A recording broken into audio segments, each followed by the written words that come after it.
กราบแทบบาทพระพุทธสุดเคารพขอน้อมนบพระธรรมอันล้ำค่านมัสการพระสงฆ์ปฏิบัติดีศรีโสภาอำนวยพรท่านที่มาร่วมฟังธรรมวันนี้ก็เป็นอีกวันหนึ่งนะครับที่โครงการธรรมเพรีได้ดำเนินการเทศนาออกอากาศทางสถานีวิทยุสถานีโทรทัศน์โลกพระพุทธศาสนาของวัดยานนาวาเราซึ่งต่อไปก็จะได้รับชมแล้วก็รับฟังทั้งภายในห้องถ่ายทอดสดเองก็ตามแล้วก็ญาติโยมทางบ้านก็ตามวันนี้ช่วงบ่ายก็จะมีการเทศการแสดงธรรมกี่รูปครับพระอาจารย์มีทั้งหมด6รูปด้วยกันครับรูปที่1นั่นก็คือท่านพระมหาเฉลิมชัยฐานะสิริจากวัดวังน้ำเย็นขออภัยครับวัดวังน้ำขาวจังหวัดนครปฐมครับท่านจะเทศเรื่องอะไรครับวันนี้ท่านจะเทศเรื่องอัปปมาทกถาครับครับแล้วก็รูปที่2ครับท่านพระมหาวีรวิทย์ตันติปาโลจากวัดพรหมวงศารามกรุงเทพมหานครท่านจะเทศเรื่องอะไรครับทานกถาครับผมครับทานกถารูปที่3พระเอกพจน์เอกวัฒโนจากวัดหัวฝายจังหวัดเชียงใหม่มาด้วยกันที่ว่าวิริยะกถาครับความเพียรว่าด้วยเรื่องความเพียรรูปที่4ครับรูปที่4ครับพระทศพลนิปปโกจากวัดประดิษฐารามจังหวัดนครศรีธรรมราชมาจากภาคใต้เลยภาคใต้มาด้วยกันทานกถาครับว่าด้วยเรื่องการให้ทานครับผมรูปที่5ครับพระมหาอกิรนัททิโตภาโสจากวัดพระธาตุหริปุญชัยจังหวัดเมืองเหนือจังหวัดลำพูนครับผมครับมาด้วยกันธรรมเพรีครับธรรมเพรีคาถาว่าด้วยเรื่องการย่ำกลองแห่งธรรมครับซึ่งเราก็จะได้รับรู้เกี่ยวกับโครงการเรานี่แหละเกี่ยวข้องว่าธรรมเพรีเนี่ยเกี่ยวข้องกับการประกาศธรรมอย่างไรครับและรูปสุดท้ายในช่วงบ่ายวันนี้ก็คือพระมหาอิสดามาศประภัสรวันโนจากวัดสุขันธารามเขตดุสิตกรุงเทพมหานครมาด้วยกันทันตะเศรษฐกถาครับผมว่าด้วยเรื่องการฝึกตนครับทันโตเศรษโธมนุษย์เสสุในหมู่มนุษย์ผู้ฝึกตนย่อมนำสุขมาให้นะครับและในช่วงนี้เราได้มีท่านคณะกรรมการเป็นผู้ประเสริฐในการฝึกตนวันนี้มีคณะกรรมการผู้ทรงคุณวุฒิรูปที่1ครับท่านพระเดชพระคุณท่านเจ้าคุณพระปริยัติธาดาครับผู้ช่วยเจ้าอาวาสวัดกัลยาณมิตรวัดกัลยาณมิตรกรุงเทพมหานครนะครับรูปที่2ครับท่านเจ้าคุณพระวิสุทธิวราพรผู้ช่วยเจ้าอาวาสวัดเทพธิดารามกรุงเทพมหานครและรูปที่3ครับท่านพระมหาชาครินทร์กิติเมธีผู้ช่วยเจ้าอาวาสวัดยานนาวากรุงเทพมหานครเช่นกันครับทั้ง3รูปซึ่งถือว่าเป็นบุญเป็นความเมตตาจากพระมหาเถรานุเถระซึ่งถือว่าก็เป็นพระนักเทศชั้นแนวหน้านักปาฐกถาชั้นนำนักบรรยายธรรมชั้นเยี่ยมที่เป็นต้นบุญเป็นต้นแบบเป็นต้นบทในโครงการนี้ดังนั้นก็คงจะไม่เสียเวลาเลยนะครับก็จะได้สดับตรับฟังจากรูปแรกครับรูปแรกก็คือท่านพระมหาเฉลิมชัยฐานะสิริวัดวังน้ำขาวจังหวัดนครปฐมด้วยการเทศอัปปมาทกถาว่าในเรื่องของความไม่ประมาทขอเชิญทุกท่านเตรียมที่จะสดับตับฟังจะได้ย่ำกองแห่งธรรมสืบต่อไป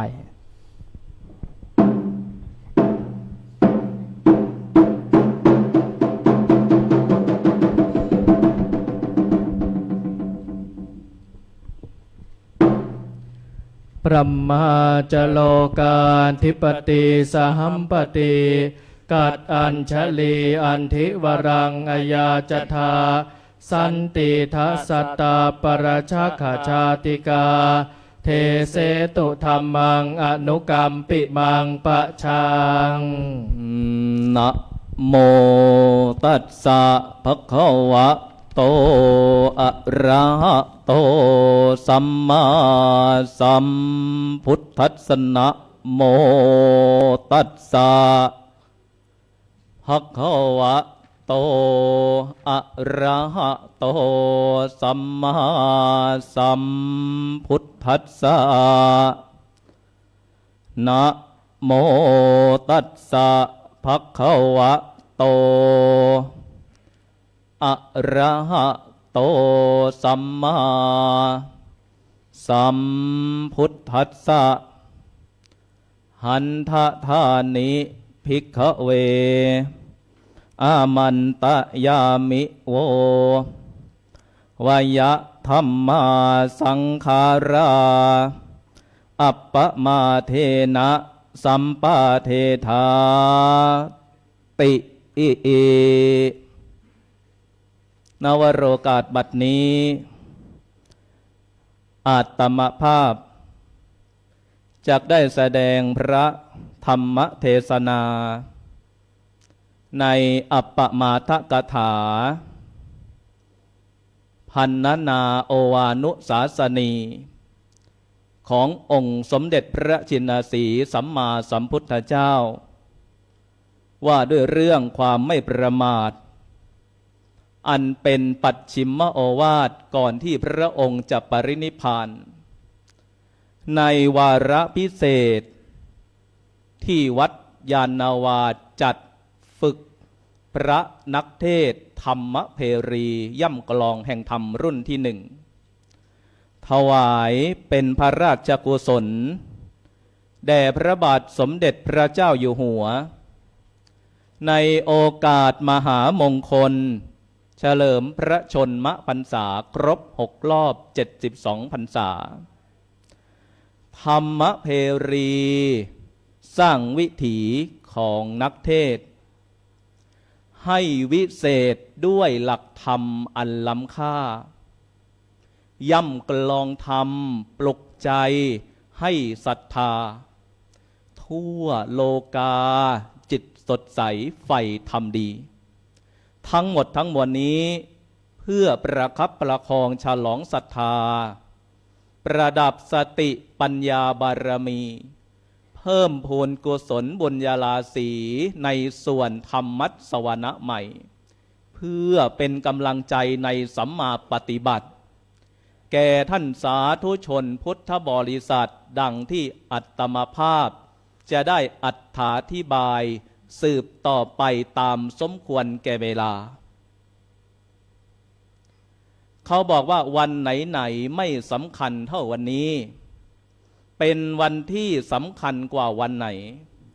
ถึงพรุ่งนี้เมื่อรืนนี้ดีอย่างไรก็ยังไม่สำคัญเท่าวันนี้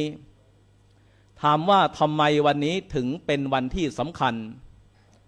ท่านทั้งหลายที่นั่งอยู่ณอาคารมหาเจษฎาบดินทร์แห่งนี้ลองเอานิ้วชี้ขึ้นมาอังที่จมูกของเราถ้าเรายังมีลมหายใจแสดงว่าเป็นวันที่สำคัญเพราะว่าเรายังมีชีวิตแต่ถ้าใครไม่หายใจก็แย่เพราะฉะนั้นวันนี้จึงเป็นวันสำคัญที่เรายังมีชีวิตยังมีแรงมีกำลังในการสร้างบุญสร้างกุศลสร้างความดีและวันนี้ยังมีโอกาสได้สดับตรับฟังพระธรรมเทศนาเพราะฉะนั้นช่วงเวลาต่อแต่นี้ไปขอเชิญท่านทั้งหลายที่อยู่ณที่นี้และท่านทั้งหลายที่ได้รับชมรับฟังทางสถานีวิทยุโทรทัศน์โลกพระพุทธศาสนาเฉลิมพระเกียรติWBTV ได้รวมใจเป็นหนึ่งน้อมจิตน้อมใจมาฟังพระธรรมเทศนาพระธรรมเทศนาวันนี้ที่อาตมภาพจะได้อัญเชิญมาอธิบายเป็นธรรมะที่สำคัญที่บอกว่าเป็นธรรมะที่สำคัญเพราะแม้แต่องค์สมเด็จพระสัมมาสัมพุทธเจ้ายังได้นำธรรมะนี้มาสอนไว้เ เป็นคำสั่งเสียสุดท้าย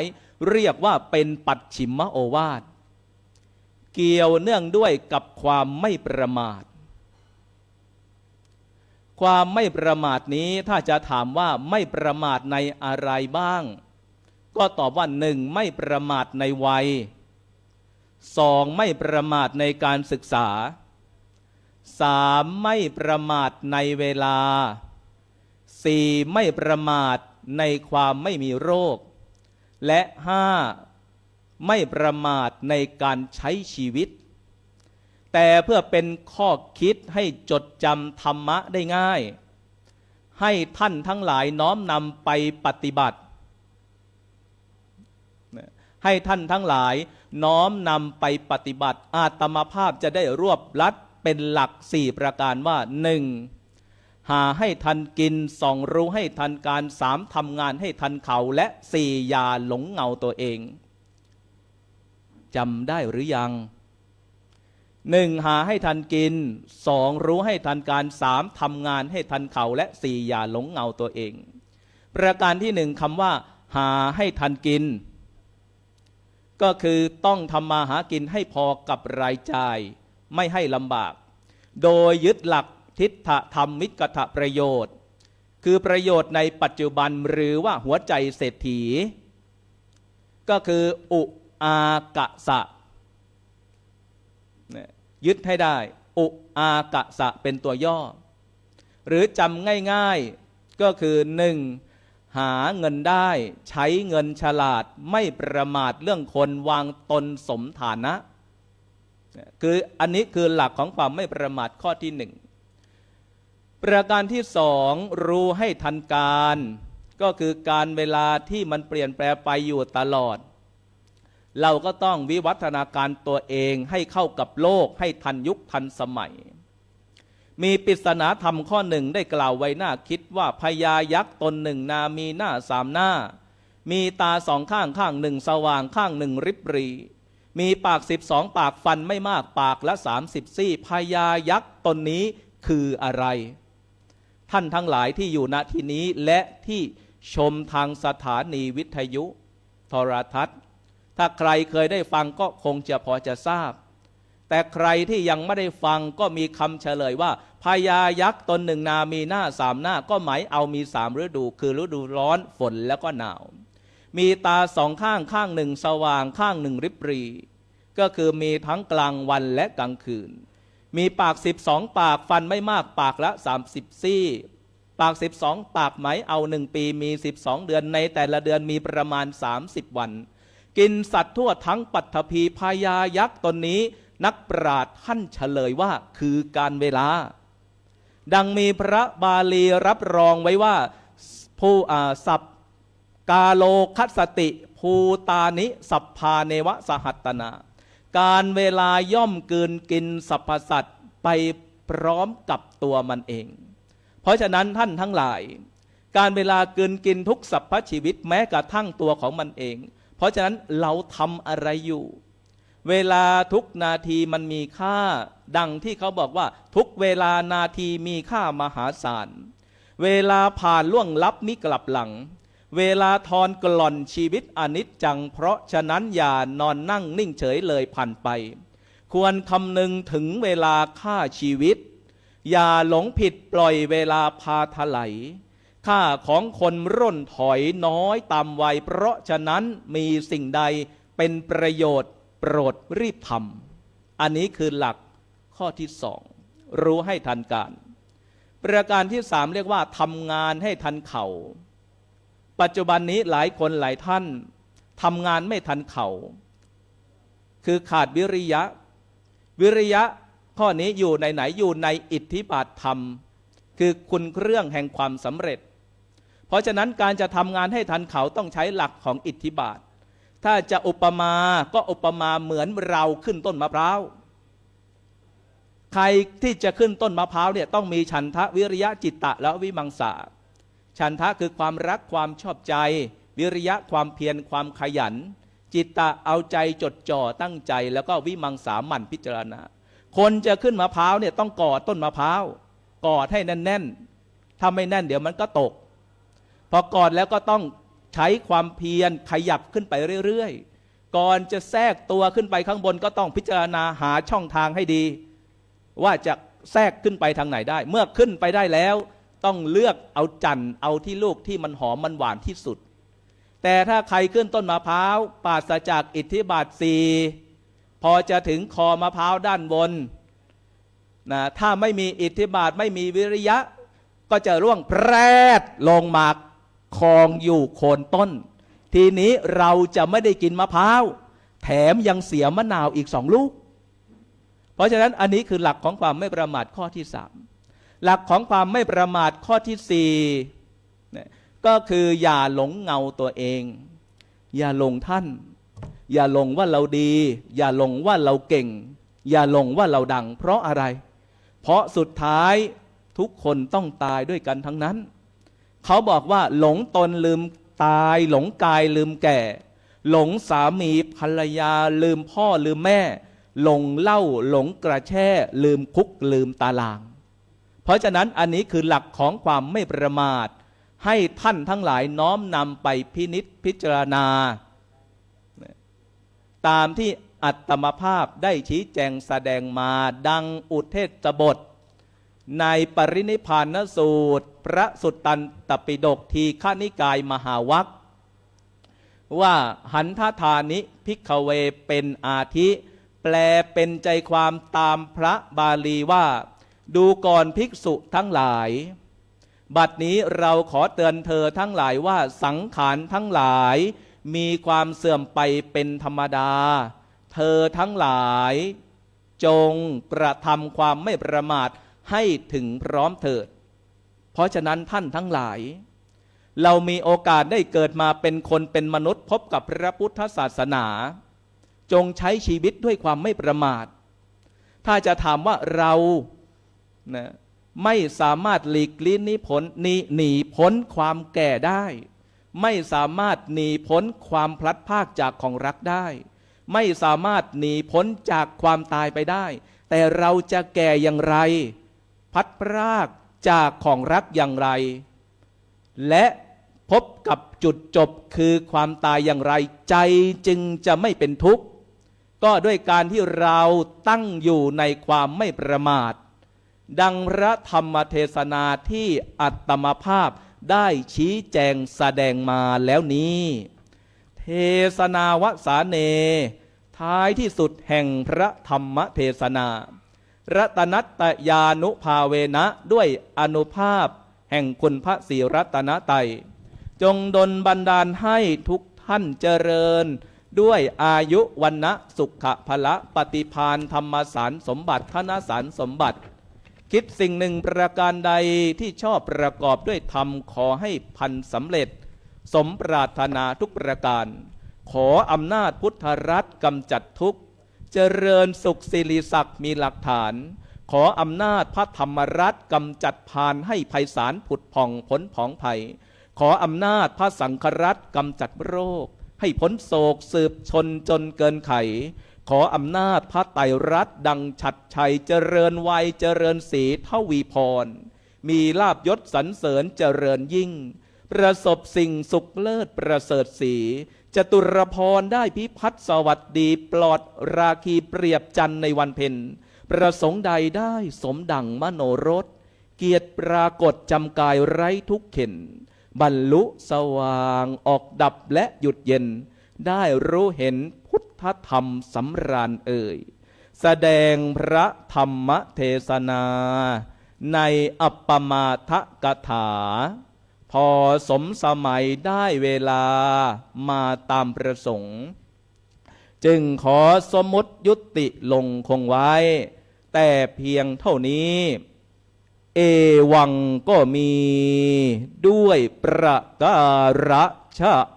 นี้สาธุ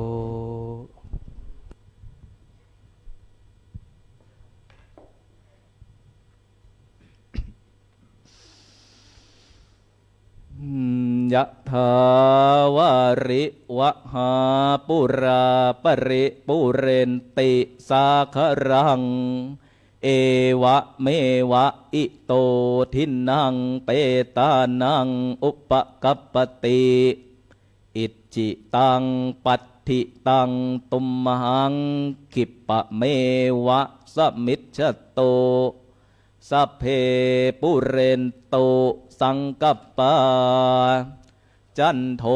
ปนะระโสยะธามณิโชติระโส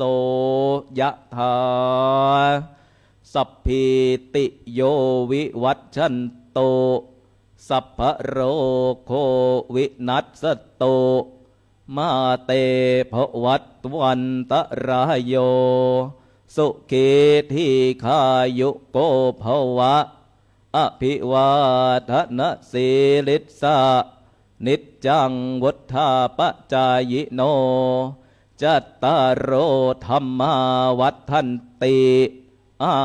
ยุวันโนสุขังภะลัง สาธุ พระมหาเฉลิมชัยให้ธรรมะในอัปปมาณธรรมกถาไม่ประมาทพลาดพลั้งงานนาทั้งเวลาทั้งบุญที่หนุนนำอย่าประมาทซึ่งวัยใช้ชีวิตหากพลาดผิดลงไปใจถลำปัจฉิมโอวาทประกาศนำท่านเน้นย้ำให้ตรองตรึกและนึกตามซึ่งเราท่านทั้งหลายก็ได้ฟังจบไปก็คือท่านพระมหาเฉลิมชัยฐานะสิริวัดวังน้ำขาวจังหวัดนครปฐมในหัวข้อที่ผ่านมาดังนั้นรูปต่อไปก็จะได้กราบนิมนต์ ครับผมในรูปต่อไปก็คือท่านพระมหาวีรวิทย์ตันติปาโลวัดปรมวงศารามกรุงเทพมหานครเป็นผู้เข้ารับการอบรมหมายเลข 5มาด้วยกันฐานกถาว่าด้วยเรื่องของการให้ทานครับผมครับ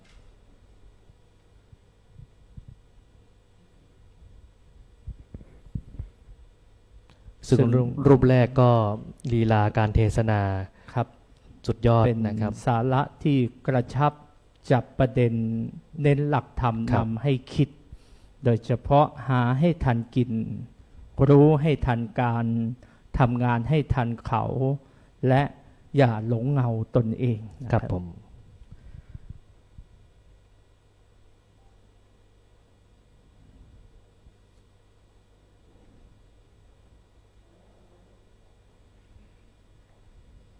รูปที่สองก็จะได้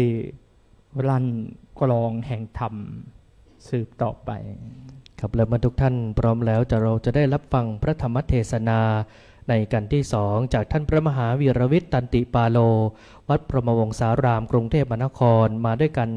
ฐานกถาว่าด้วยการให้ทาน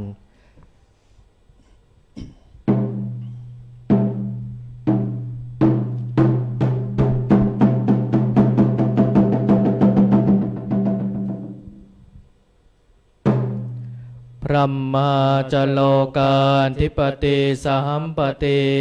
กัดอัญชลีอันทิวรังอายาจธาสันติทัสสตาปรชักขชาติกาเทเสตุธรรมังอนุกัมปิมังปะชัง นะโมตัสสะภะคะวะโตอะระหะโตสัมมาสัมพุทธัสสะนะโมตัสสะภะคะวะโตอะระหะโตสัมมาสัมพุทธัสสะนะโมตัสสะภะคะวะโตอะระหะโตสัมมาสัมพุทธัสสะอันนโทภละโทโหติวัฏโทโหติวันนโทญาณโทสุขโทโหติทีปโทโหติจักขุโทติอีธรรมีกถาณวรโอกาสบัดนี้อาตมาภาพจักได้แสดงพระสัทธรรมเทศนา ในทานกถาว่าในเรื่องของการให้ทาน เพื่อเป็นการประคับประคองฉลองศรัทธาประดับสติปัญญาบารมี เพิ่มพูนกุศลบุญญาราศีให้เกิดมีแด่ท่านสาธุชนพุทธบริษัททั้งหลาย ตามสมควรแก่เวลาสืบต่อไป นิเขปบทเบื้องต้นพระบาลีว่าอันนโทพละโทโหติเป็นต้น มาในทานสูตร สังยุตตนิกายสขาทวักแปลใจความตามภาษาไทยสันทัดว่า บุคคลผู้ให้ข้าวน้ำชื่อว่าผู้ให้พละกำลัง บุคคลผู้ให้เสื้อผ้าเครื่องนุ่งห่มชื่อว่าผู้ให้วรรณะ บุคคลผู้ให้ยานพาหนะ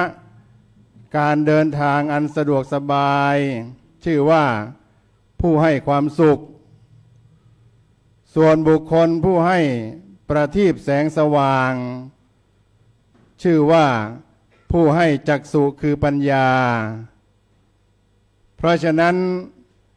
การให้จึงถือว่ามีความสำคัญ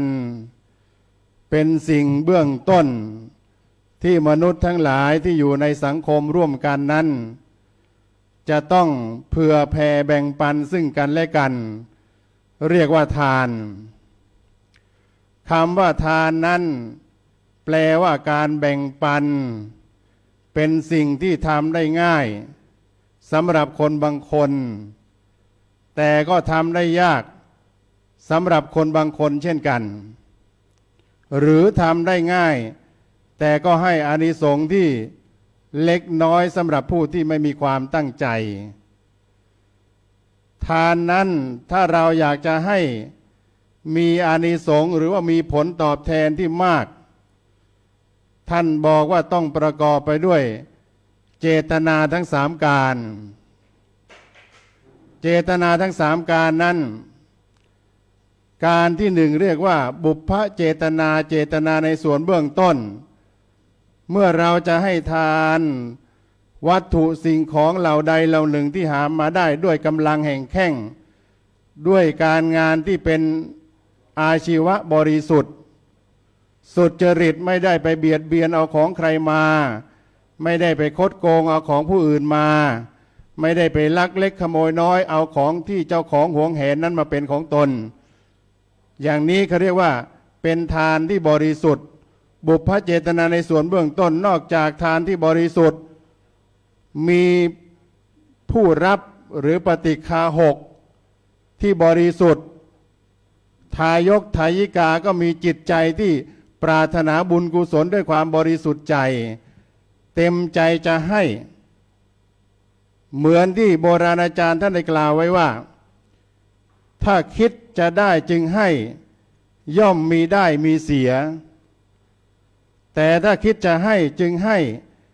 ย่อมมีแต่ได้กับได้อันนี้เรียกว่าบุพพเจตนาในส่วนเบื้องต้นสองมุญจนะเจตนาเจตนาในขณะที่ถวายทานการถวายทานนั้นมีบุพพเจตนาและต้องมีมุญจนะเจตนาที่สมบูรณ์ขณะที่ให้เขาบอกว่าให้ทานนั้น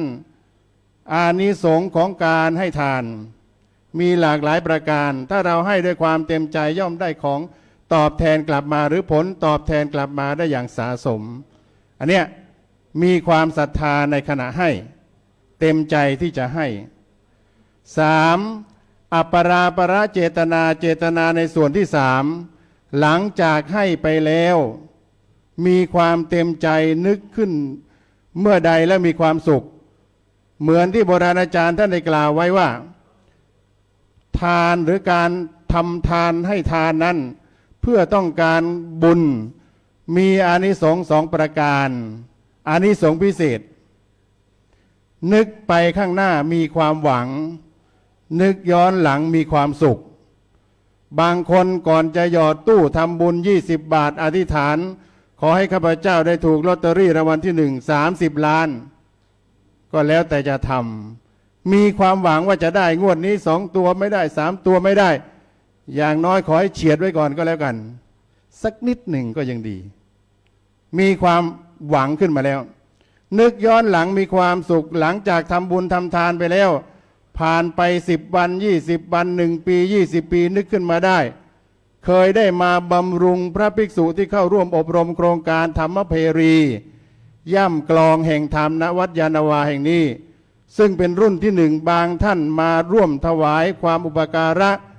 ในส่วนของโครงการบางท่านถวายภัตตาหารบางท่านมาช่วยกันขวนขวาย แม้แต่บางท่านที่กำลังรับชมอยู่ขณะนี้เตรียมตัวที่จะโอนซะแล้วนะตั้งใจที่จะทำบุญร่วมกับโครงการอย่างนี้ผ่านไป1 ปี2 ปี3 ปี10 ปีนึกขึ้นมาแล้วมีความสุขว่าเราได้เคยอุปการะพระนักเทศธรรมเพรีย่ำกลองแห่งธรรมรุ่นที่1เนี่ยนึกย้อนหลังมีความสุขเพราะฉะนั้นอันนี้เรียกว่าอานิสงส์ของการให้ทานจะได้มากที่สุดต้องอาศัยเจตนาทั้ง3การให้ทานนั้นท่านแบ่งไว้อยู่ด้วยกัน3 ประการ 1. วัตถุทานหรือเราเรียกว่าทายทานทายธรรมก็ได้นะ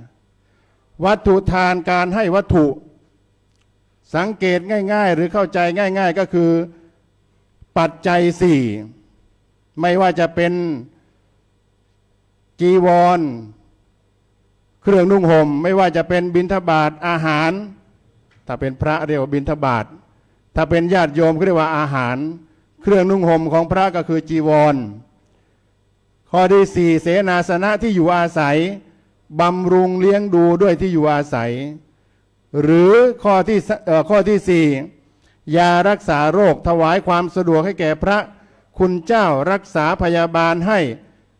ขิลานุปถากอย่างนี้ถือว่าได้อานิสงส์นี่เขาเรียกว่าการให้ทานที่สังเกตได้ง่ายคือปัจจัย4วัตถุทานให้ของที่สามารถจับต้องได้มองเห็นประจักษ์2. ธรรมทานคำว่าธรรมทานนั้นเมื่อได้ยินธรรมทานญาติโยมสาธุชนทั้งหลายนึกถึงพระนิมนต์พระคุณเจ้ามาเทศบางคนบอกว่าเสียตังค์อีกแล้ว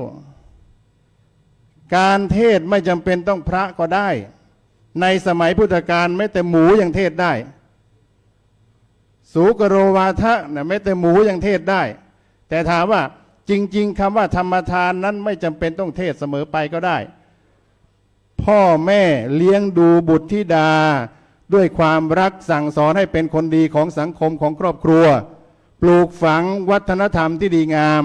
ปลูกฝังคุณงามความดีก็เรียกว่าให้ธรรมะเช่นกันครูบาอาจารย์สั่งสอนลูกศิษย์ลูกหาด้วยความตั้งใจปรารถนาจะให้มีความรู้อย่างนี้ก็ธรรมทานหรือแม้แต่เพื่อนช่วยเพื่อนปลอบประโลมจิตใจเวลามีความเศร้าโศกเสียใจมีอุปสรรคในการดำเนินชีวิตปลอบประโลมให้หายความทุกข์โศกอย่างนี้ก็ชื่อว่าธรรมะเพราะว่าธรรมะคือสภาพอันทรงไว้ซึ่งความเป็นจริงสภาพอันทรงไว้ซึ่งความดีสภาพอันทรงไว้ซึ่งความสุขทุกอย่างล้วนแล้วแต่เป็นธรรมะการดำเนินชีวิตในโลกนี้ธรรมะทั้งนั้นอันเนี้ยเรียกว่าธรรมทานข้อที่3อภัยทานอาฆาตบันไลอภัยเป็นสุขการให้อภัยถือว่าเป็นเรื่องที่ทำได้ยากแต่ให้อานิสงส์มากเพราะว่าคนเราเมื่อเกิดความอาฆาตไม่ให้อภัยนั้นมันมีความรุ่มร้อนสุมรุมอยู่ที่จิตใจของเรานั้นให้เกิดความเร่าร้อนด้วยอะไรบ้างราคะคิโทสะคิโมหะคิเขาบอกไฟ3 กองนี่อย่าให้อยู่ในจิตใจของใครถ้าอยู่ในจิตใจของเราก็ไหม้เรานี่แหละอยู่กับเพื่อนก็ไหม้เพื่อนอยู่กับแฟนก็ไหม้แฟนอยู่กับครอบครัวก็ไหม้ครอบครัวอยู่กับวัดก็ไหม้วัดไหม้วากันทั้งหมดนี่แหละราคะคิโทสะคิโมหะคิเพราะฉะนั้นให้เราทั้งหลายให้อภัยซึ่งกันและกันหรือถ้าให้อย่างอื่นให้กันยากให้ไม่ได้ ให้ง่ายๆไม่ต้องลงทุน ให้ความสุข ให้รอยยิ้ม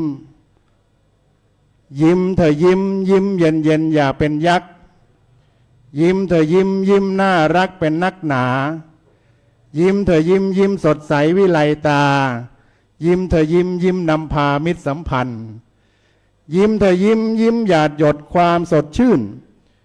ยิ้มเธอยิ้มยิ้มหยิบยื่นความสุขสันต์ยิ้มเธอยิ้มยิ้มสื่อแสดงการแบ่งปัน ยิ้มเธอยิ้มยิ้มป้องกันอันตราย ยิ้มเธอยิ้มยิ้มเยียวยารักษาโรค ยิ้มเธอยิ้มยิ้มดับโศกระส่ำระสาย ยิ้มเธอยิ้มยิ้มจริงจังอย่าสังกตาย ยิ้มเธอยิ้มยิ้มเบาสบายทั้งกายใจ ยิ้มเธอยิ้มยิ้มน้อยๆบนใบหน้า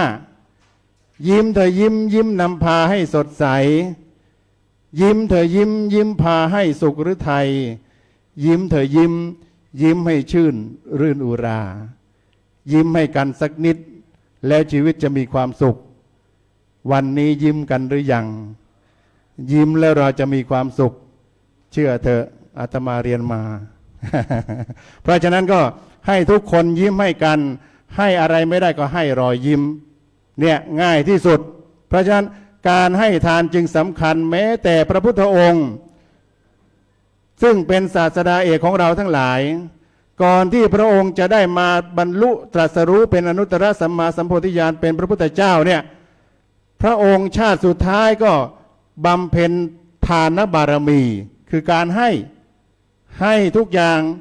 ทั้งที่เป็นทานบารมี ทานอุปบารมี ทานปรมัตถบารมี ก็คือพระบรมโพธิสัตว์เวสสันดรชาติสุดท้ายสำคัญที่สุดคือทานให้ทานเกิดมาบางคนเกิดมากรรมพระพุทธเจ้าพระโพธิสัตว์เนี่ยเกิดมาขอแล้วกัน ขอแต่ขอเพื่อจะให้ ขอแก้วแหวนเงินทองของมีค่าทรัพย์สินทั้งหลายเอามาให้ทาน ใครอยากได้ให้อยากได้เงินก็ให้เงิน อยากได้ทองให้ทอง อยากได้รถให้รถ อยากได้ม้าให้ม้า อยากได้ช้างให้ช้าง อยากได้ลูกก็ให้ลูก แม้แต่เมียก็ยังให้นะแม้แต่ตัวของตถาคตหรือพระโพธิสัตว์เนี่ยถ้าอยากได้ก็เอาไปเนี่ยเป็นปรมัตถบารมีอย่างนี้เรียกว่าบำเพ็ญทานบารมีอย่างยิ่งยวดอันนี้แสดงว่าการให้ทานเป็นเรื่องที่สำคัญบทหลายบทธรรมะหลายธรรมะก็ขึ้นต้นด้วยทานสังฆาวัตถุ4ประการก็มีทานเป็นเบื้องต้นอย่างนี้เป็นต้นเพราะทานจึงมีความสำคัญการให้ทานแบ่งปันแล้วเราจะอยู่ด้วยกันได้อย่างมีความสุขพอประมาณนะเพราะฉะนั้นการแสดงพระสัทธรรมเทศนาในวันนี้ในส่วนของทานกถาว่าในเรื่องของการให้แล้วได้อะไรถ้าอยากให้แล้วได้กำลังนะเราก็ต้องให้ข้าวน้ำเพื่อเป็นการเติมพลังถ้าใครให้เสื้อผ้าอาภรณ์ก็จะได้ผิวพรรณที่ผ่องใสถ้าใครให้ยานพาหนะให้การเดินทางที่สะดวกสบายอำนวยความสะดวกเราก็จะได้ความสุขความสะดวกเช่นกันแต่ถ้าให้ประทีปโคมไฟให้แสงสว่างในชีวิตให้คำแนะนำอย่างนี้เขาเรียกว่าได้จักษุคือปัญญาเพราะการให้จึงมีความสำคัญดังเทศนามาเบื้องต้นอย่างนี้การแสดงพระธรรมเทศนาในวันนี้ก็ถือว่านำเอาทานกถาเอาเรื่องง่ายๆเหมือนย่าปากคอกมาอธิบายท่านทั้งหลายได้น้อมนำไปเป็นแนวทางแห่งการประพฤติปฏิบัติเพื่อความสุขในการดำเนินชีวิตสืบต่อไปก่อนที่จะได้จบหมดเวลานะก็ขออวยพรให้ท่านทั้งหลายได้มีความสุขความเจริญตามสมควรเป็นทำนองโคสัปปมาณิกาสักนิดหนึ่งโอเทศจบมานาครบจำนวนเวลาก็จวนนะ นี่ฉันจะต้องลาจรนะญาติมีที่ฟังที่นั่งที่นี่อยู่ดีกินดีนะตัวฉันขอลาไปก่อนฉันอยู่ไม่ได้นี่ต้องอะไรจากจรนะก็ลาที่นั่งที่นอนนี่แหละก็เห็นจะนานนะก่อนลากันไปนะก่อนนะไกลจากกันนะนี่ฉันจะขอรำพันนะเป็นพรนี่กันสักนิดนี่ว่าเป็นพรอิงลิดนะว่าฟุตฟีดนังฟอฟ้ายเอิงเอิงเอิงเอยกูดลักขอให้ทุกท่านที่รับชมจงมีความโชคดีกูดลักท่านนะทั้งหลายที่ได้ประจักษ์นี่ขอให้มีกูดลักตลอดเวลานะกูดมอร์นิ่งให้ดียิ่งยามเช้ามีน้ำมีข้าวอร่อยจริงนะให้เงินไหลน้องนะนะให้ทองไหลมาเงินไหลน้องนะนะให้ทองไหลมานะทรัพย์สินเงินตรานะหลังมาเพิ่มพูนละถึงตอนนะบายจะเลี้ยวทางซ้ายจะเลี้ยวทางขวาให้กิจการนะก้าวหน้าไม่เสื่อมสูญให้กิจการแคล้วคล่องให้เงินทองนะเพิ่มพูนละกูดอัพเตอร์นูนละสะดวกหัวใจเอิงเอิงเอิงเอยกูดอีฟนิ่งให้ดียิ่งยามเย็นละพ่อแม่ได้เห็นลูกสดใสพ่อแม่ชื่นมื่นนี่ลูกก็ชื่นหัวใจเย็นย่ำรำไรให้อยู่กันพร้อมหน้าตานะถึงยามจะนอนนะพักผ่อนนะกายให้กุดนายฝันดีในกันนะจังโยมจ้าขอให้ฝันดีนะตลอดเวลาให้ฝันกันให้เสร็จได้เลขเด็ดนะงวดหน้าตื่นขึ้นมาอย่าได้อ่อนได้เพลียยามตื่นนะขึ้นมาให้หน้าตาชื่นบานนะทำการสิ่งใดอย่าสูญเสียขอให้กุดเยียในการให้ทุกสถานฉันเทศนามาเป็นเวลาช้านานจะขอ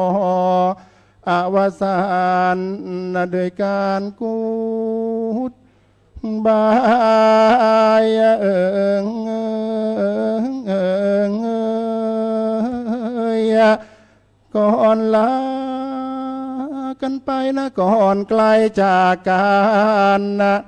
นี่ฉันจะขอรำพันนะกันอีกสักนิดญาติโยมนะจะได้คิดอะไรโยมสัทธาถ้าโยมมีใจศรัทธานะถ้าโยมไม่มีเวลานะจะไปนิมนต์และจะโทรศัพท์นะกันไปก็ได้เอาเบอร์โทรนั้นใส่อย่าสับสน089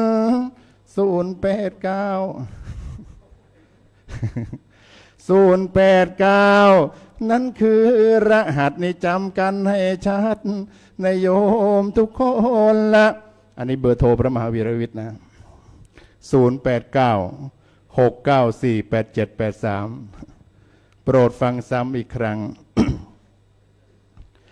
089-694-8783จำกันได้ไหมถ้าใครจำได้ไม่ต้องกังวลให้โทรมานิมนต์ละกันได้ทุกเวลานะถ้าโยมโทรมาแล้วพระจะไปนะถ้าโยมโทรมาแล้วพระจะไปนี่ไม่ว่าไกลหรือไกลนะถ้าโยมมีใจศรัทธาโทรมานิมนต์นะพระมหาวีระวิทย์จะไปฉลองศรัทธาญาติโยมนะทุกคนนะตามเจตนา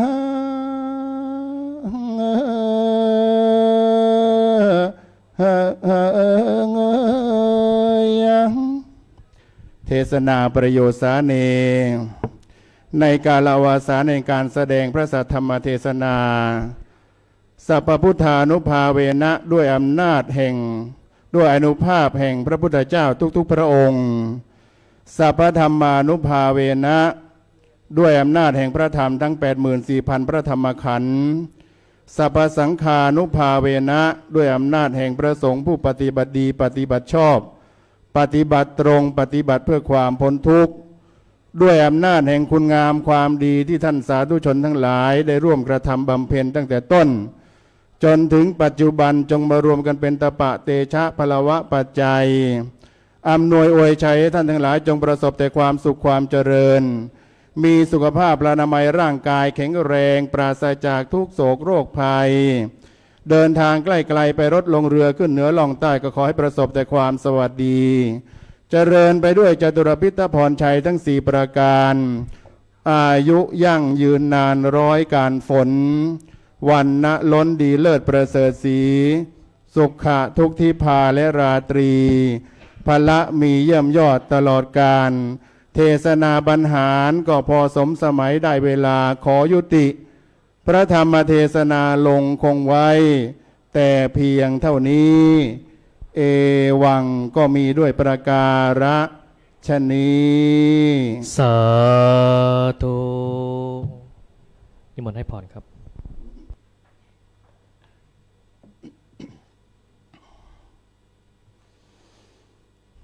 ยะถา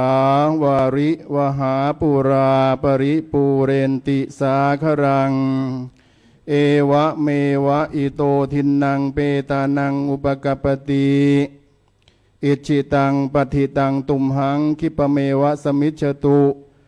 สัพเพปุเรนตุสังกปายจันโทปนระโสยถามณิโชติระโส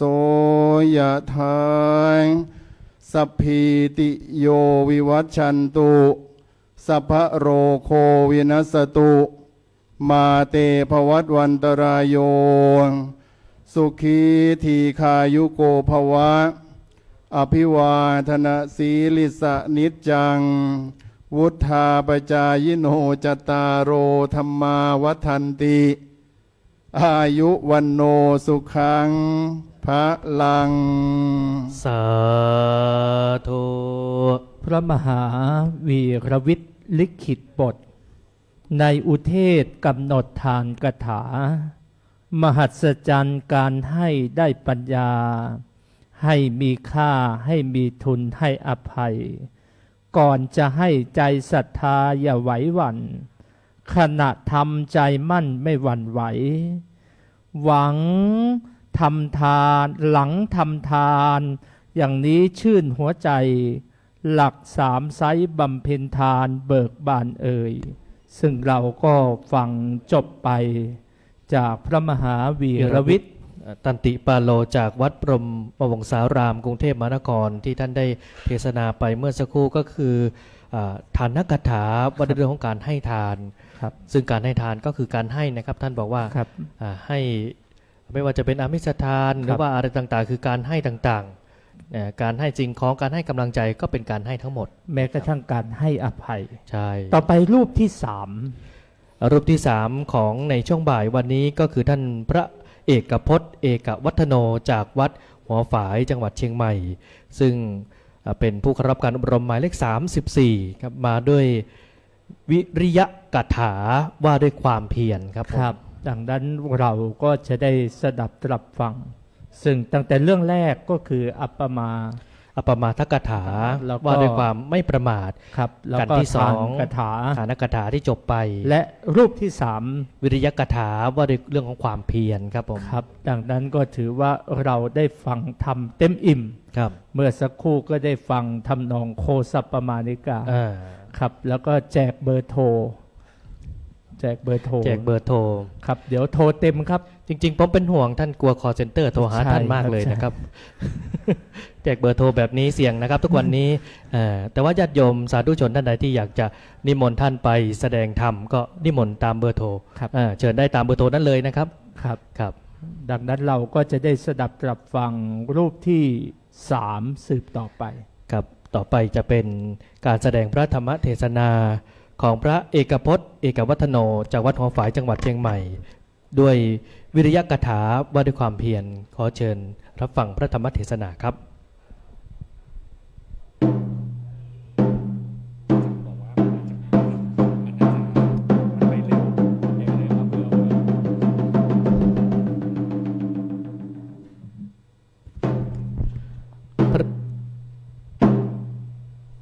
พระมาจโลกาธิปติสหัมปติ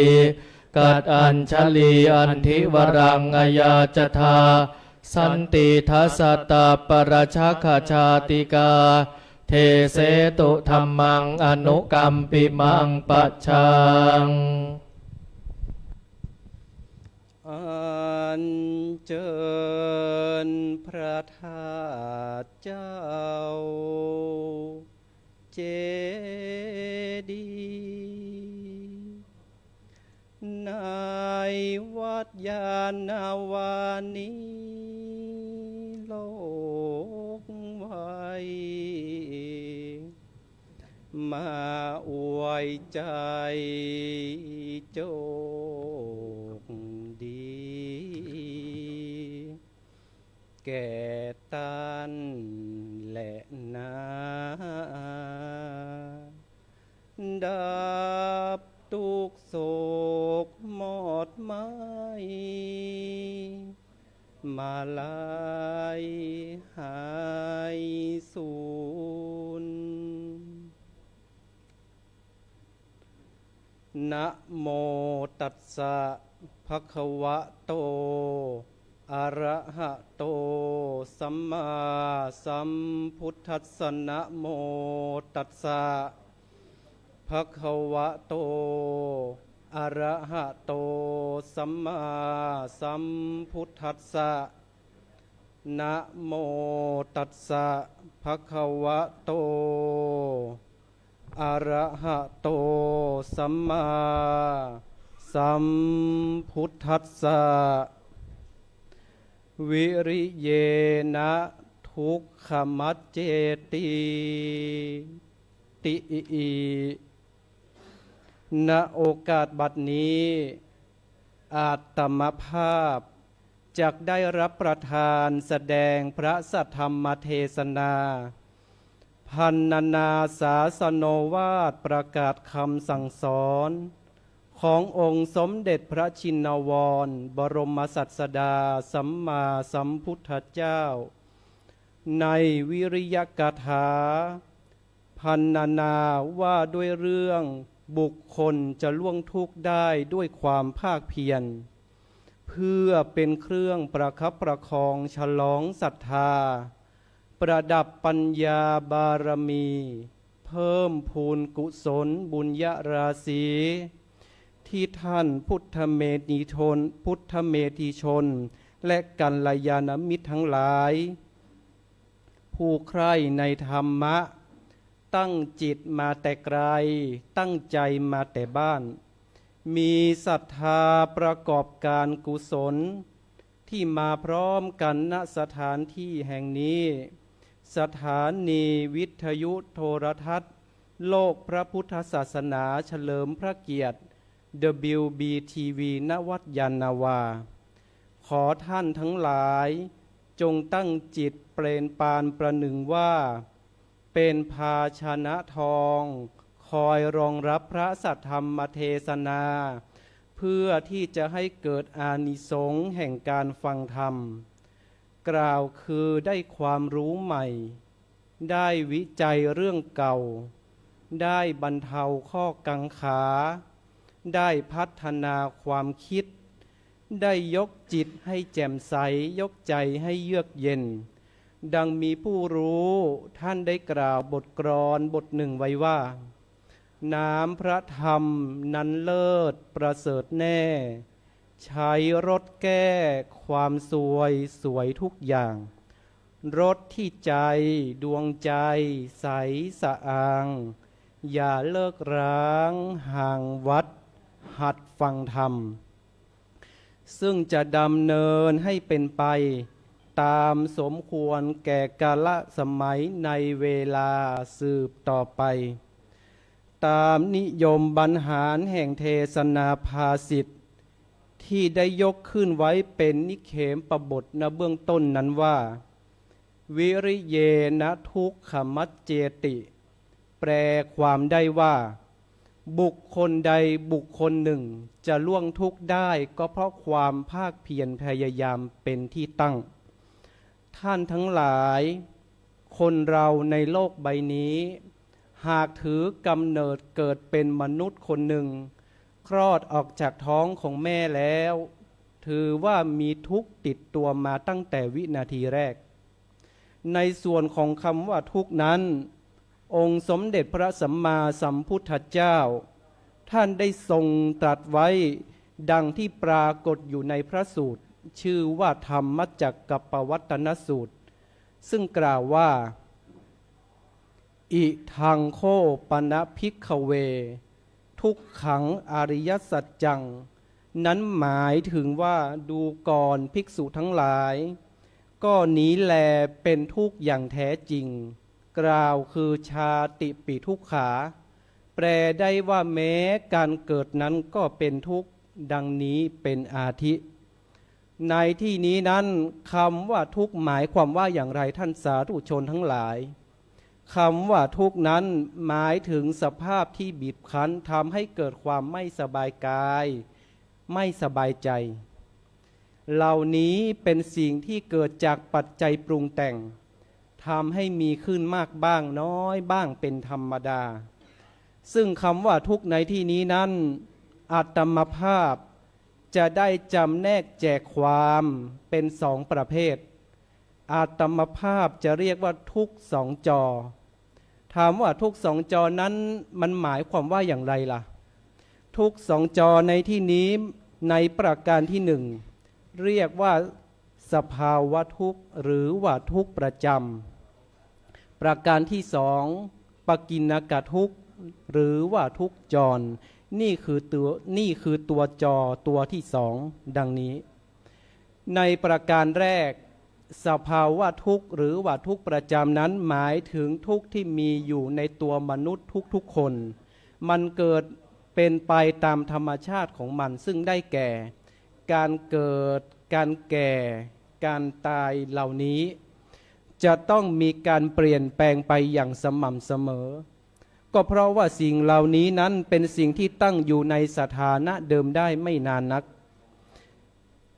ทุกอย่างล้วนเป็นสิ่งที่ไม่เที่ยงไม่แน่นอนซึ่งก็จัดเข้ากับหลักธรรมหนึ่งว่าหลักของกฎไตรลักษณ์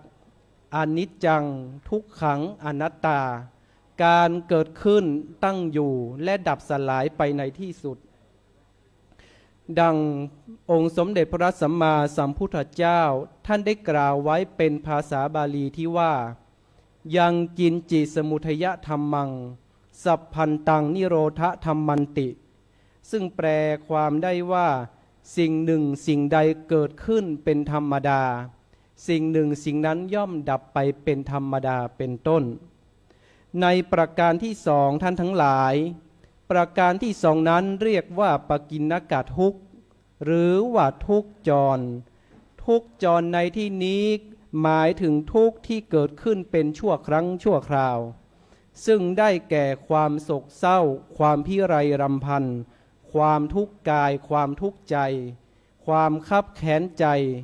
การประสบกับสิ่งที่ไม่เป็นที่รักที่พอใจ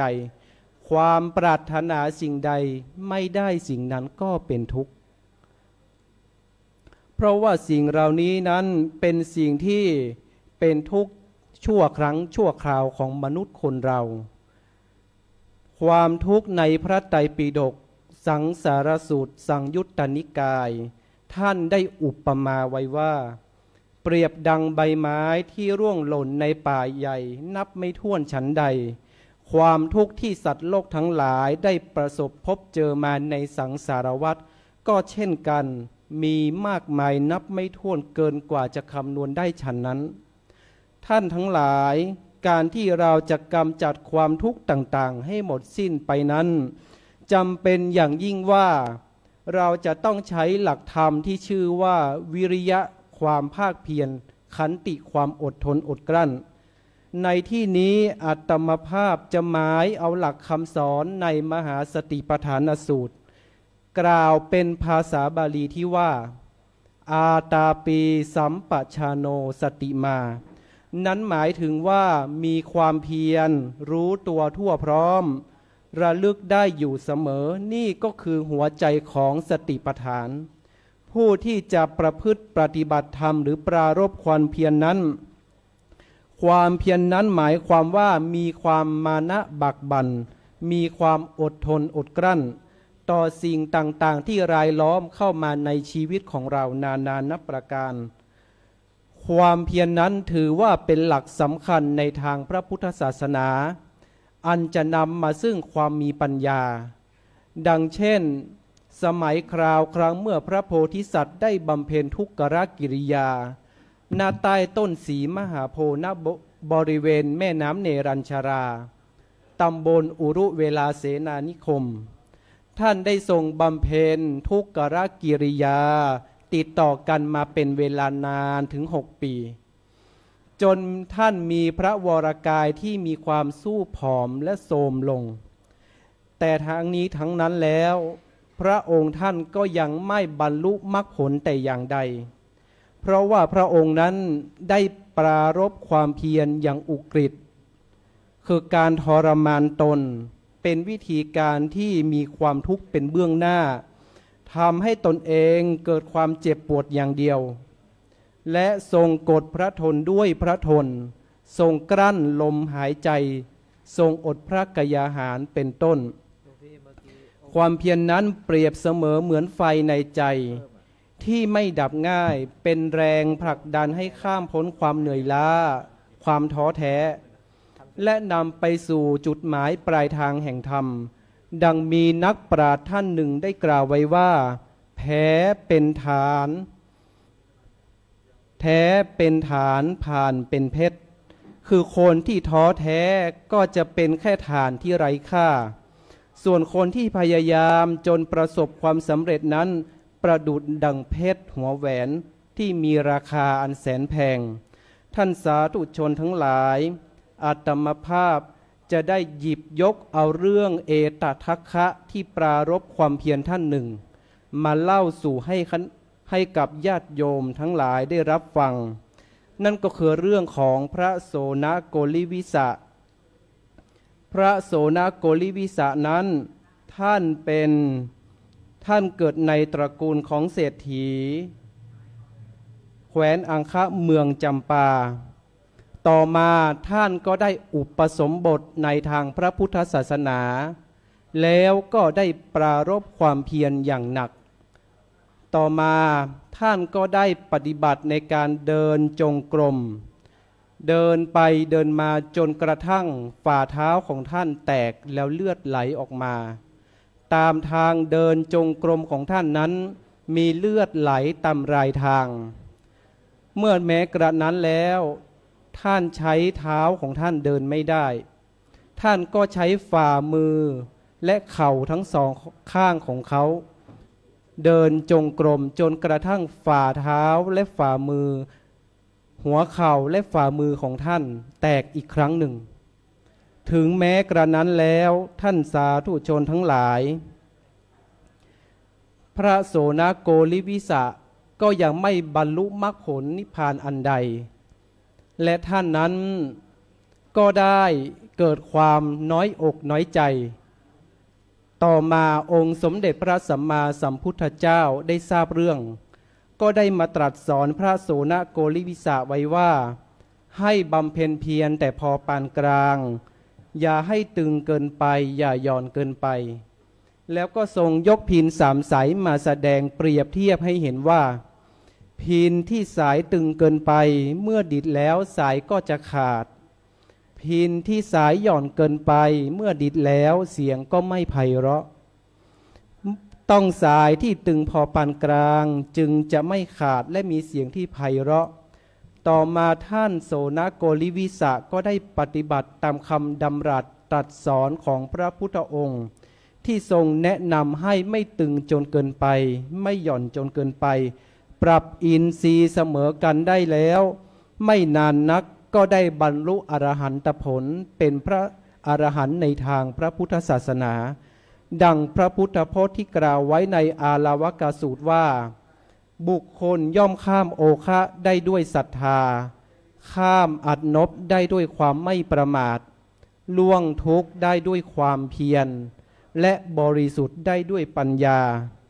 ดังจะเห็นได้ว่าขันติทำให้ไม่ท้อวิริยะทำให้เดินไปต่อศรัทธาทำให้มองเห็นเป้าหมายปัญญาทำให้เดินถูกที่ถูกทางเพราะฉะนั้นแล้วท่านสาธุชนทั้งหลายหากตัวเราจะหมายเอาชนะความทุกข์และความยากลำบากตรากตรำต่างๆเราจะต้องมีขันติความอดทนและมีวิริยะความภาคเพียรพยายามเป็นที่ตั้งถึงจะประสบความสำเร็จความเพียร นั้นเป็นเครื่องมือสำคัญที่จะได้สร้างบารมีจนจะต้องฝึกฝนเรียนรู้ตนเองไปเรื่อยๆและมีศรัทธาควบคู่ไปกับตัวปัญญา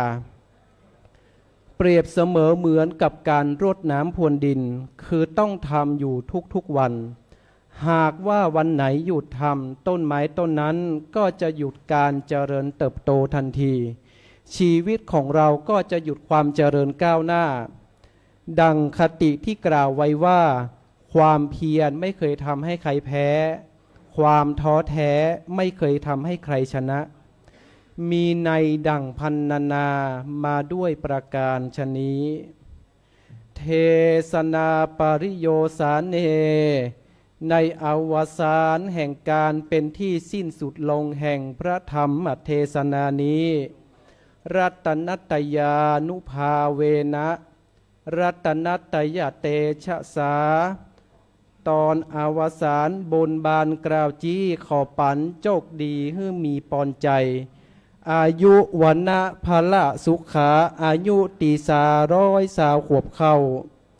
อย่ามีมาเฝ้าฝูงหมู่เจ้าเฮาพี่น้อง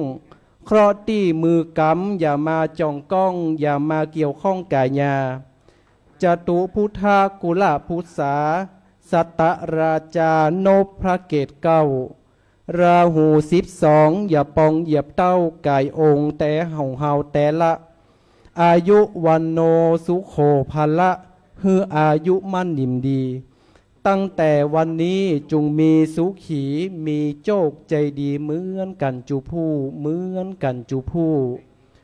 รับประทานแสดงพระธรรมเทศนามาในวิริยกถาพันนาว่าด้วยเรื่องบุคคลจะล่วงทุกข์ได้ด้วยความเพียรก็พอสมสมัยได้เวลาจึงขอสมมุติยุติลงคงไว้แต่เพียงเท่านี้เอวังก็มีด้วยประการ ชะนี้ สาธุนิมนต์ให้พรครับผม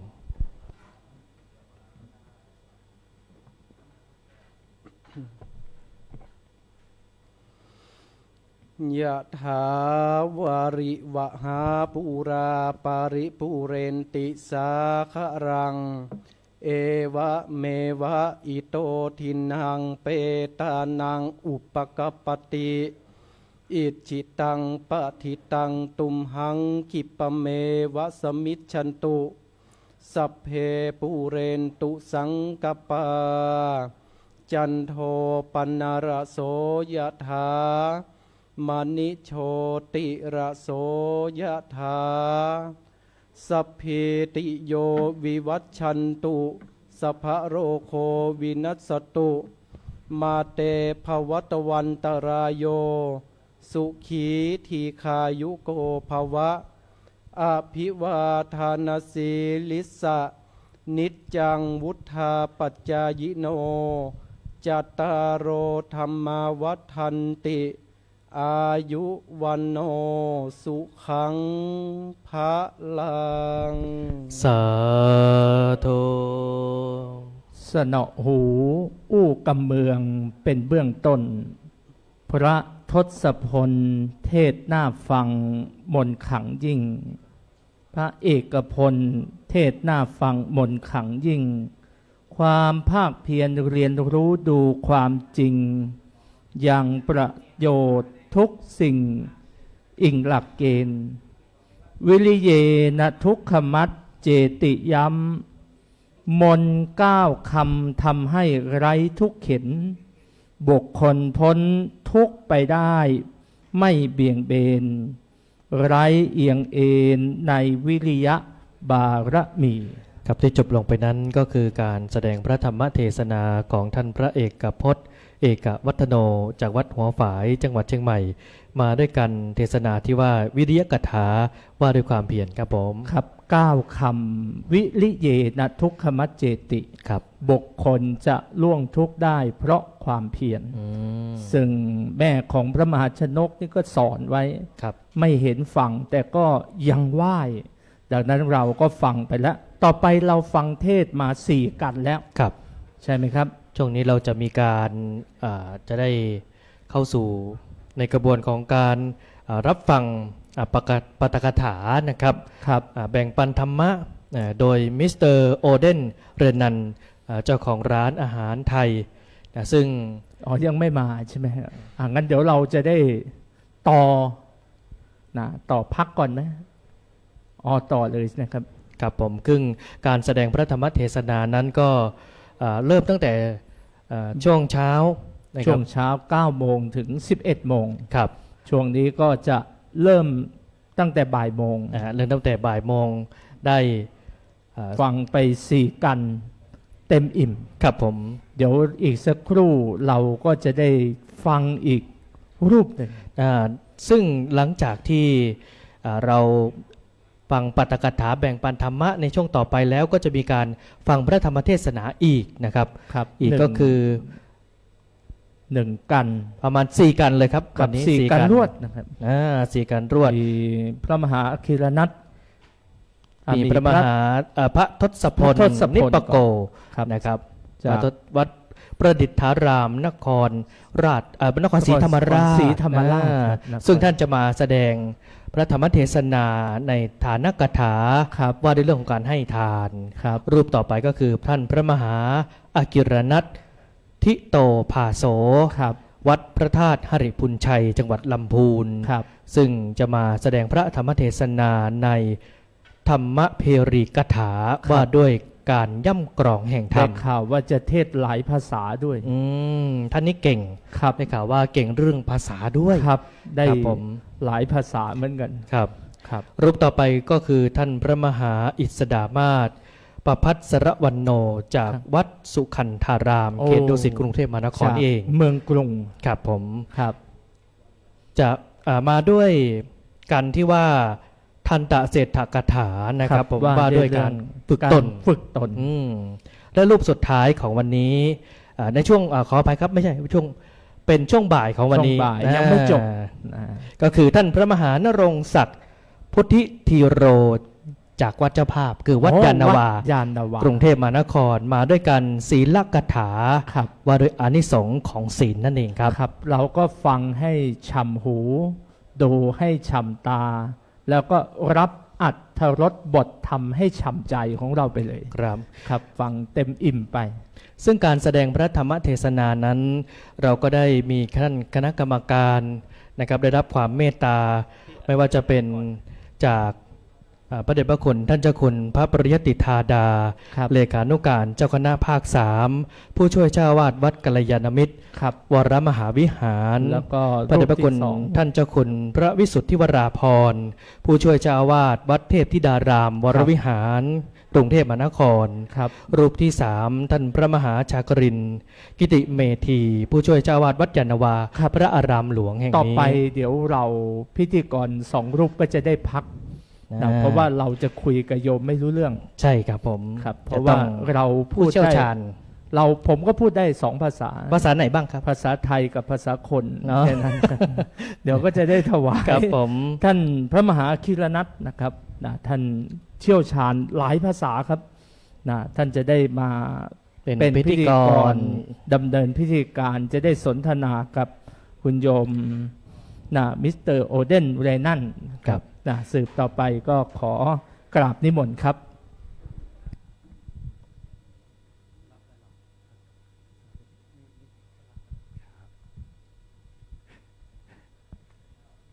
กราบขอบพระคุณนะครับสำหรับท่านพิธีกรช่วงบ่ายในช่วงต้น เดี๋ยวอีกสักครู่จะได้รับฟัง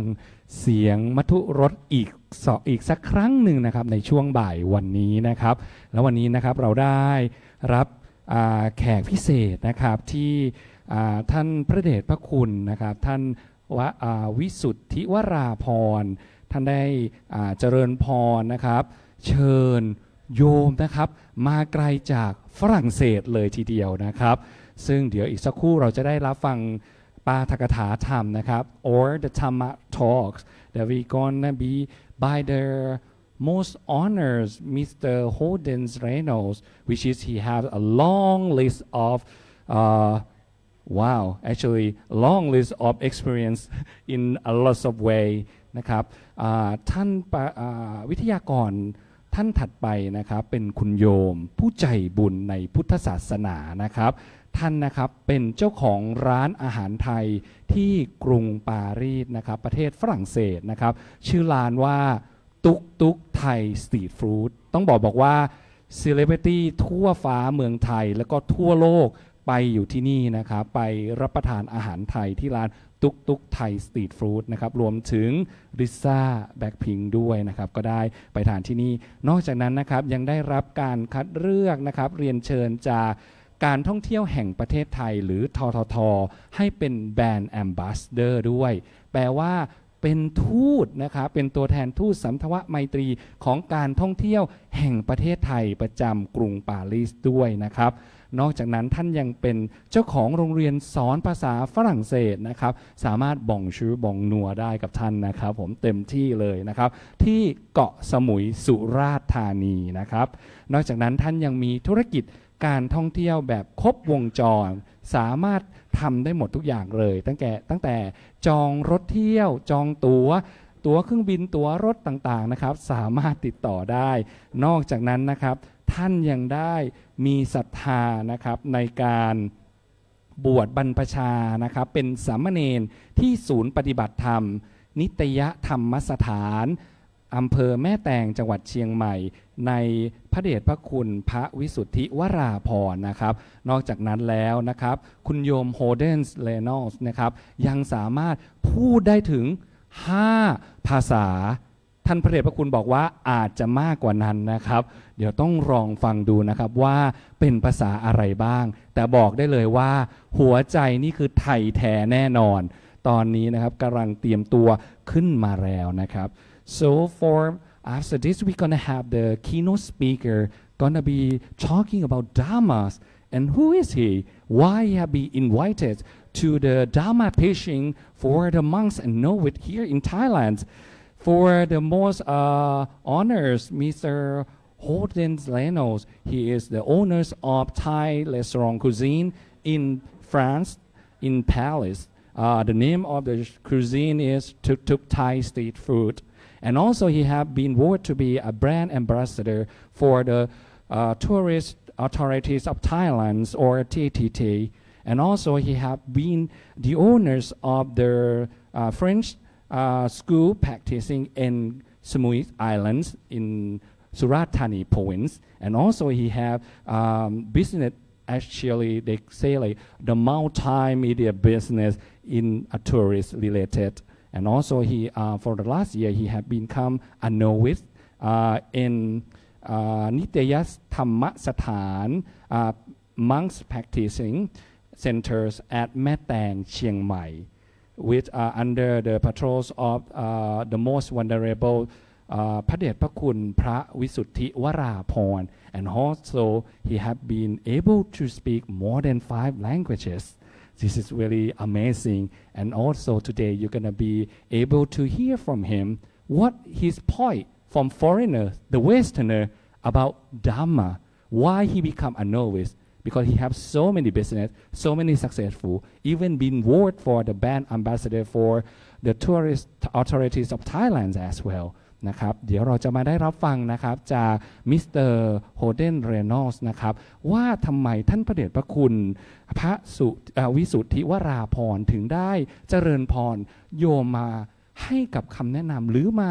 แบ่งปันธรรมะกับพระนักเทศน์ธรรมเพรีรุ่นที่1นะครับว่าดูสิว่าฝรั่งมังค่าชาติตะวันตกทำไมถึงชอบหรือศรัทธาในพระพุทธศาสนานะครับAnd now the most auspicious time has come. I would like to invite the honors Mr. Holden Reynolds to the panel, please. And I would like to invite the most vulnerable พระเดชพระคุณพระวิสุทธิวราภรณ์สาธุครับเจริญพร to be the facilitators นะครับและวันนี้เราได้รับเมตตาธรรมในท่านพระเดชพระคุณพระวิสุทธิวราภรณ์ผู้ช่วยเจ้าอาวาสวัดราชธิดารามนะครับในการเทพธิดารามนะครับในการที่จะมาช่วยเป็นพิธีกรภาคภาษาอังกฤษ dual language นะครับ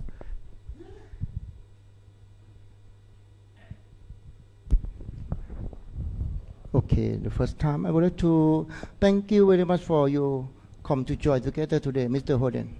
Thank you very much to you to invite me. I see I don't see many Falang here, so I feel very honored to be here and to be able to share a little bit of my experience with you. ครับท่านพระเดชพระคุณนะครับได้กล่าวต้อนรับนะครับแล้วก็ขอบคุณนะครับที่มิสเตอร์โฮเดนได้มาที่นี่นะครับมิสเตอร์โฮเดนบอกว่าตกใจเหมือนกันมาเป็นฝรั่งคนเดียวในที่นี้เลยนะครับก็เลยรู้สึกว่าเป็นเกียรติอย่างยิ่งนะครับแล้วก็คุณโอเดนบอกภาษาไทยได้นิดน้อยแล้วก็ไม่มีคำศัพท์เยอะแล้วก็คิดว่าจะคุยประมาณ80%ภาษาอังกฤษแล้วก็นิดน้อยภาษาไทยขอโทษนะครับ Sadhu. I think it's this time you're not alone because you have some friends. Yes, I have my supporter on the left. Yes. You don't worry. You have some friends. Stay here. Thank you for coming. Okay. The first time I would like to ask you, how are you today? How are you today? I'm very good today. To be honest, you asked me to come here to speak with many people, so I feel a little stress. But now I feel better because I sit and I'm with you. Okay, good to know about this. ครับท่านพระอาจารย์ถามนะครับว่าเป็นยังไงบ้างวันนี้นะครับก็บอกว่าดีครับแต่ตื่นเต้นมากเครียดด้วยนะครับที่ต้องมาพูดกับคนเยอะขนาดนี้นะครับแต่ตอนนี้มานั่งอยู่กับท่านพระเดชพระคุณแล้วดีใจแล้วก็อุ่นใจที่อยู่ข้างๆกับพระเดชพระคุณท่านครับ Okay, next step. I would like to take you to tell many monks here about your life in Thailand. Do you want me to explain just my life or my life in Buddhism also? Up to you. Okay. First, I come to Thailand to start a new life and a new business. Also, I wanted to discover the Thai culture. เคยมีเพื่อนคนไทยที่ฝรั่งเศสแล้วก็ไม่รู้อาหารไทยเยอะไม่รู้เมืองไทยไม่รู้ภูเขาทะเลแล้วก็มา First, I come for holiday to discover, and then I see that ไม่รู้ทำไมแล้วก็ชอบที่สุดคนไทยอาหารไทยประเทศไทยแล้วก็คุยกับแฟน เอาเพียนประเทศแล้วก็เอามาที่นี่ทำงานแล้วก็เรียน the culture and Buddhism แล้วก็8 ปีที่แล้ว I quit my job in France and come here in Thailand ครับก็ต้องบอกนะครับว่ามาทีแรกนะครับก็แค่มาเป็นนักท่องเที่ยวไม่ได้รู้จักเมืองไทยอะไรเลย ไม่รู้จักอาหารไทยไม่รู้จักภูเขาไม่รู้จักทะเลไม่เคยเห็นว่าประเทศไทยเป็นไงก็เลยอยากจะมาท่องเที่ยวนะครับแต่พอมาท่องเที่ยวปุ๊บตกหลุมรักครับผมครับประเทศไทยคุยกับแฟนเลยย้ายดีกว่าจากฝรั่งเศสไม่อยู่แล้วหนาวมาอยู่เมืองไทยดีกว่าลาออกจากงานที่ฝรั่งเศสกลับมาอยู่ที่เมืองไทยเลยครับ And now maybe they would like to know why you know about me. Yes. You tell. My story with Pra Achan is special for my work ทำงานสำหรับท่องเที่ยวไทยแลนด์ and one day ท่องเที่ยวไทยแลนด์ asked me to share about Buddhist culture to French people for French tourists and they want me to explain what is Vikasabusha, Mahabusha, etc. and then I go to the Wat Tepti Dalam and I find one monk who is very friendly with foreigner who speak English very good and also who is very good for camera for explain and at first I do some video and content to share about Buddhist culture with the Wat Tepti Dalam and with Pra Achan ครับต้องบอกนะครับว่าเอ๊ะแล้วท่านคุณโฮเดนเนี่ยรู้จักท่านพระเดชพระคุณได้อย่างไรจากที่ไหนนะครับก็ต้องบอกว่าคุณโฮเดนเนี่ยได้รับคัดเลือกให้เป็นทูตทวสมัทไมตรีนะครับของการท่องเที่ยวแห่งประเทศไทยนะครับโดยต้องมาทำคลิปวิดีโอนะครับเผยแพร่นะครับประเทศไทยก็เลยมาที่วัดเทพธิดารามแล้วจะพบกับใครล่ะครับคนที่หล่อที่สุดนะครับพระรูปที่งามที่สุดในวัดเทพธิดารามคุณโฮเดนพูดเองนะว่ารูปงามเด่นงามในแคมเมราหมายถึงว่าขึ้นกล้องมากๆนะครับผมครับแล้วก็พูดภาษาอังกฤษไฟแลบเลยนะครับเก่งมากๆนั่นก็คือท่านพระเดชพระคุณพระวิสุทธิวราภรณ์ผู้ช่วยเจ้าอาวาสวัดเทพธิดารามนั่นเองนะครับก็เลยมาถ่ายคลิปวิดีโอเผยแพร่เกี่ยวกับพุทธศาสนาว่าพุทธศาสนาเนี่ยเป็นอย่างไรในสายเถรวาทของเราในของเมืองไทยแล้วปรากฏว่าเจอท่านพระเดชพระคุณพูดฟุตฟิตฟอร์ไฟเต็มที่เลยประทับใจเลยไปไหนไม่ได้ต้องมาเป็นอุปถากของท่านพระอาจารย์ครับถูกต้องนะครับ And now I would like to take you to tell Jim about why you speak Lao. Oh. Can you tell about this story? But this is personal story, no? Yeah. Okay. And I want to explain a little more about the temple. Can I do first? After that, ask you. After, okay. So about Lao is personal story. Okay. ประมาณ50 ปีที่แล้วมี in Lao we have the war แล้วก็ทหารฝรั่งเศส they fight with ทหารลาว and when the war finish many people from Lao go to France because they escaped the war and some Lao people they became friends with my family and when I was kid I stay many time in the house of the Lao friend แล้วก็กินส้มตำกินข้าวเหนียวกินไก่ย่างแล้วก็ใช่ดูทีวีไทยทุกวันพุธแล้วก็วันพฤหัสเพราะว่าไม่มีโรงเรียน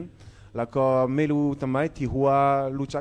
กมวยไทยแล้วก็คิดว่าเรียนคำศัพท์นิดหน่อยเพราะว่าเป็นเด็กแล้วก็เด็กเรียนmore easy for learn language and I think this is why I start to have Lao culture inside of me when I was like kid or วัยรุ่นครับพระอาจารย์ท่านพระเดชพระคุณท่านถามว่าแล้วทำไมอยู่ดีถึงพูดลาวได้เป็นฝรั่งอยู่ที่ฝรั่งเศสอยู่ที่ปารีสทำไมพูด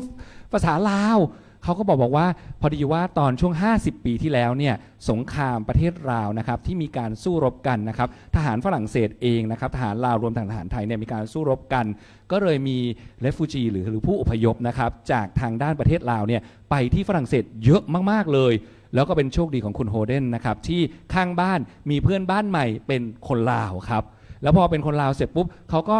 ด้วยความสนิทสนมก็ไปทุกวันเช้าเย็นไปกินอาหารลาวทุกวันนะครับจนชอบเลยส้มตำไก่ย่างข้าวเหนียวนะครับชอบมากแล้วพอเสร็จไปถึงไม่พอในตอนนั้นทีวีลาวยังไม่ค่อยมีต้องดูทีวีครับทีวีที่มีคือโทรทัศน์ของประเทศไทยก็เลยได้ดูในช่วงของวันหยุด ไม่มีทีวีลาว ไม่มีทีวีลาวใช่ไหมครับ มีทีวีไทย มีทีวีไทย แล้วก็คิดว่าทีวีลาวเบื่อแล้วก็ ทีวีลาวหน้าเบื่อนะครับ ก็เลยดูทีวีไทยโทรทัศน์ไทยนะครับแล้วก็ปรากฏว่าได้เรียนรู้มวยไทยได้เรียนรู้ภาษาไทยนะครับจากตอนเด็กๆพอเรียนรู้ไปเสร็จปุ๊บรู้สึกชอบฝังใจเลยกลายเป็นรักประเทศไทยไปโดยอัตโนมัติครับทั้งที่ไปอยู่ในครอบครัวของพี่น้องชาวลาวพี่น้องของเราครับ Can you tell me about Thai culture? How do you feel about Thai culture? Oh, I think today Thai culture is the big part of myself. Now you see me a little more quiet, but before you know me to have a lot more energy. Yeah. And just to explain, I want to explain a little bit more about Buddhism, not only culture. Yeah. First, I know Pra Visutti Walapron from my work and to share about video about Buddhism. But after when I make the video, I start to be curious about Buddhism and Thai culture. So after I meet Pra Visutti Walapron, not for work, but for friends to learn more about the Thai culture, the Thai society. Yeah. I think for me, if I want to live in Thailand, I cannot be happy if I don't know about the history, if I don't know about the culture, because I think if I don't learn Buddhism, history and culture, I cannot understand Thai people. And if I want to be happy here, I need to understand the place. And I think to learn Buddhism is also the good way to understand Thailand. นะครับท่านพระเดชพระคุณถามนะครับว่าแล้วรู้สึกยังไงในฐานะที่เป็นฝรั่งมังค่าชาติตะวันตกเนี่ยเกี่ยวกับเรื่องวัฒนธรรมไทยหรือเกี่ยวกับพุทธศาสนานะครับคุณโฮเดนก็เลยบอกว่าก่อนที่จะไปพูดเรื่องพุทธศาสนาเนี่ยต้องบอกก่อนว่ามันค่อยๆซึมซาบเข้ามาเรื่องของวัฒนธรรมนะครับตอนก่อนเนี่ยตอนหนุ่มๆเนี่ยตอนที่ทำงานทีแรกเจอกันตอนช่วงทำงานพลังงานเต็มที่มาเป็นฝรั่งเต็มที่โวยวายแต่มาตอนนี้ปุ๊บสงบเสงี่ยมนะครับเป็นคนที่มีศีลมีธรรมนะครับมีความสงบนะครับได้เรียนรู้เกี่ยวกับเรื่องของวัฒนธรรมไทยได้เรียนรู้เกี่ยวกับสถานที่ต่างๆผ่านท่านพระเดชพระคุณพระวิสุทธิวราภรณ์นะครับในการบอกสถานที่ต่างๆบอกวัฒนธรรมบอกการเผยแพร่ต่างๆนะครับก็เลยเริ่มได้รับการเรียนรู้แล้วก็ชอบนะครับแล้วก็จนอยากจะมาเรียนรู้ว่าแล้วจริงๆพุทธศาสนาเนี่ยเป็นอย่างไรที่เคยได้ฟังอยากรู้ว่ามันจริงๆเนี่ยเป็นยังไงครับขอบคุณมากครับเพราะว่าผมบอกเป็นธรรมดามาคุณบอกสตอรี่มันกันแล้วก็นะ more interesting นะฉลาดมาก Okay, next step. I tell everyone about you become a novice and stay at my center in Metang Metaman, Chiang Mai last time. Yes. How do you feel when you become a novice and learn Buddhist culture by me at my center? So first, I know you from work. After, I know you from friend and to learn more about Buddhism. And more I learn, more I am curious about what can I learn more. And I think more I learn, more I become not smart, but quiet and good in my mind. One day, Pravisuti Warapon asked me if I want to learn more about Samadhi and learn more about Buddhism. So I have the chance to go ประมาณปีแล้วนะ1 ปีที่แล้วที่แม่แตงเชียงใหม่ and เคยเป็นสมณเณรประมาณ1 อาทิตย์แล้วก็ไปบวชไปบิณฑบาตกินตอนเช้าไม่กินตอนเรียน and I think it's very different because before อาหารเยอะสำหรับ for Buddhism but I not experience and experience is another level. Maybe I will stop for translate because I speak a lot and then I will continue. I think so. ขอโทษ Thank นะ you. ครับ ครับก็คุณโฮเดนนะครับบอกพระอาจารย์ท่านถามนะครับว่าแล้วทำไมอยู่ดีๆถึงได้กลายมาเป็นน้องสามเณรจากแค่ทำวิดีโอเนี่ยนะเป็นยังไงถึงได้มาเป็นน้องสามเณรนะครับแล้วก็ได้ไปบวชถึง1 สัปดาห์เลยนะครับที่นิตยธรรมสถานของท่านพระเดชพระคุณวิสุทธิวราภรณ์นะครับที่แม่แตงก็บอกว่าพอมาถึงปุ๊บท่านพระเดชพระคุณถามบอกว่ารู้เกี่ยวกับภาพรวมของพุทธศาสนาแล้วอยากรู้เกี่ยวเรื่องของสมาธิไหมอยากให้ใจเราเนี่ยสงบขึ้นไหมอยากให้เรามีความเขาเรียกอะไรสงบในจิตใจคุณโฮเดนบอกน่าสนใจนะแล้วปรากฏว่าพอบวชเข้ามาไม่ได้แปลว่าเราฉลาดขึ้นนะแต่ได้รับความสงบในจิตใจนี่อันนี้สำคัญมากๆนะครับนอกจากนั้นนะครับปรากฏว่าก่อนหน้านั้น กินอาหารเต็มที่แต่ปรากฏว่าพอได้มาบวช1 สัปดาห์ไปบิณฑบาตเองเจอประสบการณ์ใหม่เต็มไปหมดเลยบิณฑบาตกินอาหารในบิณฑบาตกินแต่เช้าฉันแต่เช้าไม่ทานเย็นไม่เคยมาก่อนประสบการณ์แปลกใหม่เป็นอะไรที่แบบอัพเลเวลไปเลยครับ I want to be honest, this was the best experience of my last year, and this changed my mind a lot for 2 reasons. First, it was the first time I stay 1 week only with Thai people, and it's very good for me for learning Thai, learning about culture, because many cases, if you stay with other foreigner, you speak English together, and you not learn too much. So I think first it's very good because it's the most Thai experience, and I improved this a lot. And also I learned many new things about Buddhism, and today something I do in my daily life. And since this happened, I tell you, and this is sure 100%, I want to do this every year, at least 1 week, because I think I work a lot, and sometimes you need to reset, like clean everything. Yeah. And I think today I started to learn step by step the Buddhism, and I will continue. And I will always say thank you for offering me this experience, because yes, it changed my life, I think. ขอบคุณมากครับ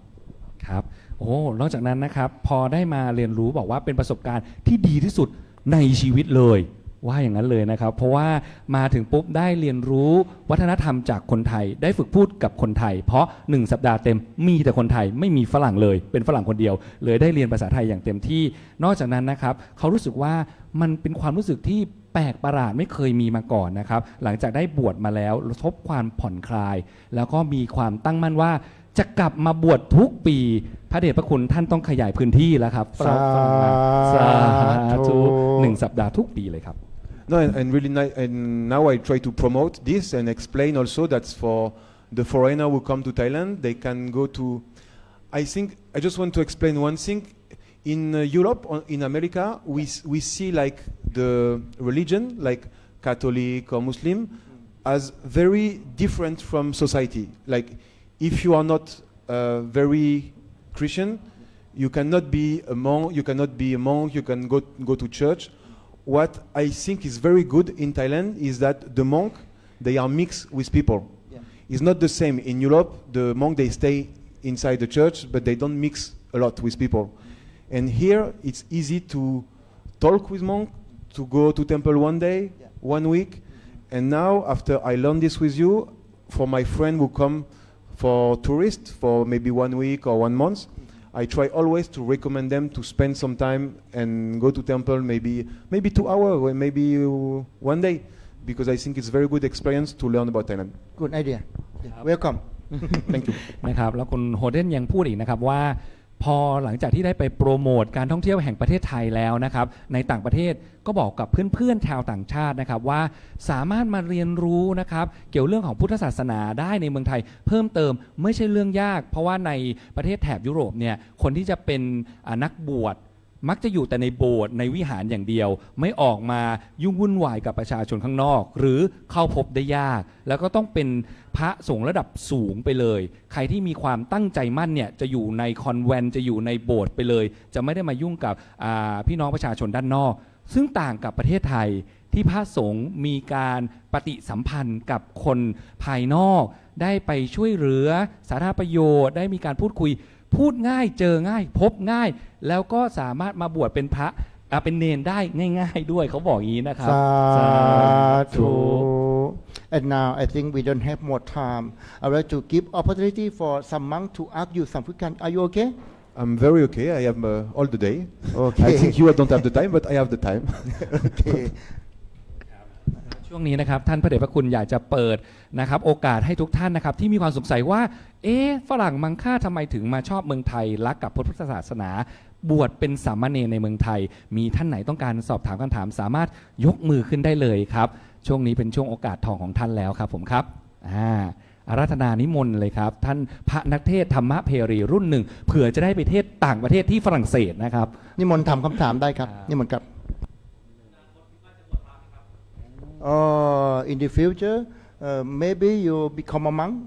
he asked you That's a very good question, and I ask myself this. again, I'm very happy when I go to Meiteng, to Nitaya Dhammakaya Meditation Center, because for first time I can read the book and learn about Namo Tassa Bhagavato Arahato Samma Sambuddhassa. So today I know a little more. I be honest with you, today is not easy to be monk like full time because of my work, but I try to see how I can mix my life and my work and Buddhism, and maybe in the future, if I change my activity, why not? But if I do it, I want to do it like 100%, so I need to prepare it before. Good to know about it. Thank you. นะครับสำ I หรับ will do คำตอบ what I did for sure. ในอนาคตเป็นไปได้นะครับ ก็คิดถามตัวเองเหมือนกัน แต่ว่าถ้าตอนนี้ยังน่าจะไม่ได้ เพราะว่ายังมีงานภาระที่ยังต้องรับผิดชอบอยู่พอสมควร แต่เรื่องของอนาคตนี้ยังไม่แน่ครับผมครับ มีไหมครับ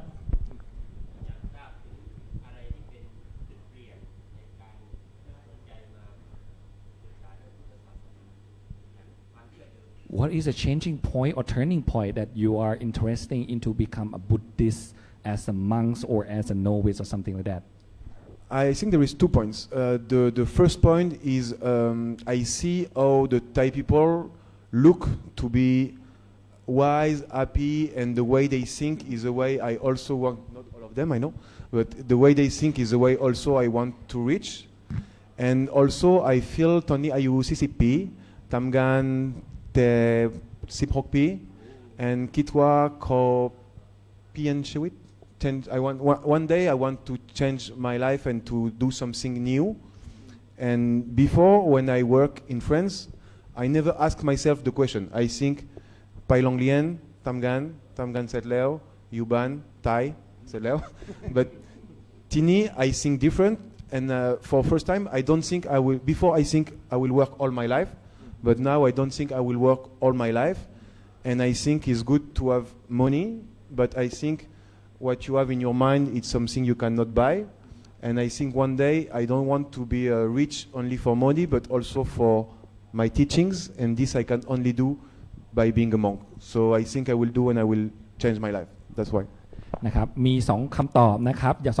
สองส่วนด้วยกันส่วนแรกก็บอกว่า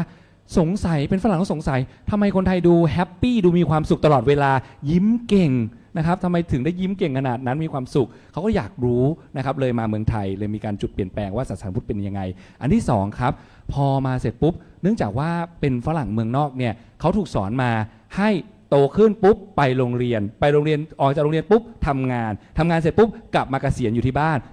นตายครับเขาก็เลยบอกว่าชีวิตมันไม่น่าจะมีแค่นี้นะพอมาเรียนรู้ปุ๊บเฮ้ยมันทำอย่างอื่นจนเขาสามารถเปลี่ยนแปลงความคิดเลยเพราะเขาทำงานตั้งแต่อายุ16 ปีจนถึงตอนนี้40แล้วทำมา30 กว่าปีเนี่ยครับเขาบอกเริ่มมีไอเดียใหม่ๆไม่ต้องกลับไปอยู่บ้านแล้วตายแล้วครับตอนนี้รู้สึกทำอย่างอื่นได้โดยที่ไม่ต้องทำงานตลอดชีวิตครับ And just also I know that before I never stay in temple. Last year I stay 1 week. Maybe next year I can try 1 month. I also want to do step by step to see how the process can evolve. ก็ต้องบอกนะครับบอกว่าครั้งที่แล้วไปอยู่กับท่านพระเดชพระคุณประมาณ1 สัปดาห์ตอนนี้ก็อยากจะเปลี่ยนขยายจาก1 สัปดาห์เป็น1 เดือนแล้วจาก1 เดือนค่อยๆขยายไปเป็น1 ปีหลังจากนั้นก็ค่อยว่ากันครับผมครับไปทีละสเต็ปครับ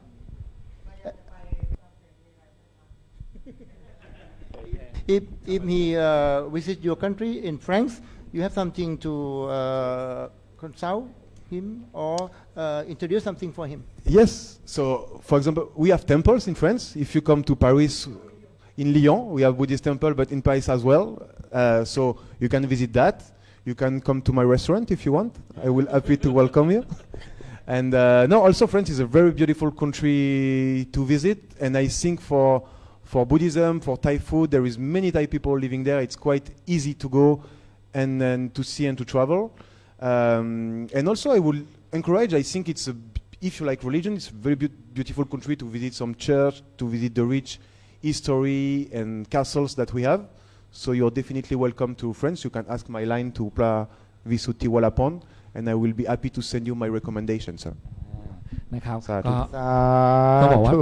ไปยังไงแนะนำให้ไปเลยครับเพราะว่ามีวัดไทยที่นู่นด้วยนะครับอยู่ที่เมืองรียองนะครับผมครับทางตอนใต้เสร็จหลังจากนั้นเสร็จปุ๊บถ้าไปไม่พอแวะไป ฉันภัตตาหารที่ร้านเขาก็ได้ใกล้ๆหอไอเฟลตรงนั้นเลยในกรุงปารีสนะครับหรือถ้าอยากจะไปจริงๆติดต่อขอไลน์ผ่านท่านพระอาจารย์ท่านพระเดชพระคุณได้นะครับเพื่อที่จะขอ recommendation หมายถึงว่าการรับรองนะครับเพื่อที่จะแนะนำไปในวัดต่างๆหรือที่ต่างๆแล้วก็นอกจากนั้นฝรั่งเศสยังมีวัดมีโบสถ์มีปราสาทนะครับที่สวยงามสามารถไปชมเที่ยวชมได้ครับ มีใครอยากจะถามอะไรไหมครับเวลาใกล้จะหมดแล้วครับอีกประมาณสัก5 นาทีครับผม last questions นะครับคำถามสุดท้ายมีอะไรเพิ่มเติมไหมครับถ้าไม่มีกระผมขอถามเองเลยละกันนะครับ Okay, why not? Okay. If don't have anyone, so once you already here, what you're most appreciate or happy with ท่านพระเดชพระคุณครับ when you are here? Oh, What's special about him? okay. I met not some many monks, but I think what is special about you is that it's really easy to have a connection and talk with you. At first, I was impressed by monk, and I think, wow, I am like a foreigner, conlatsadon. Why a monk will speak to me? And what is special with you is that for the first time with you, I see Buddhism as a friendly religion. And I see, oh, Buddhism can be for everyone, not only for... Before I think, oh, I need to speak Thai first, I need to stay here, Plaman Yisipi. But now with you, what is the most impressive is that you make Buddhism easy for access. And I think the most difficult is to just open the door, and after there is many things to see inside. And again, thank you for opening the door, because you are the one who make me enter in this new world. สาธุ Sweet word, โอ้ย sweet word. ฟังปุ๊บนี่สปูก ใช่ กี้เลยนะครับขนลุกเลยก็ต้องบอกว่านะครับท่านก็คุณโฮเดนนะครับโยมคุณโฮเดนก็บอกว่ามาถึงปุ๊บทีแรกคิดว่ามาประเทศไทยคุยกับพระเนี่ยยากคิดว่าต้องมาสัก20 ปีฝึกเรียนภาษาไทยถึงจะสื่อสารกับพระรู้เรื่องแต่เมื่อเจอกับท่านพระเดชพระคุณชีวิตเปลี่ยนไปเลยทำไมยิ้มแย้มแจ่มใสต้อนรับแถมพูดภาษาอังกฤษสื่อสารได้เหมือนเปิดประตูบานใหญ่ต้อนรับสู่พระพุทธศาสนาต้อนรับสู่ประเทศไทยเอาช้าอยู่ทำไมครับสาธุนอกจากนั้นนะครับต้องบอกว่าเป็น characteristic ของท่านพระเดชพระคุณนะครับพี่มีความสดใสต้อนรับยิ้มแย้มเป็นมิตรนะครับก็เลยทำให้คุณโฮเดนเนี่ยรู้สึกอุ่นใจมาเมื่อไหร่ก็มีความสุขก็เลยได้เรียนรู้ภาษาไทยเปิดประตูสู่พระพุทธศาสนาแล้วก็อยู่มาถึงทุกวันนี้แล้วก็กลายเป็นกระบอกเสียงกระบอกใหญ่เลยที่ไปบอกกับพี่น้องประชาชนทั่วโลกโดยเฉพาะที่ฝรั่งเศสครับสาธุ Oh, very nice answer. And many monks they're happy to learn something by you about your life in Thailand. Okay, I give you one question to ask some monk here. Okay. I ask like everyone. What being a monk, because before you are not a monk, so before you are a lay and then you become a monk, what is the thing that changed the most in your life after being a monk? I mean, in your mindset, the way you think. ครับ What changed in the way you think after being a monk? Okay. เข้าใจ yes เข้าใจครับ ครับคุณโฮพระอาจารย์นะครับท่านพระเดชพระคุณเปิดโอกาสให้คุณโฮเดนถามกับพระภิกษุทุกรูปในห้องนี้ที่เป็นพระนักเทศน์เป็นกระบอกเสียงนะครับเป็นระฆังทองเป็นกองแห่งธรรมธรรมเพรีว่าตอนที่ท่านเป็นโยมอยู่ยังไม่ได้บวชแล้วเมื่อท่านมาบวชแล้วความคิดหรืออะไรที่มันเปลี่ยนไปนะครับสิ่งที่มันเปลี่ยนไปในความคิดของท่านหรือจุดที่มันเปลี่ยนแปลงในชีวิตของท่านจากตอนที่เป็นโยมมาเป็นพัฒคืออะไรถ้าเป็นข้อใดข้อหนึ่ง And I have a second question. Oh, second question นะครับ So you can choose which one you want to answer. ครับ But I would like to ask this question because I asked this question myself today. I would like to ask for people like you. I guess some people are like me before they have some work, they have some activity, and I want to know what make you change or decide to be a monk. But I think many of you already like religion, like Buddhism. But what happened that make you say, okay, I change now, I change today? What is the turning point the turning point, the moment. Because this is the question I ask myself to see when will I change, and I don't know how, and I want to know the ครับ experience. ก็พระเดชพระคุณให้ถามหนึ่งข้อคุณโฮเดนขอ2ข้อเลยขอแถมหน่อยนะครับมาไกลเลยบอกว่าอ้าวถ้างั้นขอถามอีกสักครั้งหนึ่งนะครับว่าแล้วข้อที่2ทำไมท่านถึงตัดสินใจมาบวชเป็นพระครับเพราะอย่างตัวเขาเองกำลังมีคำถามนี้เกิดขึ้นในจิตใจเลยว่าทำไมถึงจะต้องบวชเป็นพระอะไรถึงเป็นจุดเปลี่ยนของชีวิตท่านที่ทำให้ท่านมาเป็นพระพอเป็นพระแล้วจุดเปลี่ยนความคิดระหว่างตอนเป็นโยมกับเป็นพระเป็นอย่างไรนี่คือ2ข้อครับมีท่านไหนหานกล้าอยากจะเป็นตัวแทนพระธรรมเพรีรุ่นที่1ตอบคำถามคุณโยมโฮเดนบ้างครับครับนิมนต์ครับพูดไทยได้เลยครับผม พูดไทยได้เลยครับ คำตอบคืออะไรครับนิมนต์ท่านพระครูก็ได้ครับ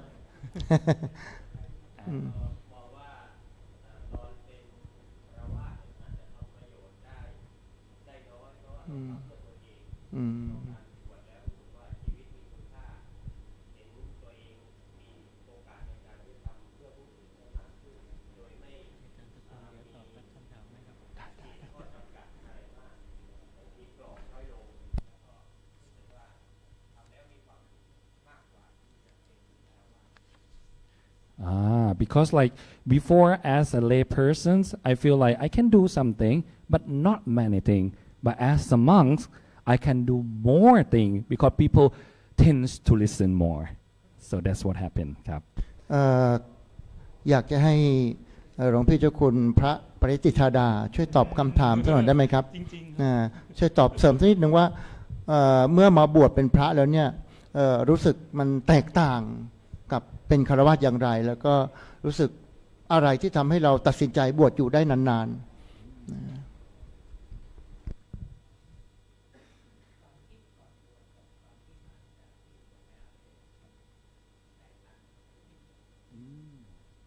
The thing before I ordained and after I ordained totally different.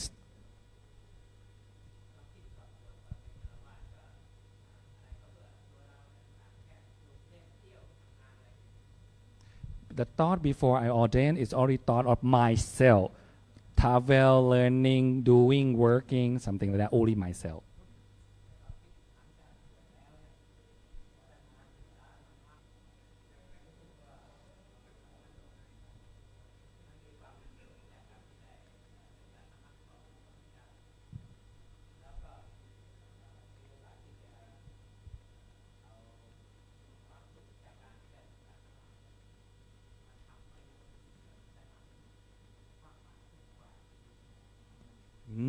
But after I ordained, I study the Buddhist teachings, the Buddha word, and then I feel that they have a lot of meaning, and I able to teach other people to be enlightenment or to be go to the right way better than I become a lay person. Sadhu. I would say thank you very much for my friend Pariyatithada to answer. Special answer, very nice answer. Thank you very much. Thank you very much. Oh, I'm very sorry, Hoden. I have to go. We don't have more time. Maybe next time you can come and talk with me again. No, I can stay. I'm happy. Okay, no, thank you very much, Mr. Hoden. And thank you for your friend too. Thank you very much, everyone, for listening to me for some time. Sorry for my not so good Thai, but I promise I will improve. And thank you again, Pravisuti Wadapon. Sadhu. And I hope next time when you have activity like this, you can come and join with me again. Thank you. Always a pleasure. Sadhu. Oh, very nice. And now I have something to give you, like a souvenir from this activity. ของที่ระลึกนะครับของจากท่านพระเดชพระคุณนะครับ You can receive this souvenir from ท่านพระเดชพระคุณ Pariyatithada is my close friend. He will give you. Yes. Okay. The most honorable Pa Pariyatti Thada, the secretary to the head of Regions 3, very nice. And also the assistant Buddha to statue. Abbot Wat Kalyana Take photo. Mitt. Look at camera and smile. To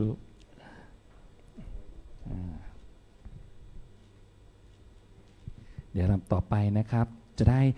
กราบอาราธนานิมนต์พิธีกรเสียงสุดหล่อของเราทั้งสองรูปกลับขึ้นสู่โพเดียม Maybe you should take some photo with monk group here. This side. Okay. นะครับ นะครับจะเจริญพรถ่ายรูปร่วมกันนะครับนะครับ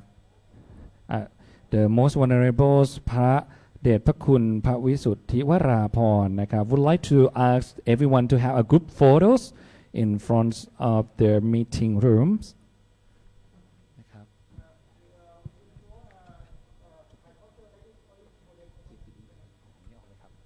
ครับนะครับและในอีกสักครู่นะครับจะได้รับฟังพระธรรมเทศนาในโครงการพระนักเทศธรรมเพรีย่ำกองธรรมรุ่นที่1นะครับโดยท่านพระทศพลนิปปโกวัดประดิษฐารามจังหวัดนครราชศรีธรรมราชนะครับจากภาคใต้นะครับในธรรมนักถาว่าด้วยการให้ทานนะครับ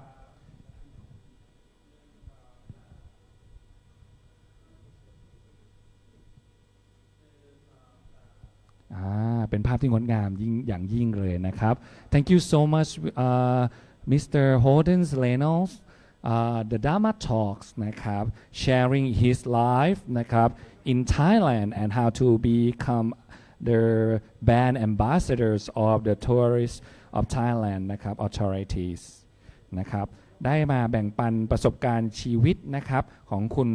โรโน่นะครับโฮเทนส์นะครับในการที่มาเป็น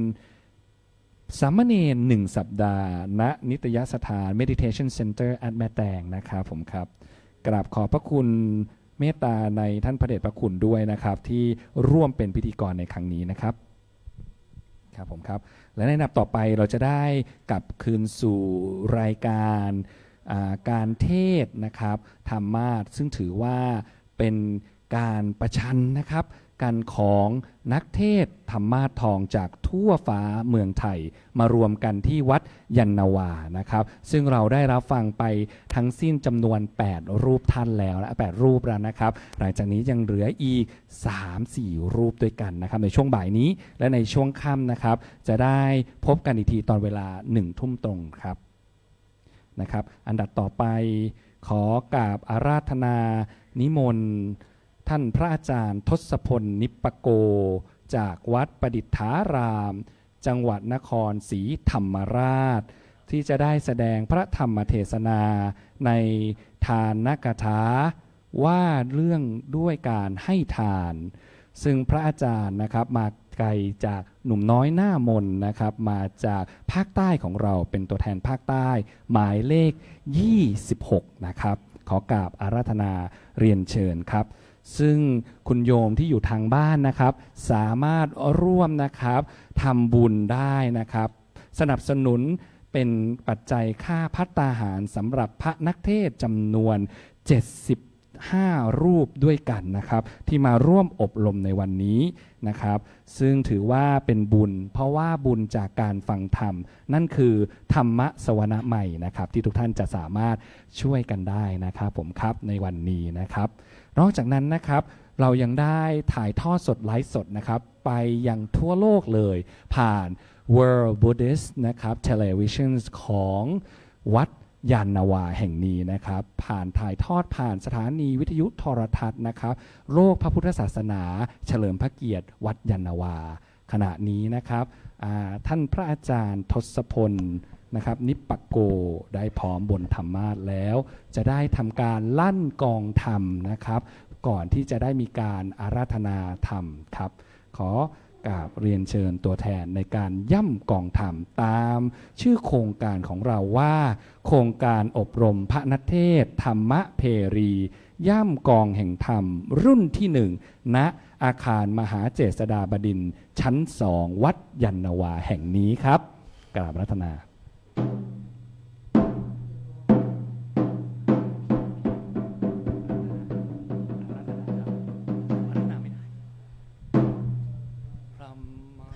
พัมมาจโรกาธิปติสหัมปติกัดอัญชลีอันทิวลังอัยยาจทาสันติทัสสตตาปรชักขชาติกาเทเสตุธรรมังอนุกรรมปิมังปะจัง นะโมตัสสะ ภคะวะโตอะระหะโตสัมมาสัมพุทธัสสะนะโมตัสสะภคะวะโตอะระหะโตสัมมาสัมพุทธัสสะนะโมตัสสะภคะวะโตอะระหะโตสัมมาสัมพุทธัสสะทะทะมโนปิโยโหติติอิอิณบัดนี้อาตมาภาพจะรับประทานแสดงพระสัทธรรมเทศนาในฐานะกถาพันนาคำสั่งสอนขององค์พระชินวรพระบรมสัมมาสัมพุทธเจ้าว่าด้วยเรื่องผู้ให้นั้นย่อมเป็นที่รักเพื่อเป็นเครื่องประคับประคองฉลองศรัทธาประดับปัญญาบารมี เพิ่มพูนกุศลบุญยราศีแด่ท่านผู้เป็นฐานะบดีผู้เป็นเสรีชนผู้ที่ตั้งจิตมาแต่ไกลตั้งใจมาด้วยธรรมมาร่วมประชุมกันณธรรมสภาวัดยานนาวาแห่งนี้ตามสมควรแก่เวลาสืบต่อไปบัณฑิตได้กล่าวไว้ว่าการฟังธรรมย่อมเห็นแจ้งแหล่งปัญญาจิตเบิกบานโสภาไม่มัวหมองย่อมเห็นแจ้งเห็นจริงทุกสิ่งปองดังแสงทองส่องใจให้ชัดเจนฟังทำแล้วความผิดคิดลดละรู้คุณค่าสัจจะไม่ว่างเว้นปรับชีวิตให้ดีด้วยความเย็นเป็นดังเช่นสายน้ำชำระใจฟังทำแล้วใจสงบพบสุขแท้ดับร้อนแล่คลายทุกข์ที่หมองไหมเมตตาธรรมเจือจุนอบอุ่นใจเป็นทางไปสู่ทางธรรมอันงดงามจากนี้ไปจะได้ดำเนินความตามพระบาลีในหัวข้อทะทะมโนปิโยโหติผู้ให้ย่อมเป็นที่รักเพื่อเป็นข้อคิดข้อธรรมในการดำเนินชีวิตธรรมะข้อนี้พระพุทธองค์ได้ตัดไว้ในพระคัมภีร์พระสุตตันตปิฎกอังคุตรนิกายปัญจกนิบาตเพื่อย้ำเตือนว่าความเป็นที่รักนั้นไม่ได้ขึ้นอยู่กับทรัพย์สมบัติมากมายไม่ได้ขึ้นอยู่กับหน้าตาไม่ได้ขึ้นอยู่กับคำพูดสวยหรูแต่ความเป็นที่รักนั้นคือการที่ตั้งอยู่ในจิตที่เป็นผู้ให้จิตที่เป็นผู้ให้คืออะไรคือจิตที่รู้จักเสียสละเป็นผู้ไม่เห็นแก่ตัวดังที่พระอาจารย์ไพศาลวิสาโรท่านเคยได้กล่าวไว้ว่าการให้นั้นลดทอนความโลภได้การให้นั้นบรรเทาความเห็นแก่ตัวโดยเฉพาะการให้ในหลักของพระพุทธศาสนานั้นหลักๆก็มีด้วยกัน3ประการคือการให้ที่เรียกว่าให้วัตถุเป็นทานซึ่งเราก็รู้จักกันดีไม่ว่าจะให้อาหารเครื่องนุ่มห่มที่อยู่อาศัยยาบำบัดโรคก็ดีหรือสิ่งอื่นๆก็ดีแต่ถ้าให้ดีเนี่ยถ้าให้ด้วยวัตถุแล้วจะให้ได้ดีเนี่ยจะต้องมีองค์ประกอบ4ประการด้วยคืออะไรครับก็คือ1ครับต้องให้ถูกคนให้ถูกเวลาให้ถูกที่และให้อยู่อย่างสม่ำเสมอผู้ที่ให้ได้วัตถุก็จะได้ดีด้วยการให้ประการที่2คือให้ธรรมะเป็นทานการให้ธรรมะเป็นทานก็คือให้หลักธรรมที่พระพุทธเจ้านั้นได้ทรงตรัสไว้ที่เป็นแนวทางในการดำเนินชีวิตไปสู่ความเจริญ ผู้ให้ต้องนำมาปฏิบัติดูก่อน เมื่อปฏิบัติแล้วเนี่ยเห็นผลแล้วนะตนก็นำไปสู่ตนเองเนี่ยสู่ความเจริญแล้ว ก็เอาหลักธรรมเนี่ยครับไปบอกต่อ แก่ผู้ที่ยังไม่เข้าใจในหลักคำสอน ให้เขาเหล่านั้นได้ไปปรับใช้ในชีวิต และสุดท้ายเลยนี่สำคัญ โดยเฉพาะในช่วงสังคมที่เกิดความแตกแยก เกิดความเกลียดชังนะบางท่านนี่ก็ท้อแท้นะด้วยความไม่เข้าใจกัน สิ่งที่สำคัญการให้ที่สำคัญเลยก็คือการรู้จักให้อภัย และการให้รู้จักการให้อภัยนี้เนี่ยที่จริงแล้วเนี่ยเป็นเรื่องของการรู้จักปล่อยวางเพื่อตนเอง มากกว่าที่เป็นการให้ผู้อื่น การให้อภัยครับไม่ใช่เราจะให้ทุกท่านนั้นเนี่ยลืมในสิ่งที่เกิดขึ้น หรือยอมรับในสิ่งที่เขาทำไม่ดีนะกับเรา แต่เราให้อภัยก็ด้วยการที่เราจะได้รู้จักปล่อยวาง ความรู้สึกที่เจ็บปวด รู้สึกโกรธรู้สึกเกลียดชังและการให้อภัยเนี่ยนะครับจะได้ฝึกการปล่อยวางภาระทางจิตใจ เพื่อทำให้เรานั้นได้ก้าวเดินต่อไปนี้หลักๆแต่การให้ที่เป็นการให้นอกจากนั้นอีกเช่นการให้รอยยิ้มเหมือนวันนี้นะสาธมิกพระนักเทศน์และก็ญาติโยมเนี่ยแค่ส่งยิ้มให้อัตมาภาพผู้แสดงพระธรรมเทศนาก็รู้สึกมีกำลังใจพอขึ้นมาแล้วก็รู้สึกหนาวแต่พอได้เห็นรอยยิ้มของท่านก็รู้สึกสบายใจมีกำลังใจก็สามารถที่จะทำให้คนนั้นรักได้แค่ให้รอยยิ้มและการให้อีกอย่างนึงคือการให้กำลังใจโดยเฉพาะการให้กำลังใจโดยเฉพาะยามทุกข์จะเห็นได้ว่าท่านก็สามารถที่จะทำให้คนนั้นรักท่านได้การให้นั้นไม่จำเป็นต้องมีมากครับทุกท่านแต่การให้นี่คือให้ด้วยความเมตตาให้ด้วยความกรุณาให้ด้วยความจริงใจปรารถนาที่ให้คนที่เราให้นั้นน่ะให้ผู้นั้นมีความสุขปรารถนาที่ให้เขาพ้นจากทุกข์แค่นี้ก็เป็นเสน่ห์แก่ผู้ให้แล้วอุปมาเปรียบเหมือนต้นไม้ใหญ่ท่านเห็นภาพไหมต้นไม้ใหญ่ที่มีร่มเงามีที่พักพิงมีดอกมีผลนั้นใช่ไหมใครผ่านมาผ่านไปอยากเข้าไปไหมอาศัยใต้ต้นไม้ใหญ่นั้นใครๆก็อยากเข้าไปเพื่ออาศัยร่มเงาอาศัยเป็นที่พักพิงอาศัยดอกอาศัยผลเปรียบเหมือนผู้ให้นะถึงไม่ต้องพูดอะไรมากหรอกครับใครๆก็อยากอยู่ใกล้นะสมดังพุทธสุมาษิตที่มาในสังยุตตนิกายสคาทวัคว่าทะทางมิตตานิขันธติผู้ให้นั้นย่อมผูกมิตรไว้ได้ผู้ให้ย่อมผูกมิตรไว้ได้หมายถึงอะไรครับก็คือผู้ที่มีน้ำจิตน้ำใจผู้ที่มีจิตอาสาที่ชอบช่วยเหลือผู้อื่นผู้นั้นย่อมที่จะได้มิตรภาพกลับคืนมานั่นเองดังเรื่องที่จะเล่าในสมัยพุทธกาลมีเศรษฐีผู้หนึ่งชื่อว่าอนาถปิณฑิกะเศรษฐีผู้นี้ครับมีจิตที่ตั้งอยู่ในทานบารมี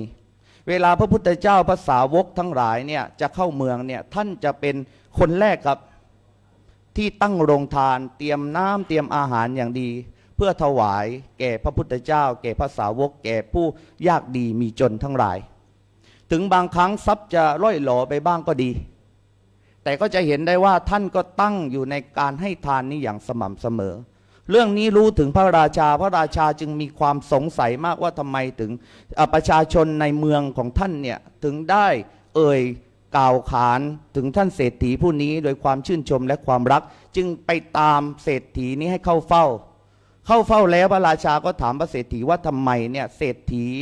ถึงมีคนรักมากมายขนาดนี้เศรษฐีก็ตอบด้วยความนอบน้อมว่า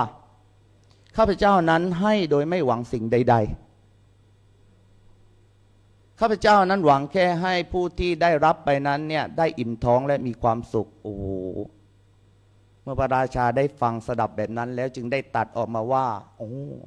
ความรักที่แท้จริงนั้นเกิดจากการให้นั่นเองดังคำกรที่ว่าผู้ให้นั้นใจงามยามแบ่งปันเหมือนแสงจันทร์อ่อนโยนบนฟากฟ้าแม้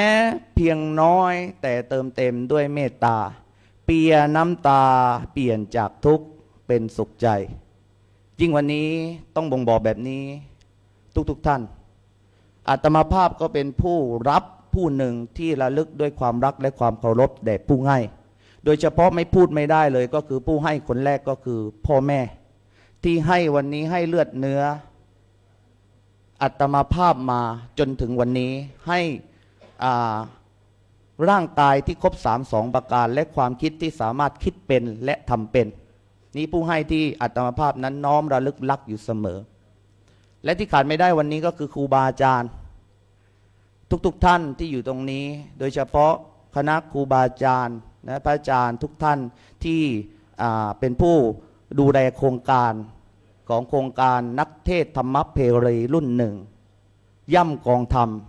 ที่ได้ให้โอกาสพวกเราพระนักเทศได้มาฝึกและพัฒนาการเทศให้โอกาสให้ความอบอุ่นให้ความเป็นกัลยาณมิตรกัลยาณธรรมและโดยเฉพาะให้เงินกับวัดอีกที่พระอาจารย์บอกไว้นะครับเป็นสิ่งที่นี้คือสิ่งที่ทำให้เรานั้นเราเป็นศิษย์เนี่ยก็รู้สึกรักและเคารพยิ่งนะและที่ขาดไม่ได้ครับก็คือญาติโยมนะครับสาธุชนทุกท่านที่ทุกวันนะครับได้มาให้นะครับให้ข้าวให้เป็นกำลังนะก็ถือว่าเป็นสิ่งที่น่าอนุโมทนาเป็นอย่างยิ่งนะครับสรุปฟาร์มได้ว่าผู้ให้นั้นครับเพียงเริ่มต้นแค่การสร้างมิตรภาพสร้างความรักสร้างสันติสุขให้เกิดขึ้นในสังคมเขาบอกว่าที่ใดมีมิตรภาพที่นั้นมีสันติภาพการเป็นผู้ให้นั้นจึงไม่จำเป็นต้องมีมากเลยเพียงแค่เรานั้นให้ด้วยความเมตตาให้ด้วยความกรุณาให้ด้วยความจริงใจให้ด้วยจิตที่เสียสละแค่นี้ก็สามารถที่จะเปลี่ยนชีวิตและความสัมพันธ์ที่ดีอย่างยั่งยืนได้ผู้ให้จึงย่อมเป็นที่รักแก่ผู้อื่นเสมอไม่ใช่เพราะสิ่งที่เขาให้นะแต่เพราะใจที่เขาอยากจะแบ่งปันให้ผู้นั้นมีความสุขอยู่เสมอนั่นเองสมดังพุทธสุภาษิตที่ได้ยกเบื้องต้นว่าทัทะมโนปิโยโหติผู้ให้ย่อมเป็นที่รักทุกท่านครับอยากฝากแบบนี้ครับให้ทุกท่านที่เป็นผู้ให้จงวางใจให้เป็นการให้ก็จะเป็นสุขการให้ก็จะไม่ได้เป็นภาระที่ต้องแบกอีกต่อไปเทศนาปริโยสาเนในอวสานแห่งพระธรรมเทศนารัตนตยานุภาเวนะรัตนตยเตชะสาขออำนาจแห่งคุณพระศรีพระรัตนตรัยอันมีคุณของพระพุทธเจ้าคุณของพระธรรมเจ้าคุณของพระสงฆ์เจ้าและที่ขาดไม่ได้ขออ้างเอาบารมีของครูบาอาจารย์และสิ่งศักดิ์สิทธิ์ทั้งหลายและบารมีธรรมที่ญาติโยมสาธุชนได้บำเพ็ญมาดีแล้วมารวมกันเป็นตบะเป็นเดชะเป็นภรวปัจจัยอำนวยอวยพรให้ท่านฐานะบดีและผู้เป็นเสรีชนทั้งหลายได้มีความสุขยิ่งในร่มพระธรรมขององค์พระสัมมาสัมพุทธเจ้าเจริญด้วยอายุวรรณสุขะภละปฏิภาณธนสารสมบัติปรารถนาสิ่งใดที่ชอบประกอบด้วยธรรมแล้วก็ขอให้สิ่งนั้นจงพันสำเร็จจงพันสำเร็จจงพันสำเร็จสมมโนรสมุ่งมาตรปรารถนาทุกประการรับประทานแสดงพระธรรมเทศนาในทานกถาก็เห็นว่าสมควรแก่เวลาจึงจะขอสมมุติยุติลงคงไว้แด่เพียงเท่านี้เอวังก็มีด้วยประการฉะนี้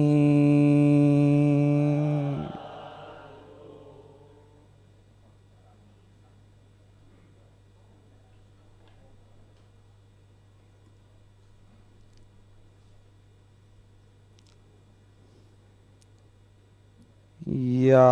ทาวะริวหาปุราปริปุเรนติสาครังเอวะเมวะอิโตทินังเปตานังอุปกัปปติ อิจิตังปัตติตังตุมหังคิปปะเมวะสมิจตุสัพเพปุเรนตุสังกปาจันโทปันระโสยธามณิโชติระโสยธาสัพพิติโยวิวัชชันตุสัพพะโรโควินัสสตุมาเตภวัตตวันตรายโยสุขีทีคายุโกภวะ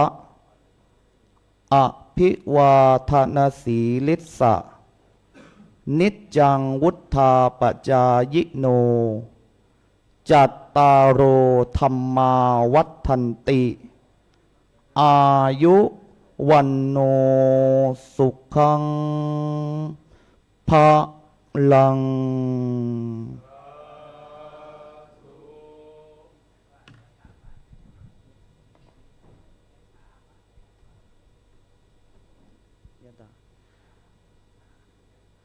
ยะทาวาริวหาปุรา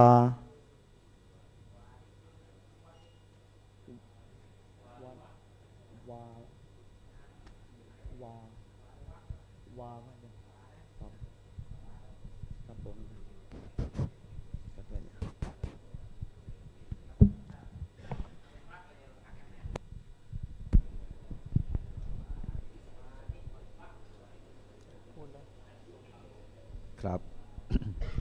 ผู้ให้ย่อมเป็นที่รักเป็นประจักษ์ในธรรมอันพิสมัยพระอาจารย์ทศพลจากนครศรีธรรมราชที่แสดงมาได้จบไปทิ้งความประทับจิตประทับใจเราทุกคนครับกันต่อไปที่จะได้แสดงพระธรรมเทศนาคือท่านพระมหาอัคคีดานัทถิโตภาโสวัดพระธาตุหริพุนชัยจังหวัดลำพูนจะได้แสดงพระธรรมเทศนาในการมีนามว่าธรรมเพรีกถาพระธรรมเทศนาที่ว่าด้วยการย่ำกองแห่งธรรมแค่ชื่อก็น่าฟังแล้วครับแค่ชื่อญาติโยมก็น่าจะฟังแล้วธรรมเพรีกถาการย่ำกองแห่งธรรม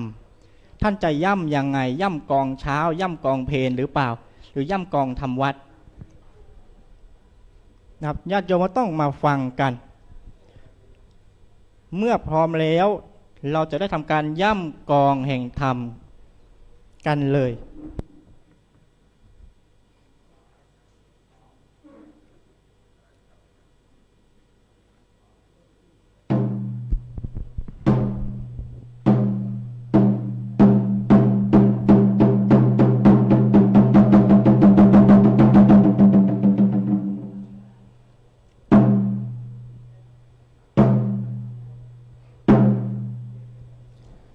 พรหมาจโรกาธิปติสหัมปติ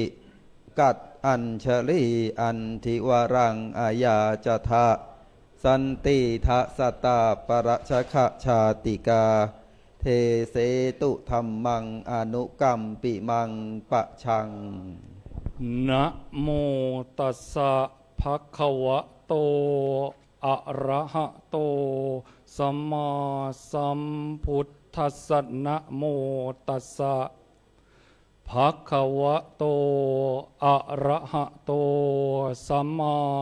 สัมพุทธัสสะนะโมตัสสะภะคะวะโตอะระหะโตสัมมาสัมพุทธัสสะอา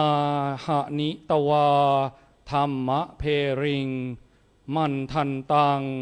ติทิเยคะเนสีหนาทัง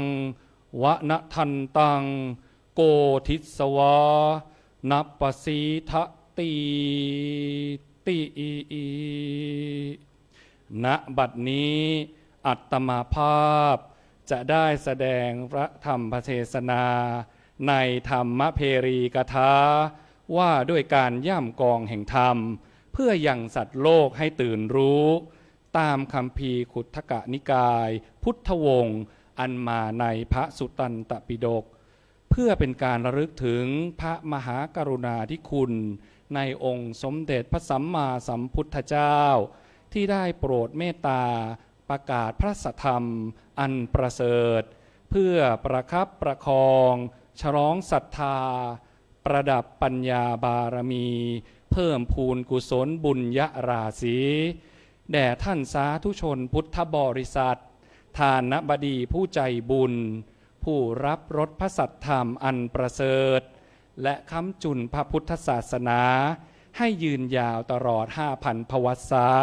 เพื่อใช้ในการดำเนินชีวิตพอสมควรแก่เวลา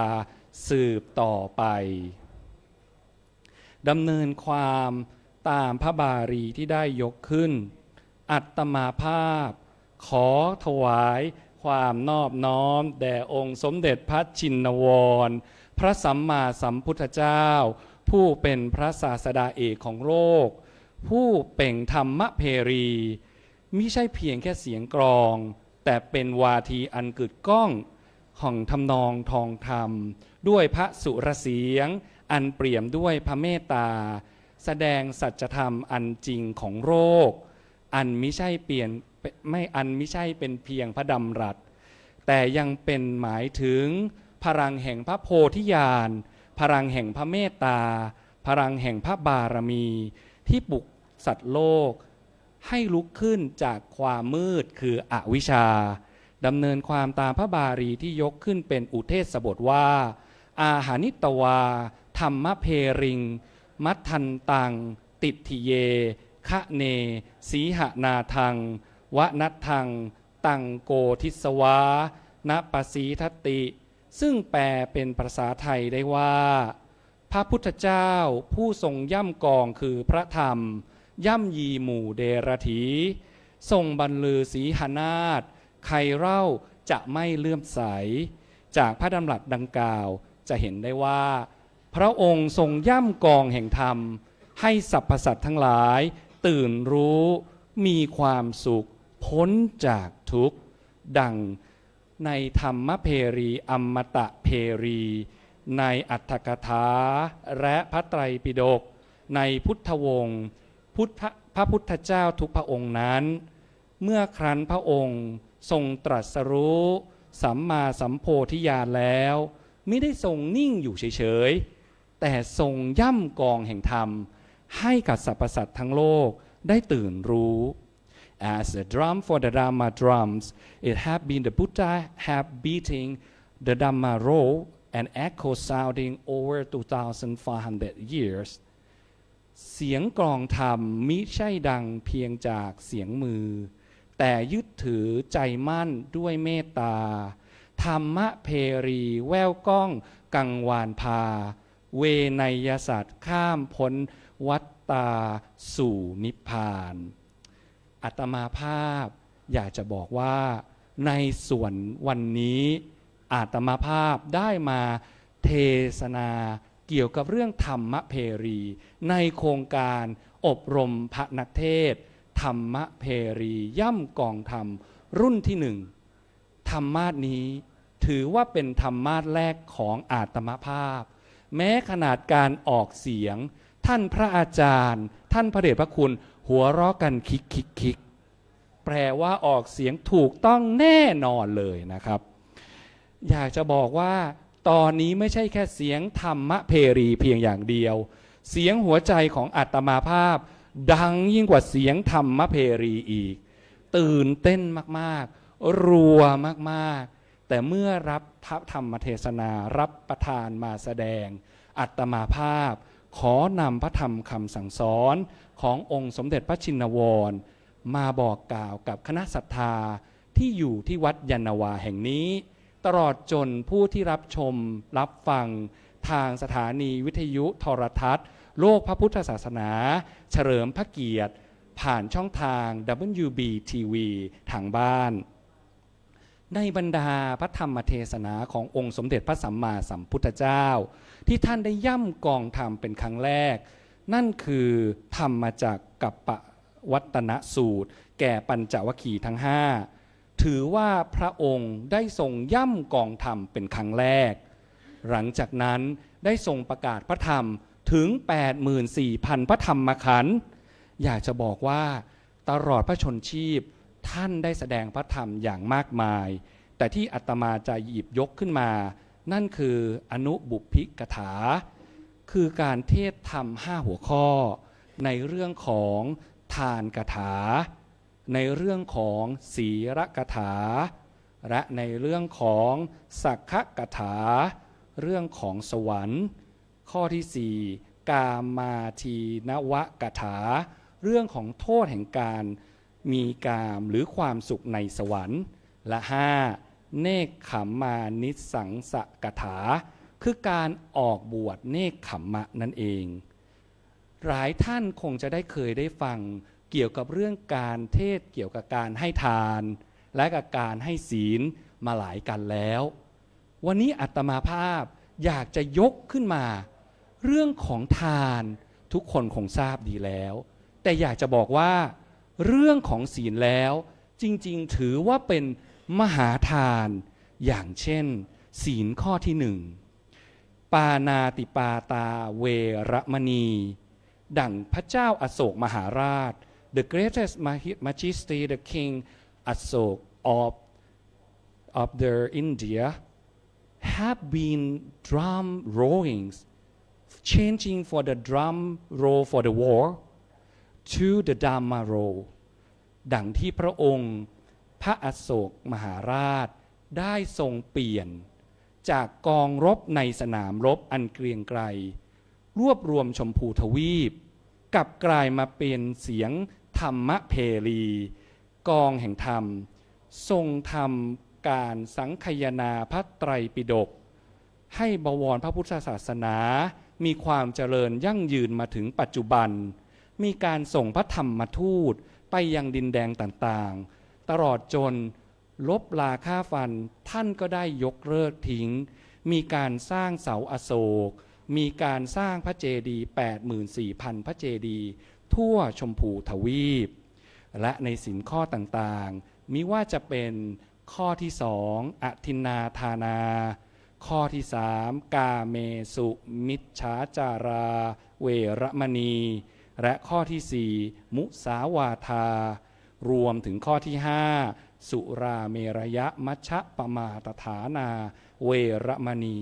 ข้อนี้ถือว่าเป็นอภิมหาทานเพราะคุณกำลังทำให้คุณเองมีสติปัญญามีความเจริญในพระพุทธศาสนาและความเจริญในชีวิตของคุณเองอย่างที่คุณโยมจะเห็นได้ว่าศีลห้ามิใช่เพียงเป็นแค่ศีลแต่ยังเป็นมหาทานกล่าวดังเช่นในสมัยพุทธกาลสมัยพระพุทธเจ้ากัสสปะพุทธเจ้ามีโจร500ได้ปล้นสะดมชาวบ้านและหนีไปเจอพระภิกษุรูปหนึ่งที่อยู่ในป่าท่านก็พูดกันว่าท่านผู้เจริญขอท่านจงเป็นที่พึ่งแก่เราเถิดส่วนพระภิกษุนั้นบอกว่าเราไม่สามารถเป็นที่พึ่งของท่านได้แต่ศีลนั่นเองที่จะเป็นที่พึ่งของท่านได้ท่านจงสมาทานเถิดหลังจากนั้นโจร500ได้สมาทานศีลแล้วก็ได้ถูกชาวบ้านพบเอาพอชาวบ้านได้พบแล้วเกิดอะไรขึ้นก็ทำการฆ่าโจรทิ้งโจรไม่ได้ทำการต่อสู้แต่อย่างใดเพราะได้ทำการรักษาศีลอย่างเต็มที่และเมื่อได้ตายไปแล้วได้ไปจุติเป็นเทพบุตรเทพธิดา500 ตนบนสวงสวรรค์ตลอด1 พุทธันดรและยิ่งไปกว่านั้นเมื่อท่านได้รู้จักทานมหาทานยังมีอีก1 อันที่เรียกว่าบรมทานนี่คืออะไรนั่นคือการภาวนานั่นเองที่เราสามารถทำให้เป็นบรมทานแก่ตัวเราเองและสัตว์โลกผู้อยู่ใกล้ชิดกับตัวเราดังที่สมเด็จพระสัมมาสัมพุทธเจ้า ท่านได้ตรัสไว้ว่าสิ่งสำคัญคือทานศีลบารมีในการภาวนานั่นก็คือทานมหาทานและบรมทานเป็นบุญญสิกขาที่จะนำความสุขมาให้กับทุกๆท่านได้นอกจากนี้แล้วธรรมเพรีมิใช่เพียงองค์สมเด็จพระสัมมาสัมพุทธเจ้าที่ทรงย่ำกรองเท่านั้นเทพเทวดาพรหมตลอดจนพระมหากษัตริย์ผู้ทรงธรรมก็ล้วนที่จะย่ำเทาะกองธรรมดั่งพระอัตถกถาที่มาในมหาปทานสูตรทีฆตนิกายมหาวรรคว่า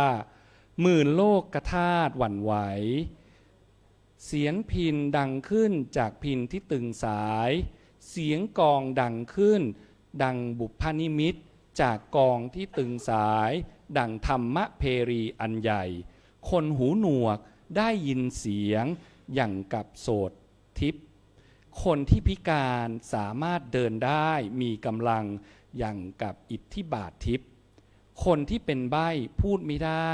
มีบุพนิมิตดั่งสติปัฏฐานสี่อยากจะเห็นได้ว่าก่อนที่องค์สมเด็จพระสัมมาสัมพุทธเจ้าจะจุติลงมายังโลกมนุษย์เทวดาทั้งหลายก็ได้ย่ำกองธรรมย่ำธรรมเพรีให้ดังขึ้นแม้ในปัจจุบันนี้พระภิกษุผู้ทรงภูมิเป็นพระธรรมกถึกก่อนที่ท่านจะขึ้นสู่ธรรมาสน์ก็จะมีการย่ำธรรมเพรีกองธรรมก่อนที่จะแสดงพระธรรมเทศนาเช่นเดียวกับในสมัยพุทธกาลหากทราบว่าองค์สมเด็จพระสัมมาสัมพุทธเจ้าเสด็จไปในบ้านใดเมืองใดก็จะมีการย่ำระฆังย่ำของย่ำกองไปในท้องถนนทั่วทางพระนครเปล่าประกาศว่าการฟังธรรมได้เกิดขึ้นในบ้านนี้เมืองนี้ Can you hear it ได้ยินหรือไม่นั่นคือเสียงของธรรมเสียงของพระพุทธองค์ที่สืบทอดสืบต่อยาวมานานมาถึง 2,500 ปีนอกจากนั้นในอัตถกถามาในมหาวิพังค์สูตรว่าด้วยพระราชาผู้ทรงธรรมสักว่าเสด็จเถลิงถวัลย์ราชสมบัติท่านได้รับสั่งให้เที่ยวตีกองธรรมเพรีประกาศให้รู้ว่าหญ้าไม้และน้ำข้าพเจ้าขอถวายแด่สมณพราหมณ์ทั้งหลายเหล่าใดแลขอสมณพราหมณ์ทั้งหลายโปรดใช้สอยเฉกเช่นเดียวกับสมเด็จบรมพิตรพระราชสัมภารเจ้าผู้ทรงพระคุณอันประเสริฐสมเด็จพระวชิรเกล้าเจ้าอยู่หัวที่ได้ทรงบำเพ็ญมหาทานในครั้นที่พระองค์เสด็จเถลิงถวัลย์ราชสมบัติได้ทรงพระราชทานอภัยโทษแก่นักโทษผู้ปฏิบัติดีปฏิบัติชอบให้ไม่ต้องเสียชีวิตถือว่าเป็นสิ่งที่ประเสริฐอย่างยิ่งนั่นคือมหาทานจะเห็นได้ว่าพระสัทธรรมขององค์สมเด็จพระสัมมาสัมพุทธเจ้ายังก้องกังวานอยู่ในทุกที่ทุกสถานและในสุดท้ายปัจจุบันนี้โลกเปลี่ยนเป็นยุคดิจิทัลเป็นโลกที่ความคิดและจิตใจคนวิ่งเร็วกว่าเสียงกลองมีเทคโนโลยีมีโซเชียลมีเดียมีปัญญาประดิษฐ์ดังนั้นมนุษย์เราควรที่จะเปลี่ยนจากเทคโนโลยีต่างๆมาเป็นช่องทางในการย่ำธรรมเพรีเช่นโพสต์ข้อความดีๆลง Facebook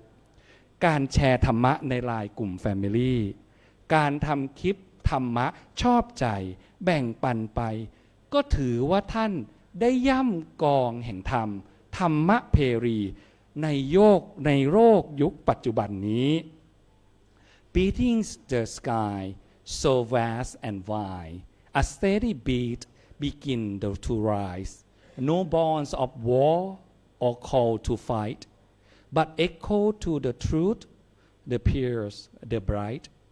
the Dhamma drums is the thunder rolls awaken heart awaken soul it beats to call,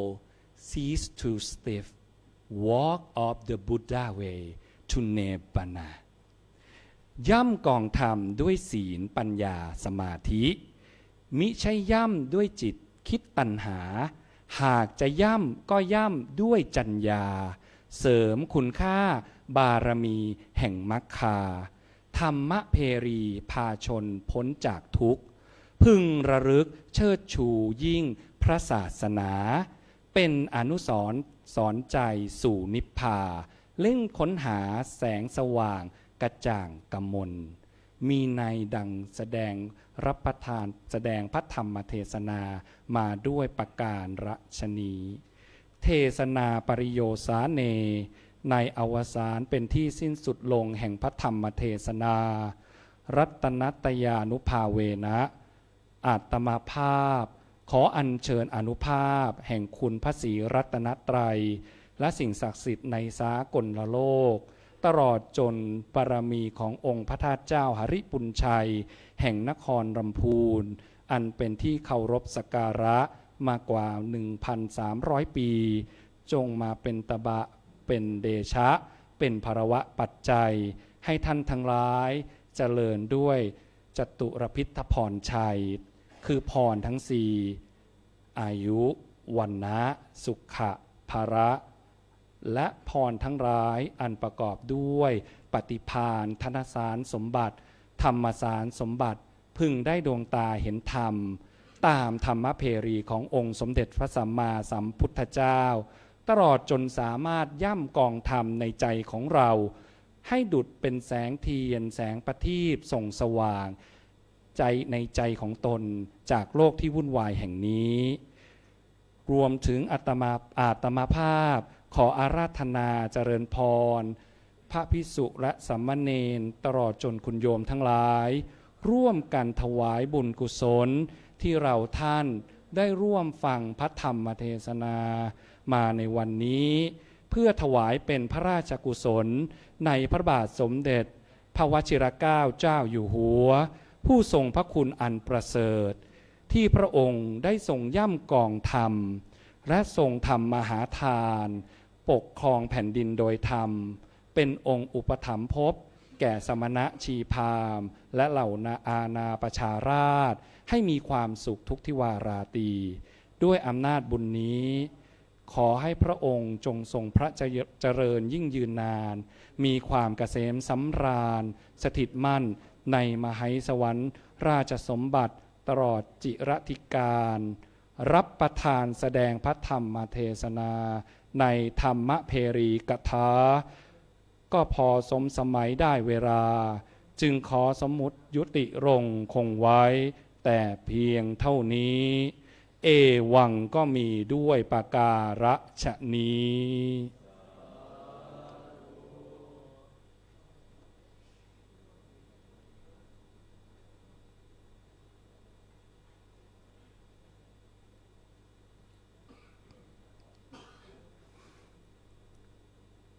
ยะถาวาริวหาปูราปะริปูเรนติสาขะรังเอวะเมวะอิโตทินังเปตานังอุปกัปปติอิชิตังปะทิตังตุมหังขิปะเมวะสมิชตุสัพเพปุเรนตุสังกปาจันโทปนะระโสยะถามณิโชติระโสยะถาสัพพิติโยวิวัชชันตุสัพพะโรโควินาศตุมาเตภวัตวันตรายโยสุขีทีคายุโกภวะอภิวาทนาสิริสะนิจจังวุธาปัจจายโนจัตตารโรธรรมาวัฏันติอายุวันโนสุขังภะลัง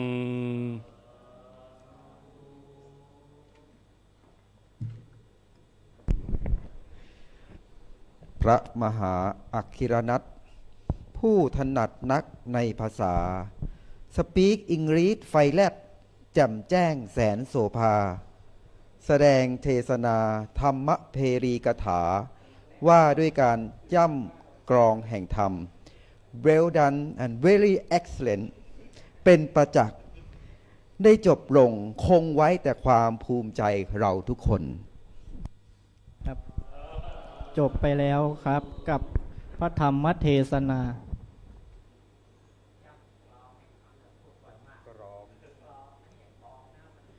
กรองครับอาจารย์ครับถ้ากรองนั้นมันกรองครับจบไปแล้วครับกับพระธรรมเทศนาธรรมเพรีกถาพระธรรมเทศนาว่าด้วยเรื่องการย่ำกรองแห่งธรรม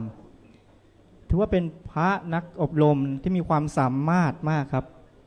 นะรูปก็สะดุดตาเนื้อหาสะดุดหูความรู้สะดุดจิตข้อคิดสะดุดใจเป็นพระที่มีความสามารถน้ำเสียงไพเราะแถมเทศนาเป็นภาษาอังกฤษส่วนรูปถัดไปที่ญาติโยมจะได้ฟังพระธรรมเทศนาคือพระมหาอิสรมาศปภัสรวันโนวสุคันธารามเขตดุสิตกรุงเทพมหานครจะแสดงพระธรรมเทศนาในการทันตะเศรษฐกถาการเทศนาว่าด้วยเรื่องการฝึกตนเมื่อคุณโยมพร้อมแล้วเราก็จะได้ทำการย่ำกรองแห่งธรรมเพื่อให้คุณโยมได้สดับรับฟังพระธรรมเทศนาเป็นการถัดไป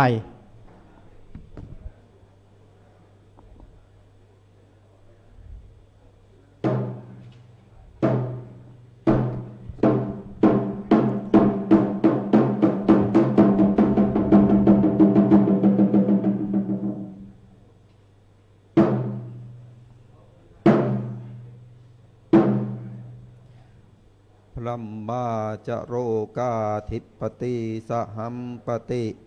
กัดอัญชรีอันทิวรังอายาจทะสันติทะสัตลาปรชะคะชาติกาเทเสตุธรรมังอนุกัมปิมังปะชังนะโมตัสสะภะคะวะโตอะระหะโตสัมมา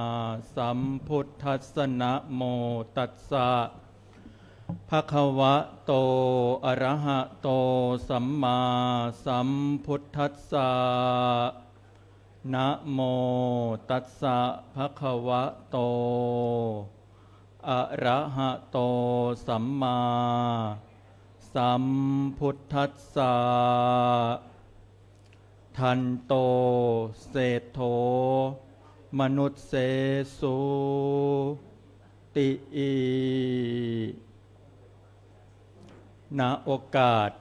บัดนี้อาตมภาพจักรับแสดงจะรับประทานแสดงพระสัทธรรมเทศนาในทันตะเศรษฐกถาพรรณนาถึงเรื่องการฝึกตน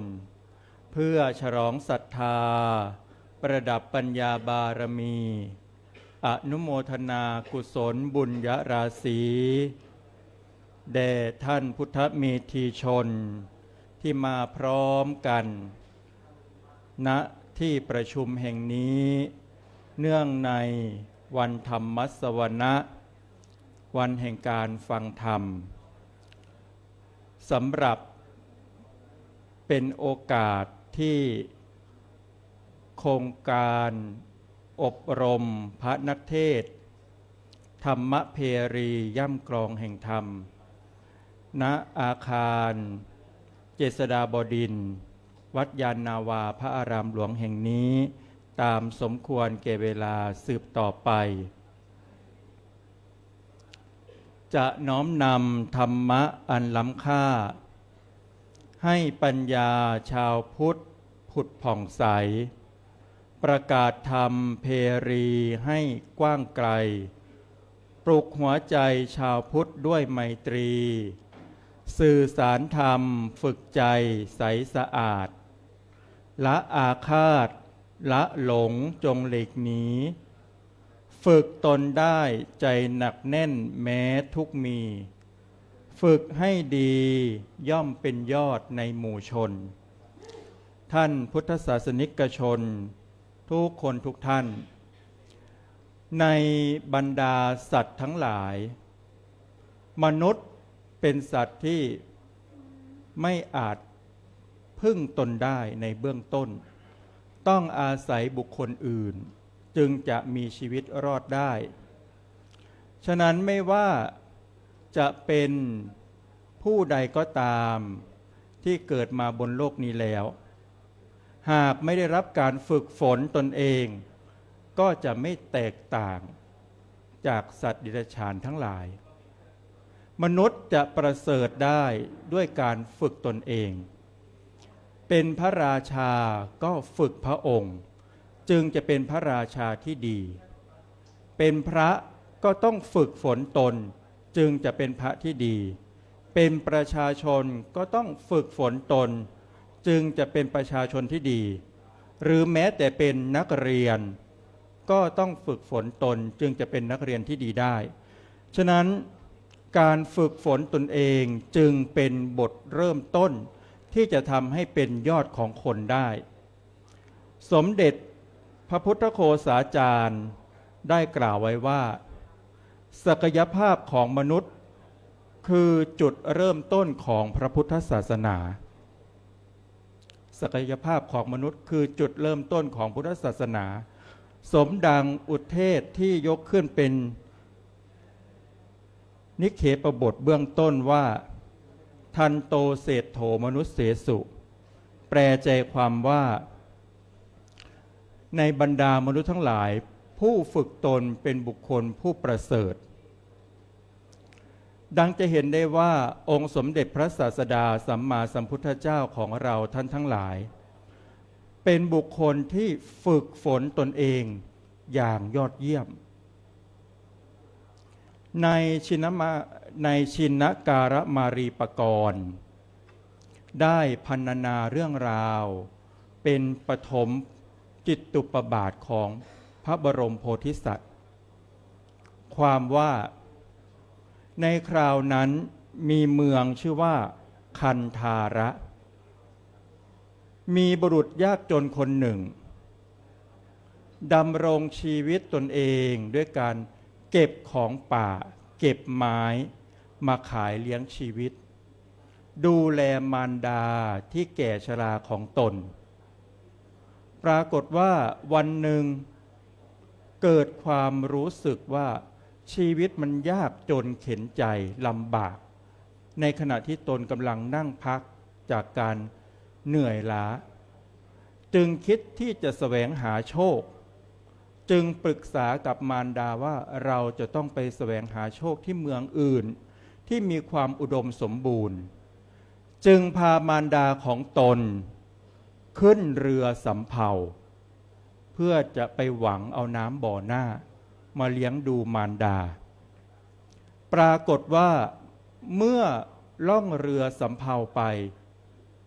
ผ่านไปได้7 วันเรือก็อับปางชายยากจนคนนั้น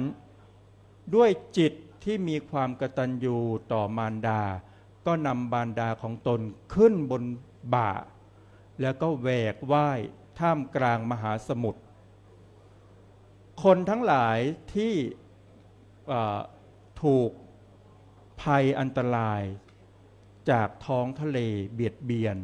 ก็เริ่มล้มตายไปทีละคน2 คนชายยากจนเข็นใจคนนั้นก็สังเกตว่าผู้มีพระคุณของเราต่างล้มตายไปเป็นอันมากความทุกข์ยากในโลกมนุษย์ก็มีมากมายเหลือขนานับแม้แต่ตอนนี้ตนกับมารดาก็ต้องทุกข์ทรมานมันต้องมีวิธีการที่จะทำให้ตัวเองหลุดพ้นจากความทุกข์เหล่านี้เพราะความดีที่เกิดขึ้นในจิตพรหมชั้นสุทธาวาสก็มองเห็นว่าชายผู้นี้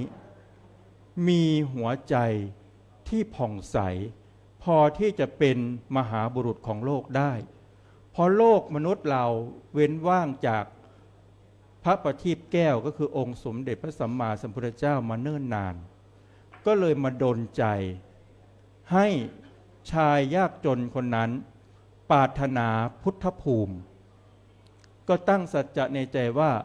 จะเป็นพระพุทธองค์พระองค์หนึ่งในอนาคต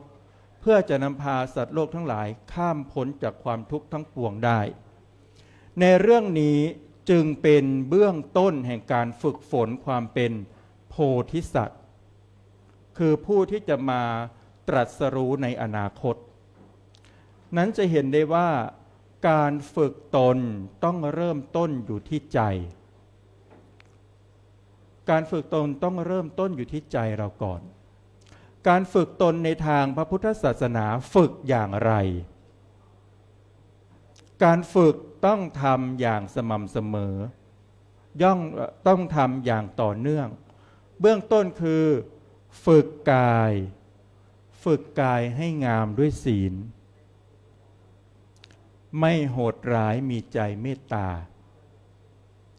ไม่ทุจริตแต่ใช้ชีวิตด้วยสัมมาอาชีวะไม่ผิดภรรยาสามีผู้ใดแต่มีศรัทธารสันโดษคือยินดีในคู่ครองของตนเองอันนี้คือ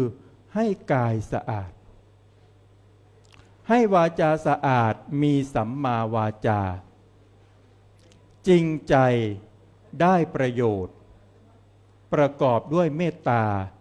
กล่าวถูกการและเวลาวาจานั้นก็จะเป็นวาจาสุภาษิตวาจาก็จะเป็นวาจาที่งดงามฝึกใจให้ดีฝึกใจให้บริสุทธิ์ผ่องใสเมื่อเรามีใจที่ผ่องใสก็จะห่างไกลความทุกข์ได้แต่ถ้าเป็นตรงกันข้ามหากไม่รู้จักฝึกไม่พัฒนาเราอาจจะกลายเป็นบุคคลที่นำความเสื่อมมาสู่ตนนำความเสื่อมมาสู่สังคมแล้วก็นำความเสื่อมมาสู่โลกเพราะคนที่มีปัญญาเฉลียวฉลาดแต่อวิชชาปิดบังไว้ก็ทำความชั่วได้มากมายมหาศาลบุคคลที่มีทรัพย์สินมากมายแต่ไม่ฝึกใจก็จะถูกภัยของความโลภเบียดเบียนบุคคลที่รู้ธรรมะแต่ไม่ฝึกหัดพัฒนาตนก็จะกลายเป็นทิฏฐิมากรู้มากทิฏฐิมากยากที่จะพัฒนาฉะนั้นต้องฝึกฝนตนให้เป็นบุคคลที่ดีให้ได้หากไม่เช่นนั้นแล้วจิตเตนะนิยติโลโกก็จะถูกอำนาจของโลกนำพาไปเพราะจิตใจก็จะไหลลงสู่ทางต่ำจะขอยกเป็นบทกวีธรรมเกี่ยวกับบุคคลที่เป็นตัวอย่างว่าเขาไม่ฝึกตนก็จะส่งผลไปสู่การทำความชั่วเหมือนดั่งเรื่องของนางจินจมานวิกาว่าจินจมานวิกาสาวิกาเดียรถีหวังทำลายศักดิ์ศรีจอมมุนีศาสดาเสื่อมลาภสการะจึงคิดจะใช้มัญญาใส่ร้ายพระสัมมาเสื่อมศรัทธาสาธุชนยามเย็นแกล้งเข้าวัดเดินเลี้ยวลัดปิดบังตนพอเช้าเดินโชชนให้สับสนงงในใจเนิ่นนาน8-9 เดือนอุบายเลื่อนเข้ามาใกล้นำไม้ผูกท้องไปแสดงให้ชาวประชากล่าวตู่พุทธเจ้าว่าสองเรามีปัญหาท่านนั้นคือบิดาแต่ไม่มาสนใจเราเทวดาจำแรงกายเป็นหนูร้ายกัดเชือกเข้าไม้กลมหล่นล่วงเท้าใจสั่นหนาวในทันใดแผ่นดินสูบลงทันกรรมเหล่านั้นสนองให้กรรมชั่วที่ก่อไว้นางหมกไหม้ในอบายแท้ที่จริงแล้วนางจินจมานวิกานั้น เป็นบุคคลที่สวยฉลาดแต่เพราะไม่ฝึกตนให้ดีจึงมีมิจฉาทิฏฐิแล้วก็ไปทำชั่วและเป็นความชั่วที่ไม่น่าอภัยเป็นอนันตริยกรรมทำให้ตนต้องมอดไหม้ในอบายฉะนั้นเราท่านทั้งหลายต้องให้ความสำคัญเพราะมนุษย์ทั้งหลายยังเป็นปุถุชนอยู่สามารถที่จะหลงผิดได้ตลอดเวลา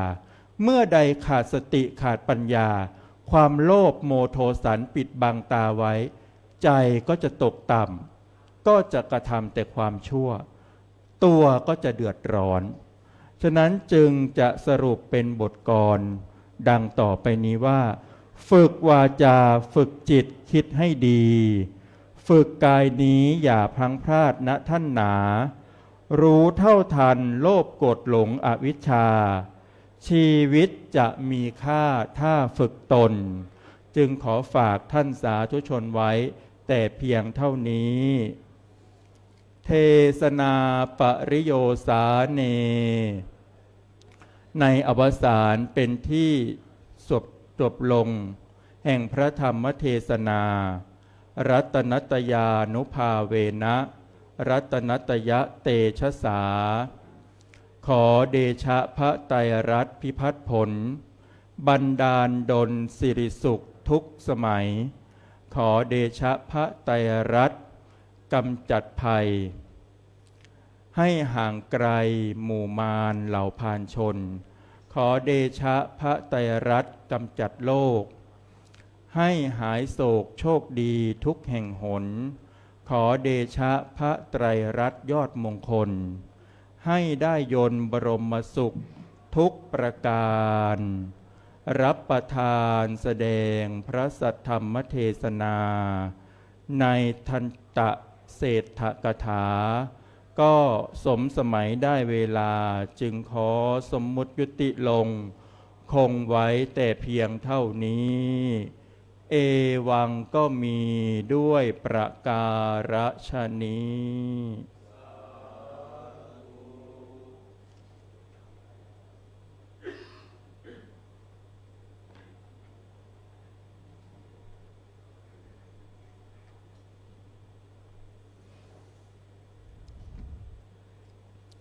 ยะถา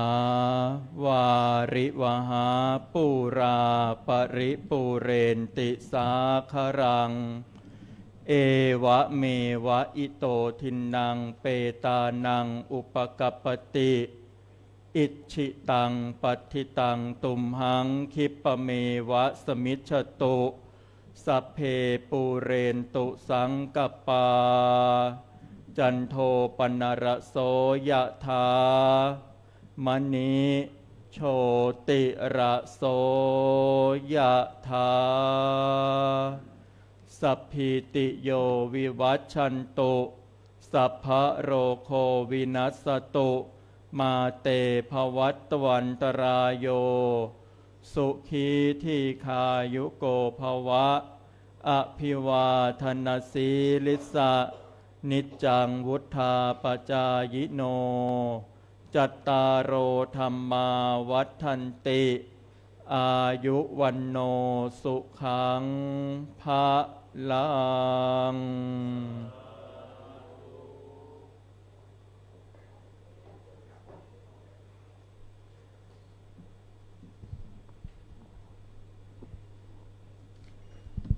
ครับพระมหาอิสดามาศแห่งอาวาสวัดสุขันธารามได้แสดงธรรมตามหัวข้อทันตะเศรษฐกถาว่าด้วยการฝึกตนฝึกจิตฝึกฝนฝึกตนที่จบไปแล้วครับจบไปแล้วครับกราบพระธรรมเทศนาในการทันตะเศรษฐกถาพระธรรมเทศนาว่าด้วยเรื่องการฝึกตนลำดับถัดไปคุณโยมจะได้สดับรับฟังพระธรรมเทศนาในหัวข้อว่าด้วยเรื่องศีลกถาพระธรรมเทศนาที่ว่าเรื่องการว่าด้วยอานิสงส์ของการรักษาศีล ผู้ที่จะได้มาทำการแสดงพระธรรมเทศนาให้โยมได้ฟังนั้น คือพระมหานรงค์สากพุทธทีโล วัดยานนาวากรุงเทพมหานคร เมื่อคุณโยมและพระอาจารย์ท่านพร้อมแล้วอัตมาภาพจะได้ทำการย่ำกรองแห่งธรรมกองชัย เพื่อเป็นสัญญาณให้ญาติโยมได้รู้ว่าเวลานี้ จะได้ทำการแสดงพระธรรมเทศนา ในหัวข้อ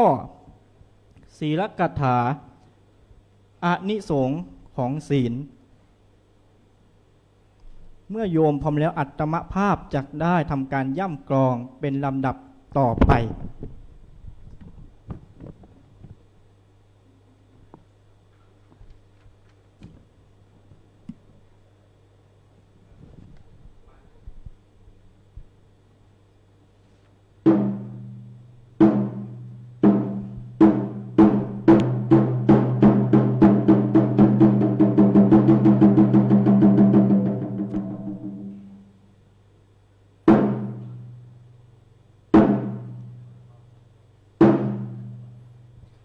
พลัมมะ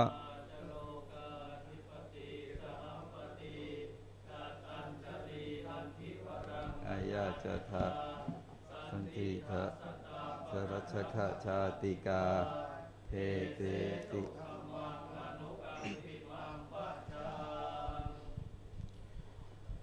นะโมตัสสะภะคะวะโตอะระหะโตสัมมาสัมพุทธัสสะนะโมตัสสะภะคะวะโตอะระหะโตสัมมาสัมพุทธัสสะนะโมตัสสะภะคะวะโตอะระหะโตสัมมาสัมพุทธัสสะสีเลนะสุขติงยันติสีเลนะโภคสัมปทาสีเลนะนิพุติงยันติอิมัสสะธรรมปริยายัสสะอัตโธสาธายัสมันเตหิสักกัจจังธัมโมโสตโพติณบัดนี้อาตมภาพจะได้รับประทานแสดงพระธรรมเทศนาพันนาศาสโนวาทประกาศหลักธรรมคำสั่งสอนขององค์สมเด็จพระชินวรสัมมาสัมพุทธเจ้าในศีลกถาเพื่อฉลองศรัทธาประดับสติปัญญาบารมีเพิ่มพูนกุศลบุญญาราศีชี้สัมมาปฏิบัติแด่ท่านสาธุชนพุทธบริษัททั้งหลายจนกว่าจะสมควรแก่การเวลาเป็นลำดับสืบต่อไปดำเนินความตามบาลีที่อาตมภาพได้ยกขึ้นเป็นนิเคปบทความเบื้องต้นว่าสีเลนะสุขติงยันติสีเลนะโภคสัมปทาสีเลนะนิพุติงยันติเป็นต้นซึ่งแปลโดยเนื้อความแล้วแปลว่าศีลเป็นเหตุให้ถึงสุขติศีลเป็นเหตุให้ถึงโภคทรัพย์ศีลเป็นเหตุให้ถึงพระนิพพานนี้เป็นอานิสงส์ของผู้รักษาศีลเบญจศีลยินดีที่ขอย้ำศีลห้าธรรมจำไว้ไม่เข็นฆ่าไม่ลักทรัพย์กับไม่ใฝ่กามาทั้งมุสายาเสพติดผิดศีลเอ่ยวันนี้กระผมอาตมาภาพได้นำเอาเรื่องศีลกถาซึ่งเป็นเรื่องใกล้ตัว แม้แต่ของท่านพระภิกษุสงฆ์เองก็ดี กับญาติโยมพุทธบริษัทก็ดี ในวันนี้ได้ยกเอาเบญจศีลมา ได้ถือโอกาสปรารภอนุโมทนา ในกิจกรรมโครงการธรรมเพรี การย่ำกลองแห่งธรรมครั้งนี้ เป็นที่น่าตื่นเต้นต่อตัวกับผมมากท่านทั้งหลาย แม้จะยิ่งอยู่วัดยานนาวาความคาดหวังยิ่งสูงขึ้น จากครูบาอาจารย์ที่นั่งอยู่ซ้ายมือกับผมนี้ ก็กดดันเสียเหลือเกิน ฉะนั้นแล้วเทศดีก็ถือว่ารักษามาตรฐาน เทศไม่ดีนี่โดนนะ ก็ผมรู้สึกตื่นเต้นมาก แต่ก็ได้ถือโอกาสวันนี้ปิดท้ายในรอบภาคบ่าย เห็นพระนักเทศครูบาอาจารย์ท่านระดับเจ้าคณะตำบลระดับเจ้าวาดท่านพระครูก็มี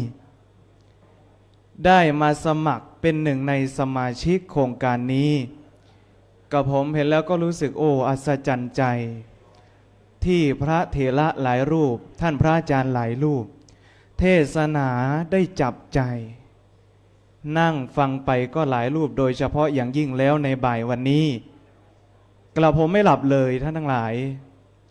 นั่งฟังท่านพระอาจารย์ครูบาอาจารย์ท่านเทศสนุกมากคราวนี้ปริวัติผัดเปลี่ยนมาถึงคราวของกระผมอัตมภาพ ได้ยกเอาเรื่องศีลขึ้นมา ใช้เวลาไม่นาน เพราะว่าเดี๋ยวจะกินเวลาพักของครูบาอาจารย์บางท่านนั่งอยู่ตรงนี้ตั้งแต่บ่ายโมงก็ผมก็เลยได้ย่อเรื่องของศีลทั้งหมด5ข้อจำง่ายๆสั้นๆจำได้หมายรู้ดูออกย่อมาแล้วเหลือเพียงสั้นๆ5ข้อเท่านั้น 1. ไม่ใจร้าย 2. ไม่มือไว 3. ไม่ใจเร็ว 4. ไม่พูดปลด 5. ไม่หมดสติเพราะฤทธิ์แอลกอฮอล์ทั้ง5ข้อจำง่ายๆไปบอกลูกนักเรียนหรือไปบอกญาติโยมต่อง่ายๆเทศนาง่ายๆแค่1ไม่ใจร้ายไม่มือไวไม่ใจเร็วไม่พูดปดไม่หมดสติเพราะฤทธิ์แอลกอฮอล์นี่ถือว่าเป็นธรรมะขั้นพื้นฐานเป็นคุณธรรมขั้นพื้นฐานฉะนั้นแล้วจะวัดค่าความเป็นคนได้ที่ไหนก็ต้องวัดที่การประพฤติตัวศีละที่นี้แปลว่าปกติบุคคลใดมีศีลถือว่าเป็นผู้มีปกติเหมือนคำที่หลวงพ่อพุทธทาสท่านได้มีบทกลไว้ว่าเป็นมนุษย์เป็นได้เพราะใจสูงเหมือนหนึ่งยูงมีดีที่แววขนถ้าใจต่ำก็เป็นได้แต่เพียงคนย่อมเสียทีที่ตนได้เกิดมาดังนั้นแล้วคำว่ามนุษย์จึงสมควรใช้กับบุคคลผู้มีศีลตั้งมั่นในธรรมอยู่ในพระรัตนตรัยนี้เป็นต้นท่านบอกว่าผู้ใดรักษาศีลผู้ใดมีธรรมในจิตในใจศีลและธรรมย่อมรักษาผู้นั้นเหมือนดังนิทานที่จะได้ยกสาธกขึ้นมาเล่าให้ท่านทั้งหลายได้ฟังเป็นเรื่องราวของนางเศรษฐินีซึ่งมีพระลูกชายได้อุปสมบทในพระพุทธศาสนาคราวเมื่อครั้งพุทธกาลคราวนั้นนางเศรษฐินีนี้เป็นผู้มั่งคั่งด้วยเงินทองทรัพย์สมบัติมากมีทรัพย์สมบัติที่อยู่ในบ้านถึง3 ห้องห้องหนึ่งเก็บเงินห้องหนึ่งเก็บทองห้องหนึ่งเก็บกหปณะขอรวบรัดตัดตอนไปถึงนางเศรษฐีได้ไปฟังธรรมพระลูกชายได้มีโจรกลุ่มหนึ่งคิดจะไปขโมยเอาทรัพย์สมบัติของนางเศรษฐินีนี้ก็เลยพากันขุดดินไปผุดที่ห้องทรัพย์ของนางเศรษฐินีไปถึงห้องเงินได้ขนเอาเงินไปจนหมดหญิงสาวรับใช้อยู่บ้านคนเดียวจึงได้รีบวิ่งไปบอกนางเศรษฐินีผู้กำลังฟังธรรมของพระลูกชายอยู่บอกว่าพระนางห้องสมบัติห้องเงินท่านเนี่ยโดนโจรปล้นเสียแล้ว นางเศรษฐินีก็เลยว่าสาวใช้ไปว่าเฮ้ยอย่าพึ่งมาว่าอย่าพึ่งมากวนเขาอยากได้อะไรอยากได้เงินก็ให้เขาเอาไปเราจะฟังธรรมเราจะรักษาศีลว่าอย่างนี้ก็เลยบอกให้นางสาวใช้กลับบ้านไปเสียนางสาวใช้ก็เลยกลับมาที่บ้านมาถึงก็เผอิญไปเห็นโจรมันขนทองไปเสียแล้วห้องทองนั้นโดนขนไปจนหมดทองในห้องนางสาวใช้ก็เลยวิ่งตาตื่นกลับไปหานางเศรษฐินีอีกว่าพระนางทองในห้องทองของพระนางนะโจรขนออกไปหมดแล้วนางเศรษฐินีแทนที่จะตกใจเพราะว่าทองก็เป็นห้องหนึ่งถ้าเปรียบในสมัยนี้ก็บาทละ50,000เศรษฐินีกลับบอกว่าเอ้ยอย่าเพิ่งมากวนเราจะฟังธรรมเราจะรักษาศีลมันอยากได้อะไรก็ให้มันเอาไปไล่สาวใช้กลับไปคราวนี้สาวใช้กลับไปเห็นห้องกหาปณะห้องสุดท้ายโจรขนออกไปจนหมดวิ่งกลับไปหานางเศรษฐินีอีกเป็นรอบที่3บอกหมดแล้วสาวรับใช้บอกว่าบอกเศรษฐินีว่าหมดแล้วพระนางทรัพย์สมบัติของพระนางหมดแล้วพระนางเศรษฐินีก็เลยบอกว่าอย่าเลยมันอยากได้อะไรก็ให้เขาเอาไปเราจะฟังธรรมเราจะรักษาศีลว่าอย่างนั้นคราวนี้เผอิญว่าโจรทั้งหลายเนี่ยตั้งใจว่าจะเอาทรัพย์ไปให้หมดแล้วก็จะฆ่านางเศรษฐินีนี้ทิ้งเสียพอจะมาฆ่าเดินผ่านมาลูกน้องโจรได้ยินนางเศรษฐินีพูดว่ามันอยากได้อะไรก็ให้มันเอาไปเราจะรักษาศีลเราจะฟังธรรมเท่านั้นแหละรีบวิ่งแจ้นกลับไปบอกหัวหน้าโจรเลยว่าเอ๊ะนางเศรษฐินีทำไมมีความคิดอย่างนี้หัวหน้าโจรก็เกิดความสงสัยว่านางเศรษฐินีทำไมไม่ได้หวงในทรัพย์สมบัติกลับยินดีในศีลในธรรม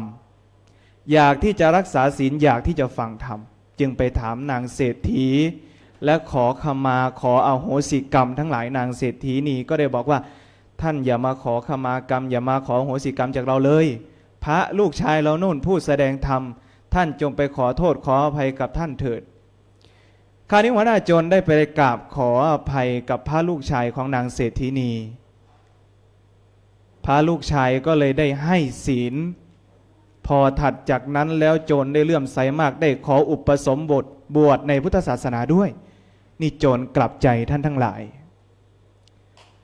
แม้แต่โจรเองก็ยังกลับใจเมื่อเห็นพระธรรมนางเศรษฐินีเองก็มีศีลมีธรรมศีลธรรมเหล่านั้นจึงรักษาแม้ทรัพย์สมบัติที่เขาลักไปแล้วก็ยังต้องเอากลับมาคืนทำให้โจรกลับใจได้จึงไปตรงกับสุภาษิตบทหนึ่งเป็นพุทธสุภาษิตพุทธพจน์ของพุทธเจ้าว่าธัมโมหะเวรคติธรรมจาริงธรรมนั่นแลย่อมรักษาผู้ประพฤติธรรมเพราะฉะนั้นวันนี้ท่านทั้งหลายได้มาฟังธรรมกันก็ดีได้ถือการรักษาศีลรับเอาเบญจศีลในก่อนที่จะฟังธรรมก็ดีเป็นผู้ที่มีความตั้งมั่นแล้วในธรรมตั้งมั่นในพระรัตนตรัยไม่คลอนแคลนดังนั้นจึงเป็นผู้ที่ควรยกย่องสรรเสริญว่าเป็นมนุษย์โดยสมบูรณ์แบบเพราะฉะนั้นพุทธบริษัททั้งหลายในวันนี้ถือว่าเป็นโอกาสอันดีที่ท่านทั้งหลายยังมีเวลายังมีลมหายใจดังนั้นแล้วก็ควรรักษาศีลถือวัดปฏิบัติธรรมตั้งมั่นต่อพระรัตนตรัยอันเป็นไตรสรณคมเป็นที่พึ่งอันสูงสุดหาสิ่งใดเทียมมิได้อาตมภาพจึงได้ยกเอาการรักษาศีลแล้วเอาธรรมข้อนี้เป็นที่ตั้งยกขึ้นมาสาธกให้ท่านทั้งหลายได้ฟังเพราะว่าศีลก็ดีธรรมก็ดีย่อมรักษาทั้งกายทั้งวาจาทั้งใจของท่านทั้งหลายตราบจนสิ้นลมหายใจแล้วเมื่อสิ้นลมหายใจย่อมเข้าสู่สุคติสวรรค์อย่างแน่แท้ย่อมรักษากายรักษาใจ ให้ท่านทั้งหลายได้อย่างปลอดภัยแน่นอน เทศนาปริโยสาเน ในอวสานเป็นการสิ้นสุดแห่งพระธรรมเทศนา ขอเดชะพุทธรัตน์กำจัดทุกข์ให้เสริมสุขสิริศักดิ์เป็นหลักฐาน ขอเดชะพระธรรมรัตน์กำจัดพานให้ไพศาลผุดผ่องพ้นผองภัย ขอเดชะพระสังฆรัตน์กำจัดโลกให้เสื่อมโศกสืบชนยิ่งจนเกินไข ขอเดชะพระไตรรัตน์ขจัดภัยเจริญวัยเจริญศรีมีสุขทุกประการ แสดงพระธรรมเทศนามาก็พอเห็นสมควรแก่กาลเวลา ขอสมมุติยุติลงคงไว้แต่เพียงเท่านี้ เอวังก็มีด้วยประกาศนี้ สาธุ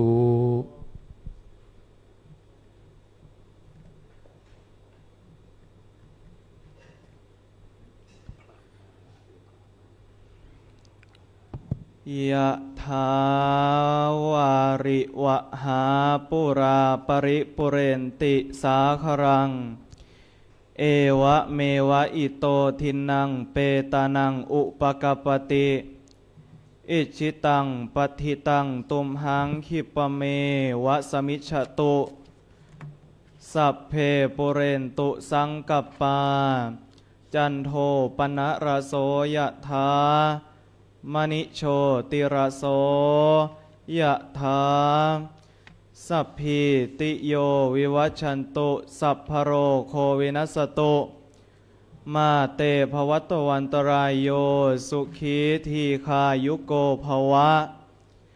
อภิวาทนาสีริสะนิจจังวุธาปจายโนจัตตารโอธรรมาวทันติอายุวันโนสุขังภะลัง สาธุพระธรรมเทศนาที่เพิ่งจบลงไปเป็นของท่านพระมหานรงศักดิ์พุทธิธีโรจากวัดยานนาวากรุงเทพมหานครในกันศีลกถาว่าด้วยอานิสงส์แห่งศีลหมายเลข73เสียงฟังไพเราะสนอหูฟังดูดีนะครับสำหรับท่านพระมหานรงศักดิ์นะครับท่านพระอาจารย์นะครับแล้วสำหรับท่านต่อไปที่จะได้ดำเนินแสดงพระธรรมเทศนาคือท่านพระสมุทรชยุทธอธิปัญโยซึ่งท่านจะมาในสติกถาว่าด้วยเรื่องของสติเราได้รับฟังพระธรรมเทศนามาแล้วถึง7กันด้วยกันนะครับในช่วงภาคบ่ายนี้จะมีทั้งหมด9กันเทศนาใหญ่นะครับเหลืออีก2รูปในช่วงบ่ายนี้นะครับและหลังจากนั้นเราจะเริ่มต้นอีกทีหนึ่งในช่วงค่ำในเวลา 19 นาฬิกาตรงนะครับสำหรับคณะศรัทธาญาติโยมนะครับที่ฟังผ่านช่องทาง WBTV นะครับก็สามารถเดินทางมายังวัดยานนาวาบริเวณอาคารมหาเจษฎาบดินทร์ที่บริเวณชั้น2แห่งนี้นะครับเพื่อมารับฟังพระธรรมเทศนาตลอดคืนนี้จนถึงเวลา 3 ทุ่มโดยประมาณนะครับและในโอกาสนี้นะครับทุกท่านจะได้รับฟังจากท่านพระสมุทรชยุอธิปัญโยซึ่งท่านมาจากวัดบางพระจังหวัดฉะเชิงเทราเป็นชื่อจังหวัดที่ออกเสียงยากพอสมควรนะครับผมครับเมืองของหลวงพ่อโสธรนั่นเองกับสติคถา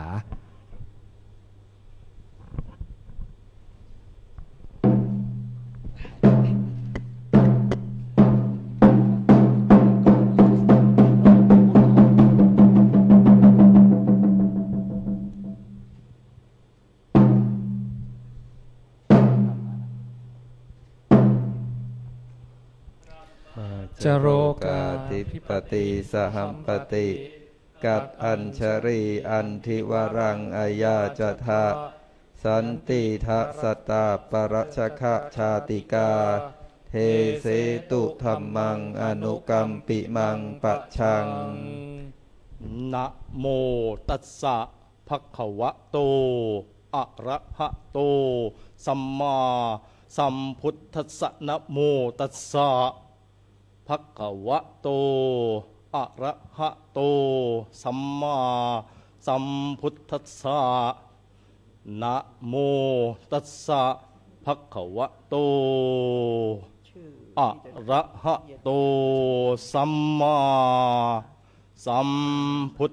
ธัสสะสติโรกัสมิงชาคโรติติณบัดนี้อัตมภาพจะรับประทานแสดงพระสัทธรรมเทศนาของสมเด็จพระชินวรพระสัมมาสัมพุทธเจ้าเพื่อประโยชน์และความสุขเป็นอุทานและอยู่ในสติกถา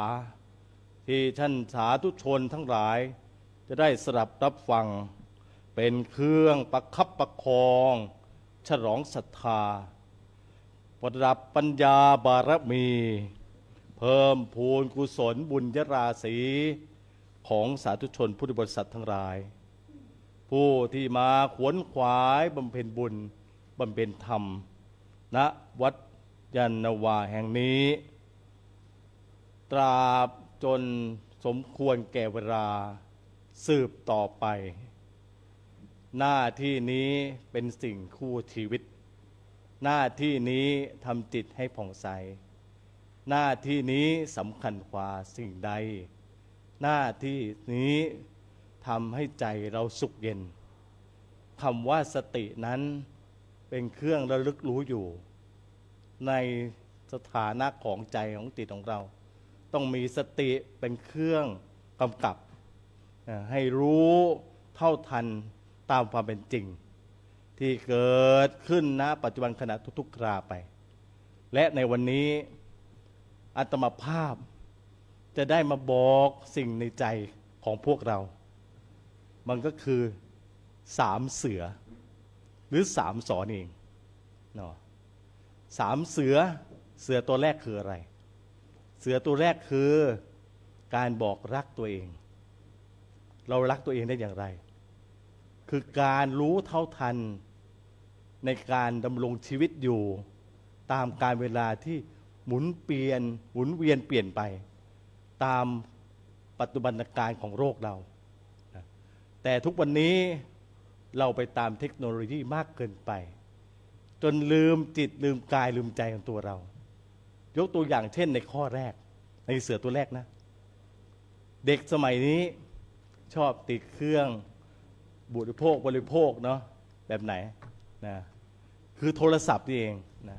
ชอบดูกันจดจ่อต่อเนื่องเหมือนมีสติมีสมาธิมีปัญญาแต่รู้ไม่ว่าสมองหน้ามันจะใช้งานหนักแล้วมันทำให้ตัวเรามันจดจ่อโดยไม่ใช่เหตุและทำให้สายตาของเด็กนั้นอาจบอดขึ้นได้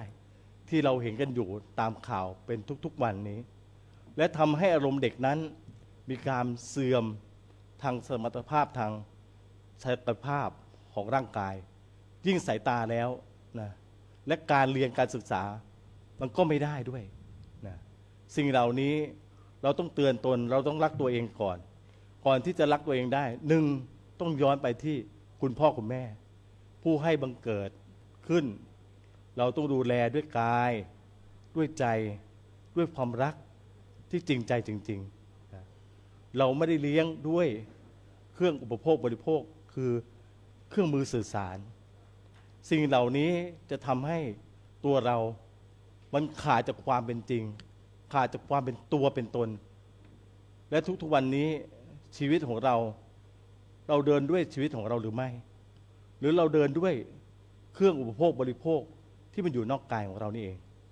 อันนี้สิ่งนี้สำคัญเลยและเป็นเหตุให้เกิดขาดสติสัมปชัญญะปัปภะได้เนี่ยเมื่อเด็กชอบเล่นโทรศัพท์เห็นไหมเดินไปทางท้องถนนเนี่ยใจก็จอนู่นข้ามไฟแดงเนี่ยนะไม่ได้ดูหรอกว่าไฟแดงหรือไฟเขียวก็จะเดินข้ามฝั่งไปอาจจะอันตรายถึงชีวิตและทรัพย์สินได้ที่เราเห็นมากมายนะเด็กเดินชนอาตมาภาพของผมเนี่ยนะนั่งรถไปแท็กซี่จอดอยู่แยกไฟแดงเด็ก อนุบาลนะเดินเล่นโทรศัพท์เดินข้างทางนะก่อนจะถึงจุดหนึ่งแล้วรถมอเตอร์ไซค์วิ่งผ่านมาชนตุ้มโหเห็นแล้วน่าสงสารมากนี่คือข้อแรกนะในความประมาทนะครับถ้าเราไม่มีสติเนี่ยความประมาทมันเกิดขึ้นแน่นอนนะต่อไปตัวที่สองนะเสือตัวที่สองหรือสอตัวที่สองนี่นะก็คือการบอกตัวเองบอกให้รู้ว่าเรากำลังทำอะไรอยู่เราต้องเตือนตัวเองทุกๆขณะว่าเราทำอะไรอยู่ณปัจจุบันขณะยกตัวอย่างเราใช้กรรมฐานช่วยได้ถ้าเราเข้าวัดได้ฟังธรรมได้ประพฤติพรหมจรรย์นะเรียนรู้จากคำสั่งสอนของพระพุทธเจ้าหรือพระสงฆ์สาวกที่ได้เทศได้สอนธรรมของทุกวันพระนะธรรมสวนะของเราก็จะได้เรียนรู้ชีวิตโดยธรรมนะอาตมาภาพจะยกตัวอย่างเช่นกรรมฐานนะคำให้กรรมฐานสั้นๆนะที่สอนให้เราได้รู้ปัจจุบันตามความเป็นจริงว่าด้วยเยเนวะยันตินิพพานังพุทธาเตสัญจะสาวกาเอกายเนนะมัคเคนะสติปัฏฐานะสัญญีนา องค์สมเด็จพระผู้มีพระภาคเจ้าและเหล่าพระอริยสาวกผู้ดำเนินสู่ในทางไปทางพระนิพพานและหนทางสายใดอันเป็นทางสายเอกซึ่งนักปราชญ์ราชบัณฑิตรู้ทั่วกันว่าสติปัฏฐานสี่นั่นคือการพิจารณากายเวทนาจิตและก็ธรรมสิ่งนี้มันก็ยากหน่อยเนาะการจะบอกตัวเองที่จะทำอะไรลงไปคือการประหารกิเลสเครื่องเศร้าหมองในจิตในกายในใจของเราคือการมีสติไว้ตรงหน้าจะคิดจะทำจะพูดอะไรเรามีสติปุ๊บเราจะไม่ประมาทในชีวิตในทุกๆขณะทุกๆก้าวทุกๆการที่เราได้ลงมือทำด้วยกายด้วยวาจาและก็ด้วยใจนี่เบื้องต้นความจริงมันละเอียดมากกว่านี้แต่เนื่องด้วยเวลาที่คณะกรรมการครูบาอาจารย์ได้วางเอาไว้ก็สมมุติก็พอไว้แค่นี้ก่อนเราจะได้ต่อถึงข้อที่3ต่อเนาะในญาติโยมนะครูบาอาจารย์เนาะนะครับต่อไปนี้ก็มาเสือที่3แล้วเสือที่3หรือสอที่3คือการบอกแล้วก็ใช้ตัวให้เป็นใช้ตัวให้เป็นอย่างไรคือการลงมือทำจดจ่อต่อเนื่องในทำในสิ่งที่ทำเหมือนยกตัวอย่างเช่นว่าการหั่นผักเนี่ยทุกคนครูบาอาจารย์ญาติโยมหั่นผักเนี่ยเมื่อเราหั่นผักหั่นไปเมื่อจิตเราออกนอกเราหั่นไปด้วยมองข้างนอกด้วยสุดท้ายสติเราก็ไม่จดจ่อต่ออาการตามความเป็นจริงตรงกับตรงหน้าของเรามองไปข้างนอกปุ๊บก็เกิดการผิดพลาดและเกิดการประมาทเกิดเราเลือดไหลแล้วเห็นไหมมีดหั่นไปปุ๊บบาดมือนั่นเป็นการสูญเสียแล้วเลือดเล็กๆน้อยๆเพราะความประมาทของเราถ้าเรามีความจดจ่อต่อเนื่องเราหั่นไปเมื่อเราหั่นเสร็จเราจะมองไปทางอื่นแล้วก็หยุดหั่นก่อนมองไปด้านหน้าลูกหลานเราอยู่ข้างนอกไม่เป็นไรเราก็ทำกับข้าวต่อก็กลับมาหั่นต่ออันนี้คือการจดจ่อต่อเนื่องเนาะตามความเป็นจริงและยกตัวอย่างอีกอย่างหนึ่งคือการขับรถเหมือนกันเหมือนแยกไฟแดงเนี่ยบางคนบางท่านเนาะจะรีบไปเนาะก็เหยียบคันเร่งเพื่อให้ทันไฟแดงผลสุดท้ายอะไรความประมาทก็เกิดขึ้นสติเราก็แตกสลายไปเพราะเราไม่อยู่ปัจจุบันตามความเป็นจริงถ้าคนมีสติมียอมยักยั้งชั่งใจเมื่อไหร่นะเราเห็นไฟแดงปุ๊บก่อนไฟแดงจะมีอะไรไฟเหลืองเพื่อให้เราผ่อนคันเร่งเหยียบเบรกเหยียบคลัตช์สุดท้ายเราก็จอดอยู่ก่อนไฟแดงเราก็จะไม่ประมาทนะครับนี่สิ่งนี้สำคัญมากเจริญพรญาติโยมถ้าญาติโยมมีสติมีพละมีกำลังเมื่อไหร่จดจ่อต่อเนื่องในทุกอาการต่อความเป็นจริงก็จะเห็นสิ่งที่มากระทบอายตนะภายในภายนอกมันทำอะไรได้หลายอย่างถ้าเรากำหนดรอบรู้ในอิริยาบถใหญ่และก็อิริยาบถย่อยนะสิ่งเหล่านี้มันสำคัญมากนะถ้าเราได้เข้าวัดได้ฟังธรรมก็เชิญเจริญพรญาติโยมเนาะนะแค่นี้ธรรมะก็ยังไม่เข้าถึงหรอกถ้าเราได้จดจ่อเราได้ฟังธรรมได้ฟังเทศฟังธรรมในช่วงเวลาวันพระทุกๆวันพระพาลูกพาหลานมาโยมจะได้คุณประโยชน์แท้ไม่ใช่คุณประโยชน์เทียมเพราะพระสงฆ์ท่านมีความห่วงความใยต่อพุทธบริษัทรู้ไหมพระสงฆ์เนี่ยคืออะไรเป็นผู้นำจิตวิญญาณให้พวกเรารู้เท่าทันตามความเป็นจริงให้มีสติสมาธิและปัญญาในทุกๆขณะในการดำรงชีวิตเมื่อนั้นเองชีวิตเราก็จะไม่พลาดจากสิ่งบางอย่าง ที่จะยกขึ้นมาให้ปัจฉิมโอวาทครั้งสุดท้าย ที่อาตมาภาพตระหนักและคิดที่พุทธองค์ท่านตรัสเอาไว้นะวยธรรมาสังขาราอปมาเทนะสัมปาเทถะสังขารทั้งหลายมีความเสื่อมไปเป็นธรรมดานะเราจงยังประโยชน์ตนและประโยชน์ผู้อื่นให้ถึงพร้อมด้วยความไม่ประมาทเถิดสิ่งเหล่านี้ที่พระองค์ท่านตรัสเอาไว้คือไม่ให้เรามีสติสัมปชัญญะปัปพะรู้ตัวและเท่าทันกับชีวิตของเราไม่ให้ประมาทต่อชีวิตต่อการที่จะทำอะไรต่ออะไรนะนี่ก็รวมทั้งหมดและข้อ1ข้อ2ข้อ3เสือทั้ง3ตัวเนี่ยรวมกันเป็นอารมณ์เดียวคือคณิกะสมาธิคือมีสติเมื่อเรามีสติมากเท่าไหร่การดำรงชีวิตเราก็จะประมาทน้อยลงนะหลักธรรมง่ายๆที่พระองค์ท่านตรัสเอาไว้ในเบื้องต้นและท่ามกลางและที่สุดสิ่งนี้สำคัญมากถ้าเราพิจารณาโดยโยนิโสมนสิการแล้วจะได้เห็นธรรมในธรรมของพระพุทธเจ้าจากหยาบละเอียดจนประณีตจนถึงพระพัฒสอนความจะถึงพระพัฒสอนได้ต้องกำหนดจดจ่อต่อเนื่องในอิริยาบถย่อยและก็อิริยาบถใหญ่นี่คือสติที่เราควรระมัดระวังว่าเราทำอะไรพลาดไปแล้วจะไม่มีการหวนกลับคืนมาได้แม้กับชีวิตของเราสิ่งที่เรารักสิ่งที่เราบอกตัวเองสิ่งที่ต้องใช้ชีวิตในทุกๆวันนี้ถ้าเรายังรักครอบครัวเรารักชีวิตของเราเราก็ต้องดูแลจิตดูแลกายและดูแลใจนี่แหละคือธรรมะของพระพุทธเจ้าเบื้องต้นท่ามกลางและในที่สุดเมื่อเรามีสติเมื่อไหร่ชีวิตเราก็จะปลอดภัยเมื่อนั้นฝึกสติรู้สึกตัวกันบ่อยๆมากหรือน้อยฝึกให้เห็นเป็นนิสัยหมดยึดตนวางของตนได้เมื่อใดทุกสลายจากใจได้เพราะไรตนนะที่ยกมานี่คือความจริงของเรามันมีความว่างเปล่าไม่มีอะไรเลยในแก่นสารแต่เรายังมีชีวิตอยู่เราจะใช้ขันธ์ห้าอยู่ต้องใช้ประคองชีวิตของเราอยู่เราต้องใช้สติเป็นตัวนำหน้านะเพื่อให้ชีวิตของเราได้อยู่ได้อย่างไม่ประมาทที่พระองค์ได้ตรัสเอาไว้ปัจฉิมโอวาทในครั้งสุดท้ายที่อาตมาภาพและก็ผมได้ยกขึ้นมาสิ่งเหล่านี้มันสำคัญในชีวิตมากอยากเตือนให้เรารู้ว่าเราต้องรู้ตื่นก่อนรู้ตื่นจากการเรียนรู้การได้สัมผัสการได้ลงมือทำเมื่อเห็นในสิ่งสำคัญแล้วคือการปฏิบัติปุ๊บเราจะตื่นรู้ในสิ่งที่ทำจะเห็นสัจธรรมในความจริงที่พระพุทธองค์ได้ตรัสไว้ในเบื้องต้นท่ามกลางได้ที่สุดมันสำคัญที่สุดอาตมาขอเตือนไว้ว่าใจของเราจิตของเรามันสำคัญมากนะจิตเป็นนายกายเป็นบ่าวถ้าจิตบังคับกายเราได้ให้รู้ว่าทำอะไรก่อนจะคิดก่อนจะพูดจะทำเมื่อนั้นเองชีวิตเราก็จะผาสุกไม่ตกอยู่อบายภูมิทั้งหลายและยังคงอยู่รักษาจิตรักษากายรักษาใจเพื่อบำเพ็ญบุญบำเพ็ญธรรมรักษากุศลรักษาสติให้อยู่ตัวทั่วรู้พร้อมได้นะในการที่เราคิดการใดที่เราทำคำใดที่เรากล่าวหากอยู่ในการกำกับของสติแล้วย่อมเกิดผลดีเทศนาปริโยสาเนในที่สุดแห่งพระสัทธรรมในเทศนารัตนัตยานุภาเวนะรัตนัตยัตเตทัสสา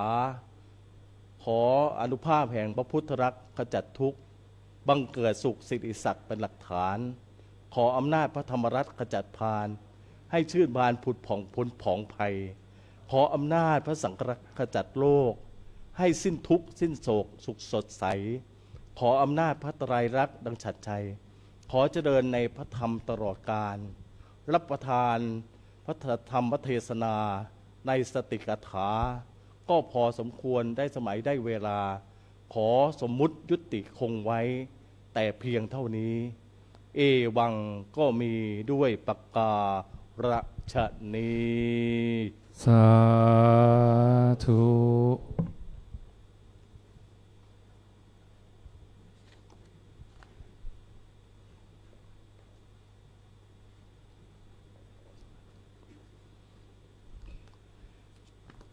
ยะถาวริวหาปุราปริปุเรนติสากรังเอวะเมวะอิโตทินังเปตานังอุปกัปปติ อิชิตังปัตติตังตุมหังคิปะเมวะสมิชฉตุสัพเพปุเรนตุสังคปาจันโทปรณโสยถามณิโชติประโสยถาสัพพิติโยวิวัจจันตุสัพพโรโควินัสตุมาเตภวัตวันตรายโยสุขีที่ขายุโกภวะอภิวาทนาสิริสะนิจจังวุธาปจายโนจัตตารโอธรรมาวัฏติอายุวันโนสุขังภะรัง สาธุ ครับสำหรับที่จบไปนั้นก็คือพระอาจารย์พระสมุชยุทธอธิปัญโยผู้ช่วยเจ้าวาดวัดบางพระฉะเชิงเซาผู้เข้ารับเสาอโศกผู้นำศิลธรรมปีล่าสุดต้องสะดุดใจด้วยจริยวัตรอันงดงาม ตามด้วยฐานะผู้เป็นพระวิปัสสนาจารย์ท่านอธิษฐานจิตถวายชีวิตเป็นพุทธบูชาดังนั้นธรรมะที่ท่านแสดงมาฟังก็ไพเราะที่หูดูก็งามตาพิจารณาก็จับใจอย่างยิ่งยวดครับนับว่าเป็นศักดิ์เป็นสีของธรรมะเพรีรุ่นที่หนึ่งย่ำกรองแห่งธรรมนะครับสำหรับรุ่นที่หนึ่งนะครับ The Drama Drum นะครับผมครับในช่วงนี้นะครับเราได้รับฟังพระธรรมเทศนามาจำนวนถึง8กันเป็นที่เรียบร้อยแล้วนะครับเดี๋ยวเราจะหยุดพักสักครู่นะครับแล้วจะเริ่มกันอีกครั้งหนึ่งนะครับในเวลา 18 นาฬิกาตรงนะครับในช่วงนี้ก้าวกับผมอาตมาภาพกราบขอบพระคุณในเมตตาของท่านพระเดชพระคุณพระปริยัติธาดาเรขานุการเจ้าคณะภาค3ผู้ช่วยเจ้าอาวาสวัดกัลยาณมิตรวรมหาวิหารท่านพระเดชพระคุณพระวิสุทธิวราภรณ์ผู้ช่วยเจ้าอาวาสวัดเทพธิดารามวรวิหารและท่านพระมหาชาครินทร์กิติเมธีผู้ช่วยเจ้าอาวาสวัดยันนวาพระอารามหลวงแห่งนี้ก็กราบขอบพระคุณเป็นอย่างสูงเพราะว่าท่านนั่งฟังนะครับโดยตั้งใจตั้งแต่ 13 นาฬิกาจนตอนนี้ 17 นาฬิกาแล้วตลอดจนนะครับเจริญพรผู้ฟังทางบ้านนะครับที่รับชมรับฟังจากช่องทางของ WBTV ของเราจะได้เห็นนะครับว่าความสามารถของพระนักเทศนะครับของธรรมเพรีย่ำกรองธรรมนะครับเป็นอย่างไรแม้จะเป็นรุ่นที่หนึ่งนะครับมาจากในประเทศไทยเชื่อมั่นแน่ว่านะครับท่านพระเดชพระคุณพระเทพวิสุทธิวราภรณ์ปีหน้าต้องมาจากทั่วโลกแน่ๆเลยครับในช่วงนี้นะครับอาตมาภาพทั้งสองเราจะพักกัน1ชั่วโมงเราจะเริ่มกันใหม่ในเวลา 18 นาฬิกาตรงครับถูกต้องเลยครับและถ้าท่านใดนะครับสนใจที่จะร่วมบริจาคสมทบทุนโครงการอบรมพนักเทศสามารถดูได้ที่บริเวณด้านล่างของจอนะครับจะมีข้อมูลอยู่นะครับสามารถสแกนได้ด้วยแล้วก็โอนผ่านธนาคารได้ For the most of you that are looking for this program during at home, you can also make a donations with to support this program for the pitching months of the drama role first batch. This is the first generations ครับ and also you can be helping support by donations by the scans of their bank account that we are showing at the bottoms of the screen. Today we're gonna see us again at 6 p.m. tonight. So we're gonna be listening to the Dharma talk for another 5 months from around Thailand. So see you soon. Stay tuned. ครับขอบคุณครับ